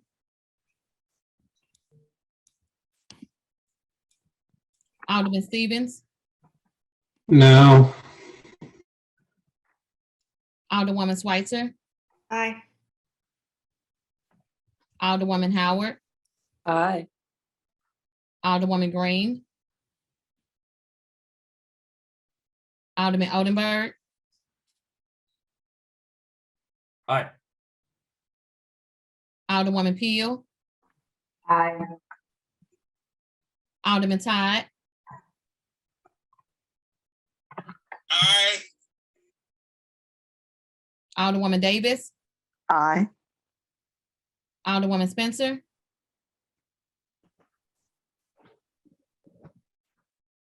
Alderman Muhammad.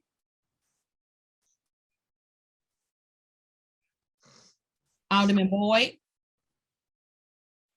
Aye. Did you Alderman, hear me? yes, sir. Alderman Vaccaro, Okay. Aye. Alderman Narayan. Aye. I'm sorry, Alderman, I didn't catch that. Aye. Thank you. Alderman Cone, I got to vote. Alderwoman Clark Hubbard. Aye. Alderwoman Boyd, Aye. President Reed, Aye. Alderman Bosley, Alderman Coder, Alderwoman Rice, No.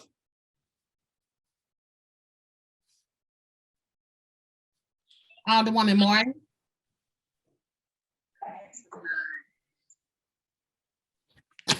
Alderwoman Green, Alderwoman Spencer, Sorry, Bosley's an aye. Alderwoman Spencer, Present. Alderman Muhammad, Alderman Cone, Present. 18 aye votes, 4 no votes, and 2 voted present. I vote to sustain the motion of Alderman from the 16th and perfected Board Bill 184 as amended.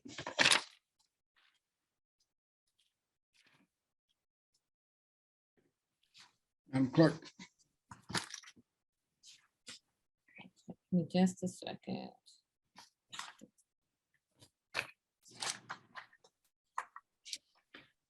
That's the end of third reading report of engrossment. All other business being suspended, President shall in open session affix his signature hereto to the end that these may become law. President Reed, Yes, so I think we have to read the numbers off. yep. Go ahead. Board Bill 84, Committee Sub, 185, 194, 211, 191, 206, Committee Sub, 114, and 151.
Alderman from the 19th, you recognize on the motion for our courtesy resolutions calendar.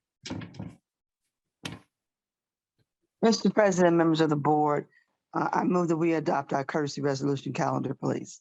Been moved by the Alderman from the 19th. Entertain a second on that motion. Second. Seconded by the Alderman from the 4th. Any discussion? All in favor signify by saying aye. Aye. Aye. Aye. Opposed, motion carries.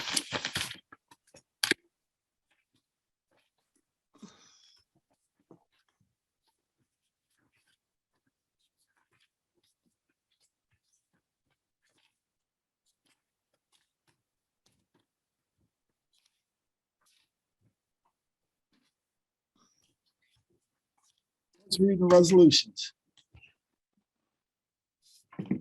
Resolution 231 sponsored by Alderwoman Tyus, Rams Settlement. Alderman from the first, you recognize on first reading resolution 231. And I suspect you're gonna reintroduce this. Yes, Mr. President, I was gonna have it read because it's a very good resolution. But please have it read. no. We've been here so long. Since I'm gonna reintroduce it as soon as I can, which will be April 29th, which is gonna be my 29th birthday for the 37th time. But anyway, so I will have it just sent to the Rules Committee. Thank you. All right, thank you. So resolution 231 was withdrawn by the sponsor due to time. Any further first reading resolutions, Madam Clerk? That's the extent of first reading of resolutions. Second reading of resolutions. Report from the Public Safety Committee related to the mayoral and chair of public safety appointees to the Detention Facilities Oversight Board.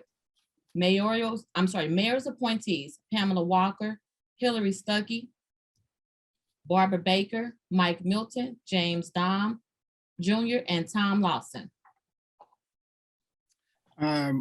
Alderman from the 23rd, you recognize. So, yeah, it's important. It's really important that we do this, and I know it's been a long meeting. And I can't speak to the mayor's appointments. I guess the question I would ask is, do you want to do these one by one as we did them in committee? I do know that I did get a call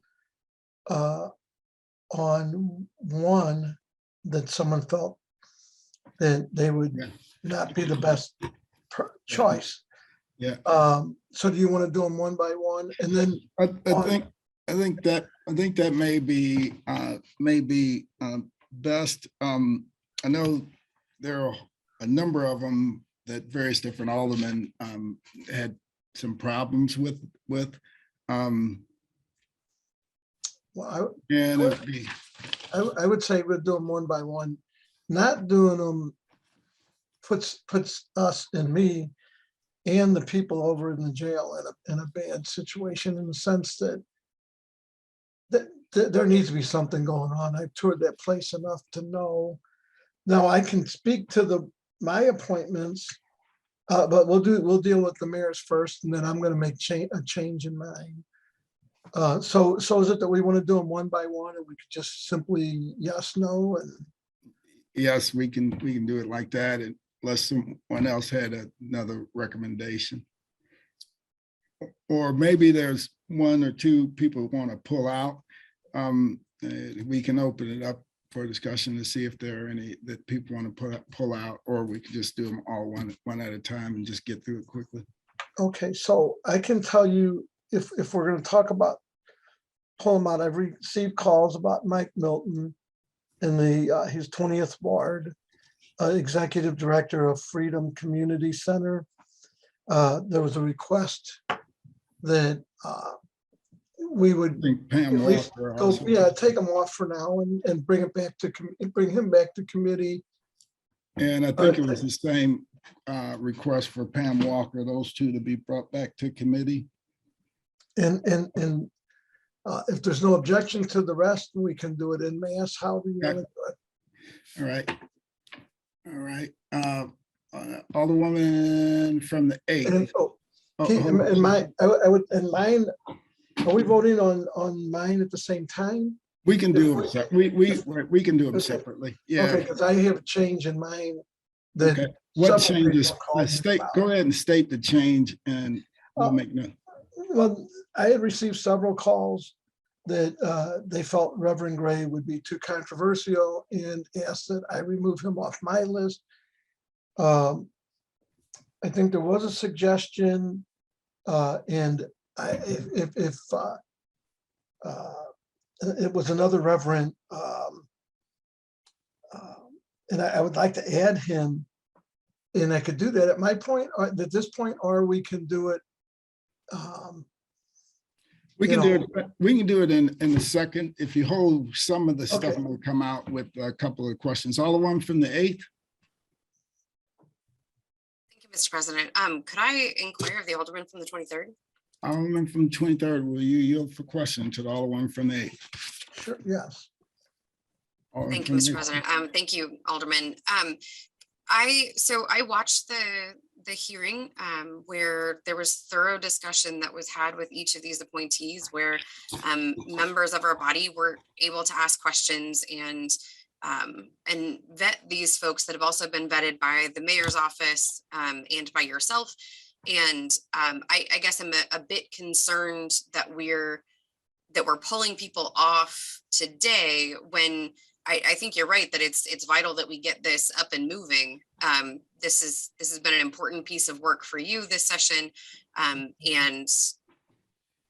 I'm just curious, could you speak to, were there folks that weren't able to attend our session, that weren't able to voice their concerns ahead of the hearing of the Public Safety Committee? There were. And out of respect for them, I said, well, at least I said I would, it isn't necessarily that we wouldn't, that I would go back to committee, at least re-bring them back to committee for further vetting and see whether or not people still feel that they should. I think they felt the one they felt was a little bit, would be very controversial.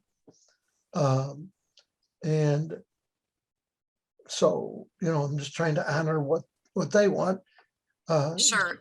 Some asked me, why don't you just drop it and start over? And I'm not doing that for next session because, in fact, I'm kind of honored that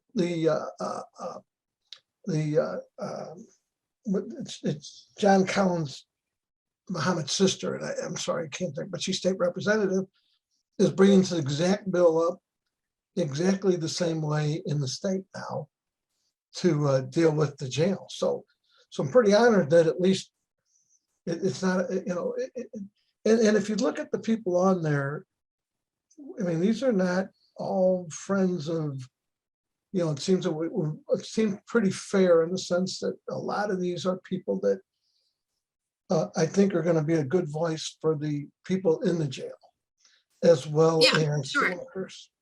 Yeah, I mean, I would be in favor of approving both slates of folks that the Public Safety Committee has already vetted.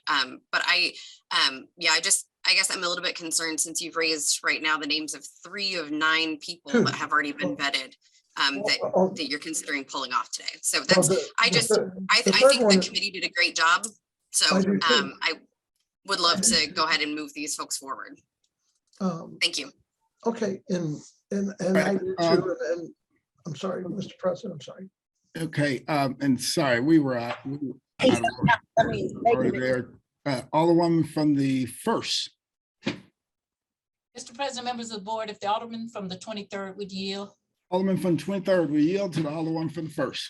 Yes. Alderman from the 1st, please proceed. Alderman, first I want to speak to a little bit about the mayor's appointments.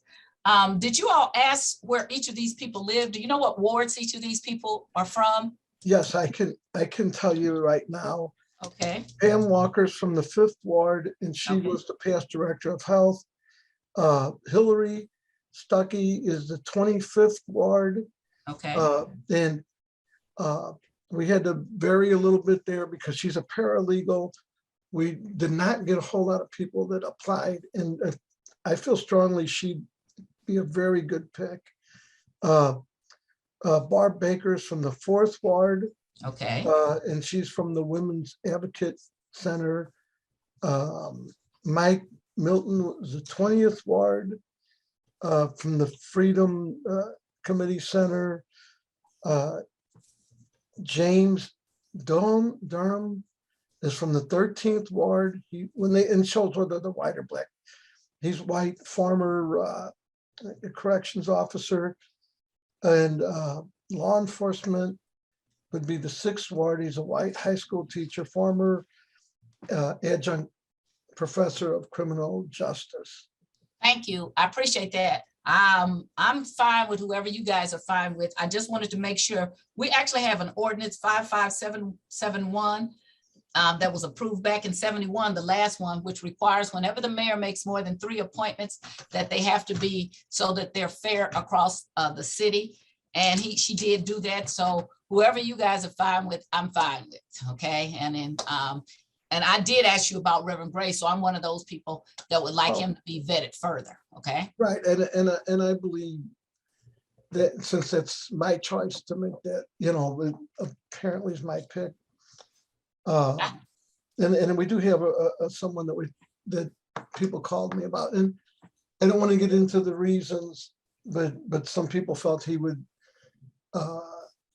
be using this more as a bully pulpit, and there was concerns. So since that was my choice to put him there, I would also have the right to take that off. That would be under mine. The mayor's, it's however everybody feels and however we want to vote. I do know that those 2, for whatever reasons, were asked to be revetted or re-looked at. But I would like to pass either all, part, or some out so that we can start moving. Let's see, and I think I also have, because some of them are on. Alderman, I don't have any further questions from you. I told you I'm fine with whatever you do, long as it meets the minimum requirement, and the mayor did do that. So whatever you do, I'm okay with, okay? Okay, thank you. Mr. President. I have no further questions. Okay, thank you.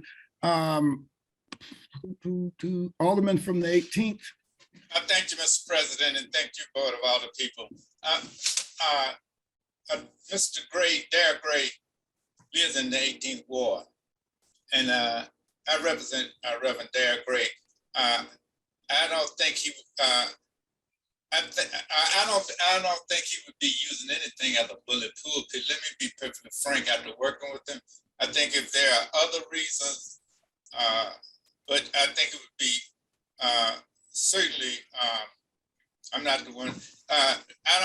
That's the first thing, and certainly I think he's qualified to sit on the board, and I think he would give an honest assessment of whatever situation. I think this involves the public safety.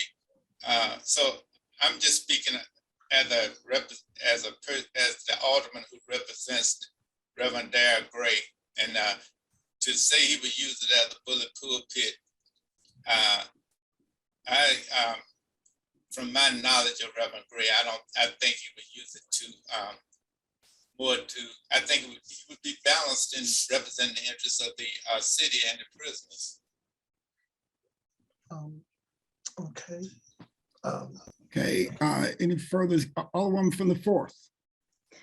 Yes, I may be or appear to be a little naive, but what is a bully pulpit? Can someone give me an explanation as to what that is? I certainly can. So just like Alderman, we certainly have a bully pulpit. It's so you have the dais, so we call it a bully dais. You have a platform that you can stand out on. So, one of the things that we want is we don't want to make this a issue. No one on this committee, we have to be real careful. No one is suing us. We have to watch to be careful. What we don't want, though, is that as this group comes out, that any of this ends up in court. And not so much what we're doing, but if somebody's suing the jail, we don't want to be able to use that to say, well, this committee said, or use this committee, or as a member of this committee. I feel that the city's wrong in this. So we have to be very cautious, and they would have to stay out of any issues that would come up in a court hearing to say, as a member of the committee that's gone to the jail, I agree with this particular group that's suing. It's kind of it's a really tight line there, and so a bully pulpit is something that you got more of a voice than say someone else, if that makes sense. If anybody else knows a better explanation, please chime in. So why would he be labeled that? Because I know a little of Reverend Darrell Gray, and I'm willing to support him as well. But I've never known him as a bully pulpit. I don't know, maybe Alderwoman Davis can give a better explanation. Maybe someone better can do it better. Alderwoman from the 19th Ward, you're recognized. Thank you, Mr. President and members of the board. When you talk about a bully pulpit, I'll use the example of an alderperson. You are elected in an elected position. You have the opportunity to speak on issues and be heard over the average person. So you use that position to further your opinion on any particular topic or issue. This is not this is not to say that that is what Mr. Gray does, but I do understand that some people probably, because they've seen him be the voice of so many different issues, that they could come to that conclusion, that he uses his opportunity as a pastor or as a member of the Clergy Coalition and some other things to voice his opinion. But as a private citizen, you can voice your opinion on any issue, and it doesn't matter. But I do know that some people appear that way above others. And also, if you all remember, bless his soul, Bill Haas, a lot of people would have said that about him because he would run for every position that was available to run for, whether it was U.S. Senate to the Board of Education. And he used all of that to have his voice. And so that's what a bully pulpit is, to give you simple clarity to it. Thank you. All right, Alderwoman from the 26th. Thank you, Mr. President, members of the board. So since I sit on Public Safety Committee and sat through the entire hearing and was encouraged, if not, and inspired by the people that were nominated, went through the process, answered all the questions thoroughly, went back and forth. I am just a little confused about what's going on today. And for clarity, well, just for the record, I wouldn't want any of them to be excluded. Again, because of what I heard and saw during that Public Safety Committee meeting and hearing, but for clarity, so I'll know, what are we doing here? Are we voting per person? Are you literally taking people off now and just gonna be able to just do it like that without us having any kind of conversation about it, or even taking back to hearing, just so I can know and so people will know as we move forward on this work that clearly needs to be done, and we have people in place that want to do the work. I just want for clarity so I know, are we taking a vote today per person, a vote, no vote, or what are we doing? Thank you. Is that a question from the Alderman of the 23rd, or you? I can answer. I can answer part of. So and I'm sorry, Alderman 23rd. I'll defer to you because it is your measure. I didn't know if you were ready. No, I said we could do it person by person. One by one. I just mentioned those two because those were two that people called me about. Obviously, I can't change the mayor's list. But no, we could either do it as a slate or all, all at once, or we can do it person by person. And that's on the mayors. On the other, On your list, you're let's free to start with the do mayor's so. one first. We'll start with the mayor's first. So we can either do it person by person, up or down each person. That's how we did it in committee. Or we could do it by the entire slate at one time, of the mayor's slate and then the other. Yeah. And I think the other thing that the Alderman from 23rd talked about earlier, on his list, he can adjust those at will. So if there are any people that he's gotten questions about on his list, he could withdraw those today and resubmit his additional people, anytime in the future to have them added later. All right. So what's the pleasure? Do we do Alderman- it the slate or we do it one by one? And I'm talking about the mayors first, and then or we can do it all everybody. The only one I'm withdrawing right now for further vetting would be Reverend Darrell Gray. And I have a lot of respect for Reverend Gray. But, right now that would be the one that, since it's on my preference to do that, I'm going to do that at the minute. All right, that sounds good. So if there isn't any objection, we can, I'll entertain a motion to adopt the mayoral appointments, which would be Pamela Walker. And this would be a motion that you would make, Alderman from 23rd. Pamela Walker, Hillary Stuckey, Barbara Baker, Mike Milton, James Dom Jr., and Tom Lawson. If you would want to make that motion for adoption or for acceptance of those appointees, and then we can go on to the other ones. And then we have a couple people for the first time. If you want to just think about it for a second, we have John Collins Muhammad, Alderman from 21st year for the first time. Thank you, Mr. President. I was going to raise my hand to objection of approval of the mayor's appointments altogether. I would like to move to divide the question. Okay. Yeah, that's a simple request. So how would you like to divide it? I like to divide each nominee and each appointee. Okay. All right. So that's your right, and we can do that. So the question has been divided on the mayoral appointment. So it'll be a simple vote up or down on all of the various different appointments. We'll do. We can start those, and then we'll come up with the second one, since that's definitive now.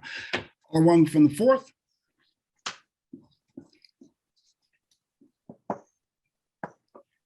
We can't hear you. I'm trying to get it. There you Okay, go. can you hear me now? Yes. Okay. No, I just wanted to know how many people, how many appointees in all are we supposed to have? Is that the number that we see here? The mayors plus the chair of public safety committee appointees? Would you like to ask that the Alderman from the 23rd to yield for questions? Alderman from the 23rd, would you yield for questions? Will you yield, Alderman from the 23rd? Yes. Alderman from the 4th, please proceed. I would like to know how many appointees in all is there supposed to be? Is that the number that we see for the mayor's appointees, as well as the chair of public safety committee appointees? So what I see here, those are the numbers that we can appoint, right? Yes, it's 9. Yes. Okay. And all right. and it's a really good cross section. There's a young lady in here that's been in jail. There's people from, as we go on one by one, I'll explain I'll just say who they are, what they did. That might be the easiest thing for me to do. So when we go down the thing, I have a little, it's in the Google Drive who they are, but I'll explain it. Okay. Alderwoman from 4th, does that answer your question? Yes, it does. Okay. And just one more, Tom Lawson, what ward is he from? I think he'll go as we go through them, because it's been a Okay. request to All right. divide questions. So now the question will be divided. So he'll go through those as we go. Alderman from the 9th. Sure. Thank you, Mr. President. If we're dividing these individually, I'd just like to ask for a roll call. Okay. It would be Alderwoman from the 14th. I guess, Alderman from the 23rd, would you yield for a question? Yeah, sure, yes. Alderman from the 23rd, will yield. All right. Alderwoman from the 14th.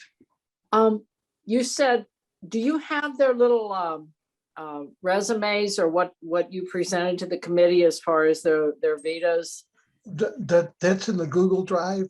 But what I do have a little, I do have, when we go down, I do have a little thing, at least I can tell you who they are or why, Well, I just was wondering if you had the little synopsis of their experiences and so forth, and I'm not seeing it in the Google Drive, but maybe I'm not looking in the right place, so. Their bios should be in the Google Drive. In fact, I looked earlier, I thought I saw it. And the clerk assured me they're in there. I did look. But I do have, I'll look. have stuff in front of me. Right away, but that's fine. I just wanted to make sure, rather than, like you said, there was somebody that had been incarcerated. I don't think that's something that needs to be. Oh, that's okay. I think she's actually did an interview on the news. I think. Okay. I don't think All anybody right. on the list is worried Okay. about their name. That's fine.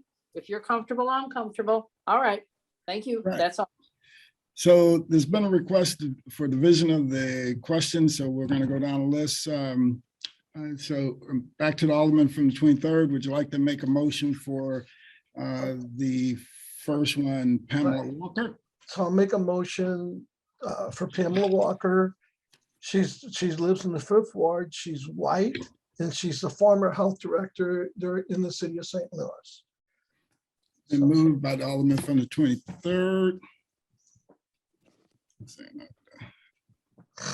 Second.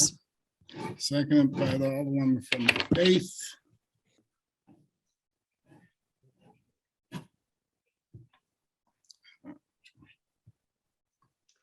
Do we want to do roll One call on second. each one or? on each? Hopefully we don't have to. I know, I think the Alderman from the 9th said he'd like to hear roll call. You want to do every single one of these roll call? Alderman from the 9th? Your audio is on. I would say just the one that's contentious. Oh, got it. Well, if anyone wants a roll call on any of them, just shout roll call on it. So the first one we're doing is Pamela Walker. The Alderman from the 23rd, you spoke to Pamela Walker's credentials. Anything further? No. All right.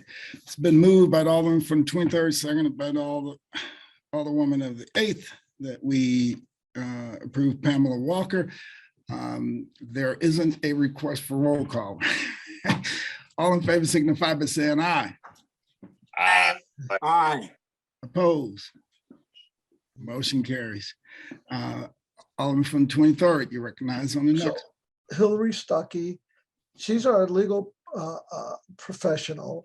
She's from the 25th Ward. She's a Black woman, former paralegal at the city attorney's office.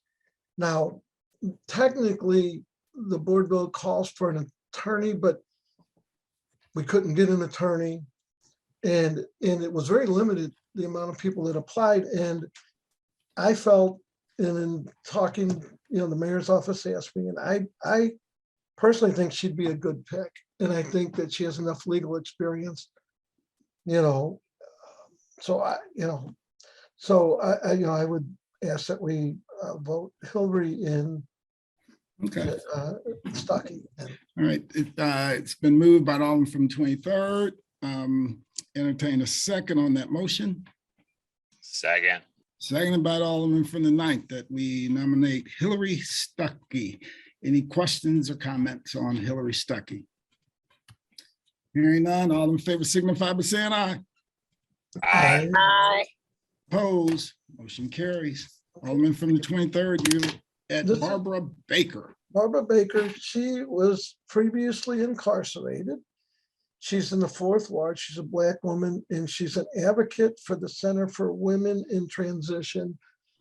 And actually, she's really good at working with people and that. And she's not afraid. She's glad to say that, she's been to jail. She did her thing, and now she feels like she could be a role model for people. So I would ask that we, put her on the commission. It's been moved by the Alderman from the 23rd that we nominate Barbara Baker. Entertain a second on that motion. Second. Seconded by the Alderman from the 9th. Any discussion? Been moved and seconded that we nominate Barbara Baker. All in favor signify by saying aye. Aye. Aye.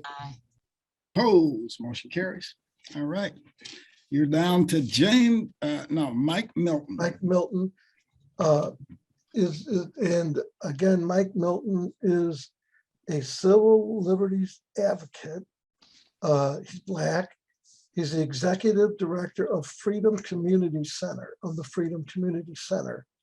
That was one that I guess we should have a roll call. That was one that I did get a couple that voiced concerns. So it's up to everyone. Okay.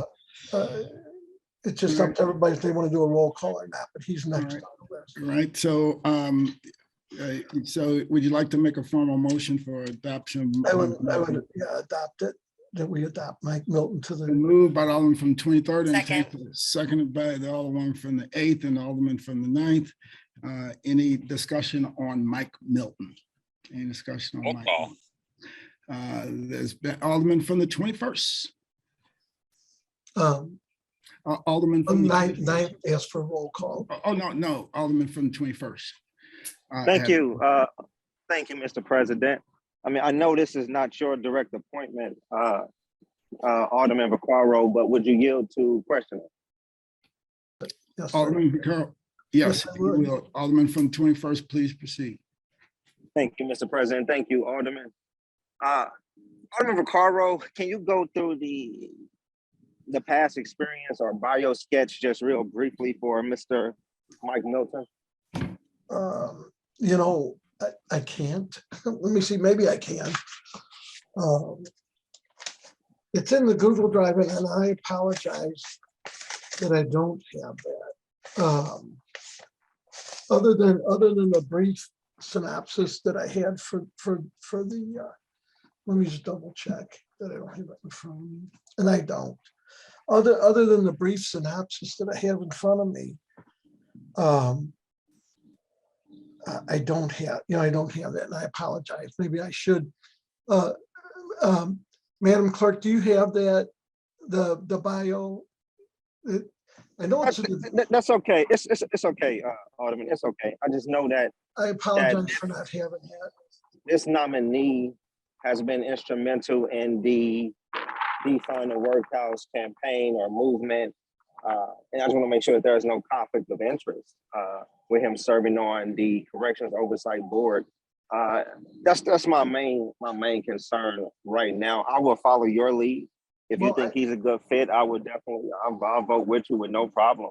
I just want to make sure there's no conflict of interest and make sure that we have a clear understanding of the scope and responsibility of serving as a member on this board. I'm not opposed to people who have different opinions or different perspectives.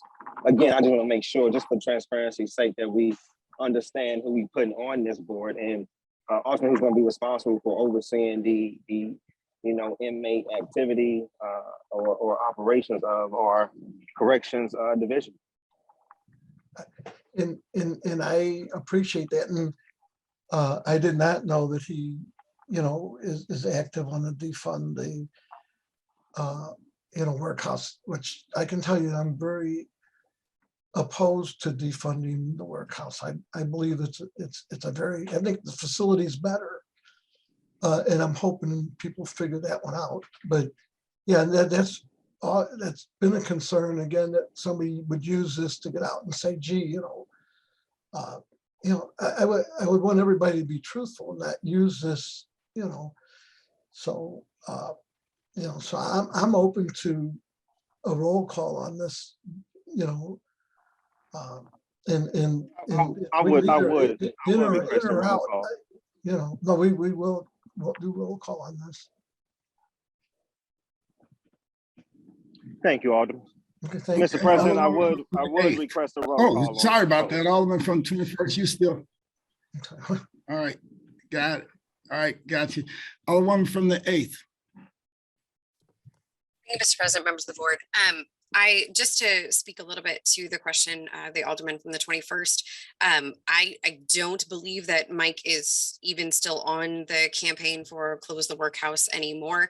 He is a representative, or he's the director of the Freedom Community Center, and it is an organization that is uplifting and working with folks who have been incarcerated. Mike was incarcerated himself in the City Justice Center, and I think that the mayor's office did a great job clearing the any potential financial conflicts of interest.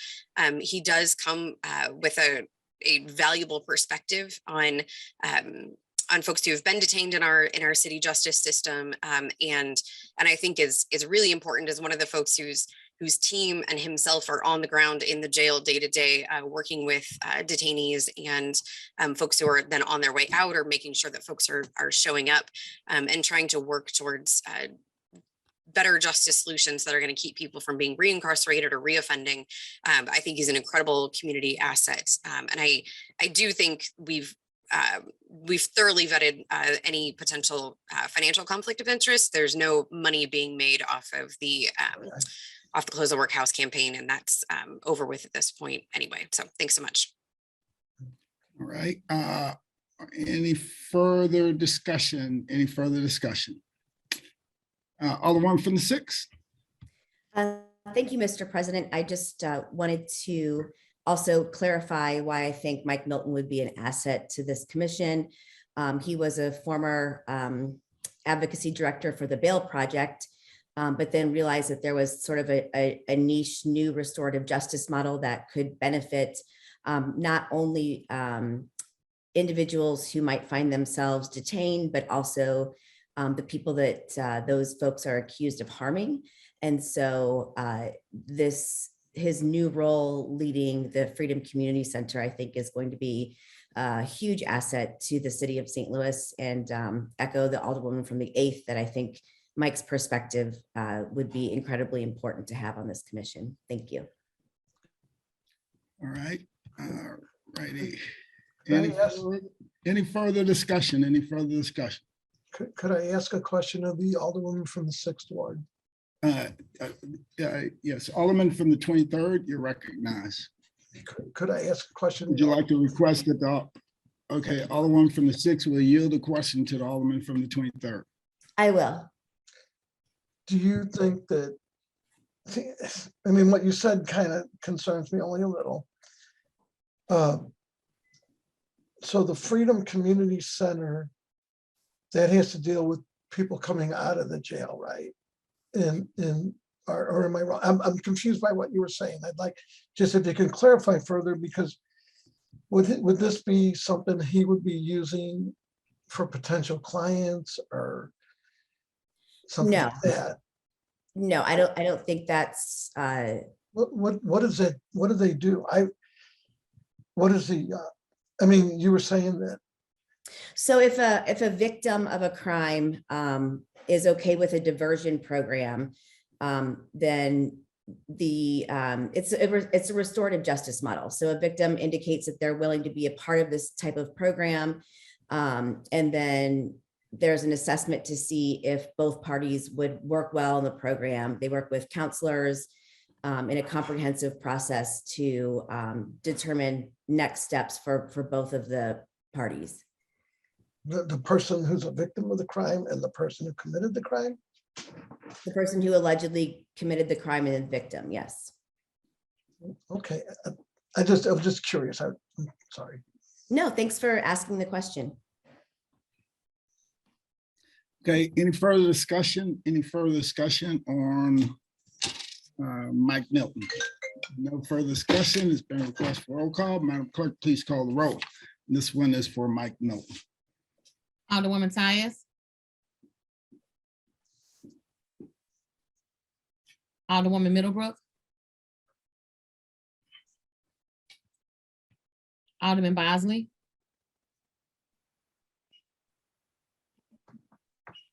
Alderwoman Evans. Aye. Alderman Page. Aye. Alderwoman Gracia. Aye. Alderman Coder. Alderwoman Rice. Aye. Alderman Gunther. Aye. Alderman Balmer. Pass. Alderwoman Martin.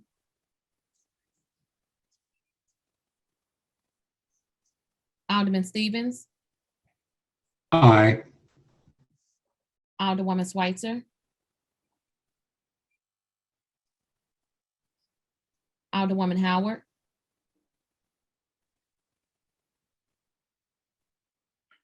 Alderwoman Green. Alderman Oldenburg.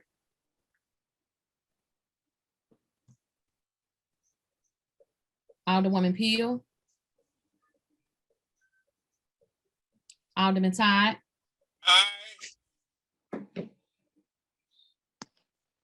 Alderwoman Davis.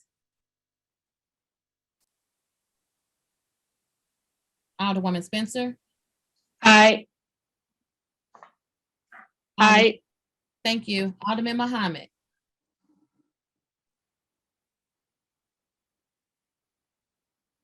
Alderman Boyd.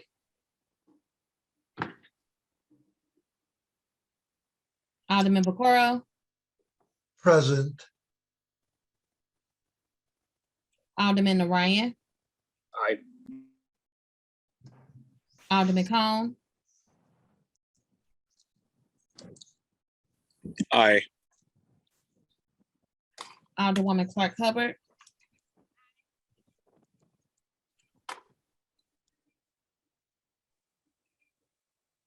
Alderwoman Boyd.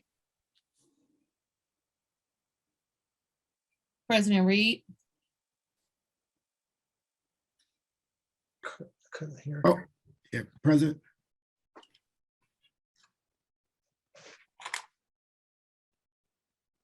Alderwoman Tyus. Alderwoman Middlebrook. Present. Alderman Bosley. Alderman Coder. Alderman Balmer. Present. Alderwoman Martin. Alderwoman Schweitzer. Alderwoman Howard. Alderwoman Green. Alderman Oldenburg. Alderwoman Peel. Alderwoman Davis. Present.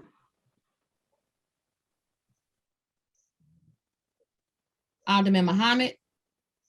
Present. Alderwoman Clark Hubbard. Boyd is a present. Aye. I'm sorry. Alderman Boyd. Present. Sorry about that. Alderwoman Clark Hubbard. Aye. Alderwoman Boyd. Present.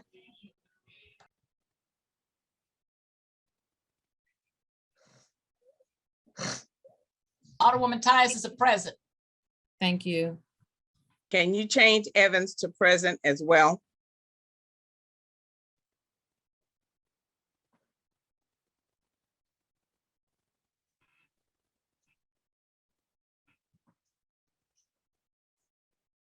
Ten aye votes and 10 voted present. I vote you failed to sustain the motion, Alderman from 23rd. Mike Milton is not affirmed.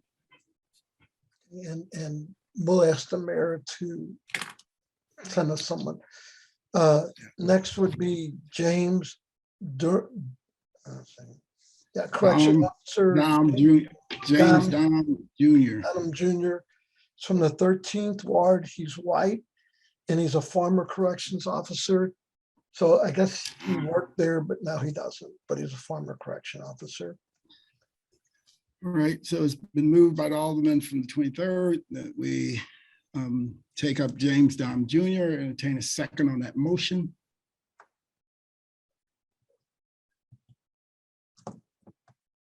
Entertain a second. Second. All right, so seconded by the Alderman from the 21st. Any further discussion on James Dom Jr.? Further discussion on James Dom Jr. It's been moved by the Alderman from 23rd, seconded by the Alderman from 21st. All in favor signify by saying aye. Aye. Aye. Aye. Aye. Opposed? Motion carries. Now you're down to Tom Lawson. Right. He's 6th ward. He's white. He's a high school teacher and he's a former adjunct professor of criminal justice. Right. So would you like to make the motion? I'm sorry. Yeah, I would like to make the motion that we adopt Tim Lawson. Tom Lawson. It's been moved by the Alderman from 23rd. Entertain a second on that motion. Seconded by the Alderman from 21st. Any further discussion? And moved and seconded that we nominate Tom Lawson. All in favor signify by saying aye. Aye. Opposed? Aye. Motion carries. Now you're down to, that completes the mayoral appointments, and I think you Right. were going to voluntarily take Reverend Gray out. Yes. So you have Janice Mensa, and she's in the 9th ward. She's black and she's a youth member. all right, so would you like to make the motion? I'm sorry. I'd like to make a motion that we adopt Janice Mensa. Moved by the Alderman from the 23rd and seconded by the Alderman from the 22nd. Any discussion? Moved and seconded that we adopt, that we confirm Janice Mensa. All in favor signify by saying aye. Aye. Opposed? Motion carries. So you have one more. And so we have Arthena Lewis Walls. Arthena? Yeah, Orthena Lewis Walls. She's in the 3rd ward. She's black and she's a concerned senior. Like a nice lady. Excellent. It's been moved by the Alderman from the 23rd. Entertain a second on that motion. Second. Seconded by the Alderman from the 19th and Alderman from 21st. Any discussion? All in favor signify by saying aye. Aye. Opposed? Motion carries. All right, done with that. Anything further on the second reading of resolutions calendar, Madam Clerk? That is the extent of second reading resolutions, committee report and adoptions. All right, miscellaneous and unfinished business. We have none. All right, announcements. Monday, April 18th, 2022, full board meeting, sine die is 10 a.m. in the chambers. Tuesday, April 19th, 2022, full board meeting, 10 a.m. via chambers. That is the extent of the announcements. All right, Alderman from 6. Thank you, Mr. President. I just wanted to see if we could entertain a moment of silence to remember former State Representative Cora Faith Walker and Policy Director for St. Louis County. Absolutely. I ask everyone to please, let's pause for a moment of silence for the passing and loss of Cora Faith Walker, former state representative and also policy director for St. Louis County. Please join me in a moment of silence.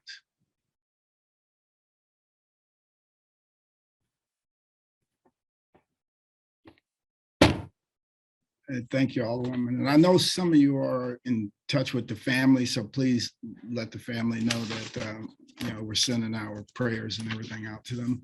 It doesn't get any more difficult than that. Any further announcements? Any further announcements? No further announcements? Alderman from the 10th, you're recognized on the motion to excuse. Thank you, Mr. President, members of the board. I move that we excuse the Alderman from the 7th Ward for necessary absence. Moved by the Alderman from 10th, entertain a second on that motion. I think the Alderman from the Second. first put her hand up the second. Second by the Alderman. I did, okay. From the 22nd. Any discussion? All in favor signify by saying aye. Aye. Aye. Opposed? No. We got more votes. I know we did this time. You actually probably. I think we should have a roll call on this. A tie Yeah, you may fails. have, the video is messing up on me. I don't know. I think we need a All roll right. call. Alderman from the 10th, you recognize on the motion to adjourn. Thank you, Mr. President, members of the board. I move that we adjourn for sine die, or as is supposed to be in my neighborhood, sine die, April 18th, 10 a.m. live in person in Chambers. All right. Second. Been moved by the Alderman from 10th, seconded by Alderman from 22nd, and the Alderman from 4th. All in favor signify by saying aye. Aye. Opposed?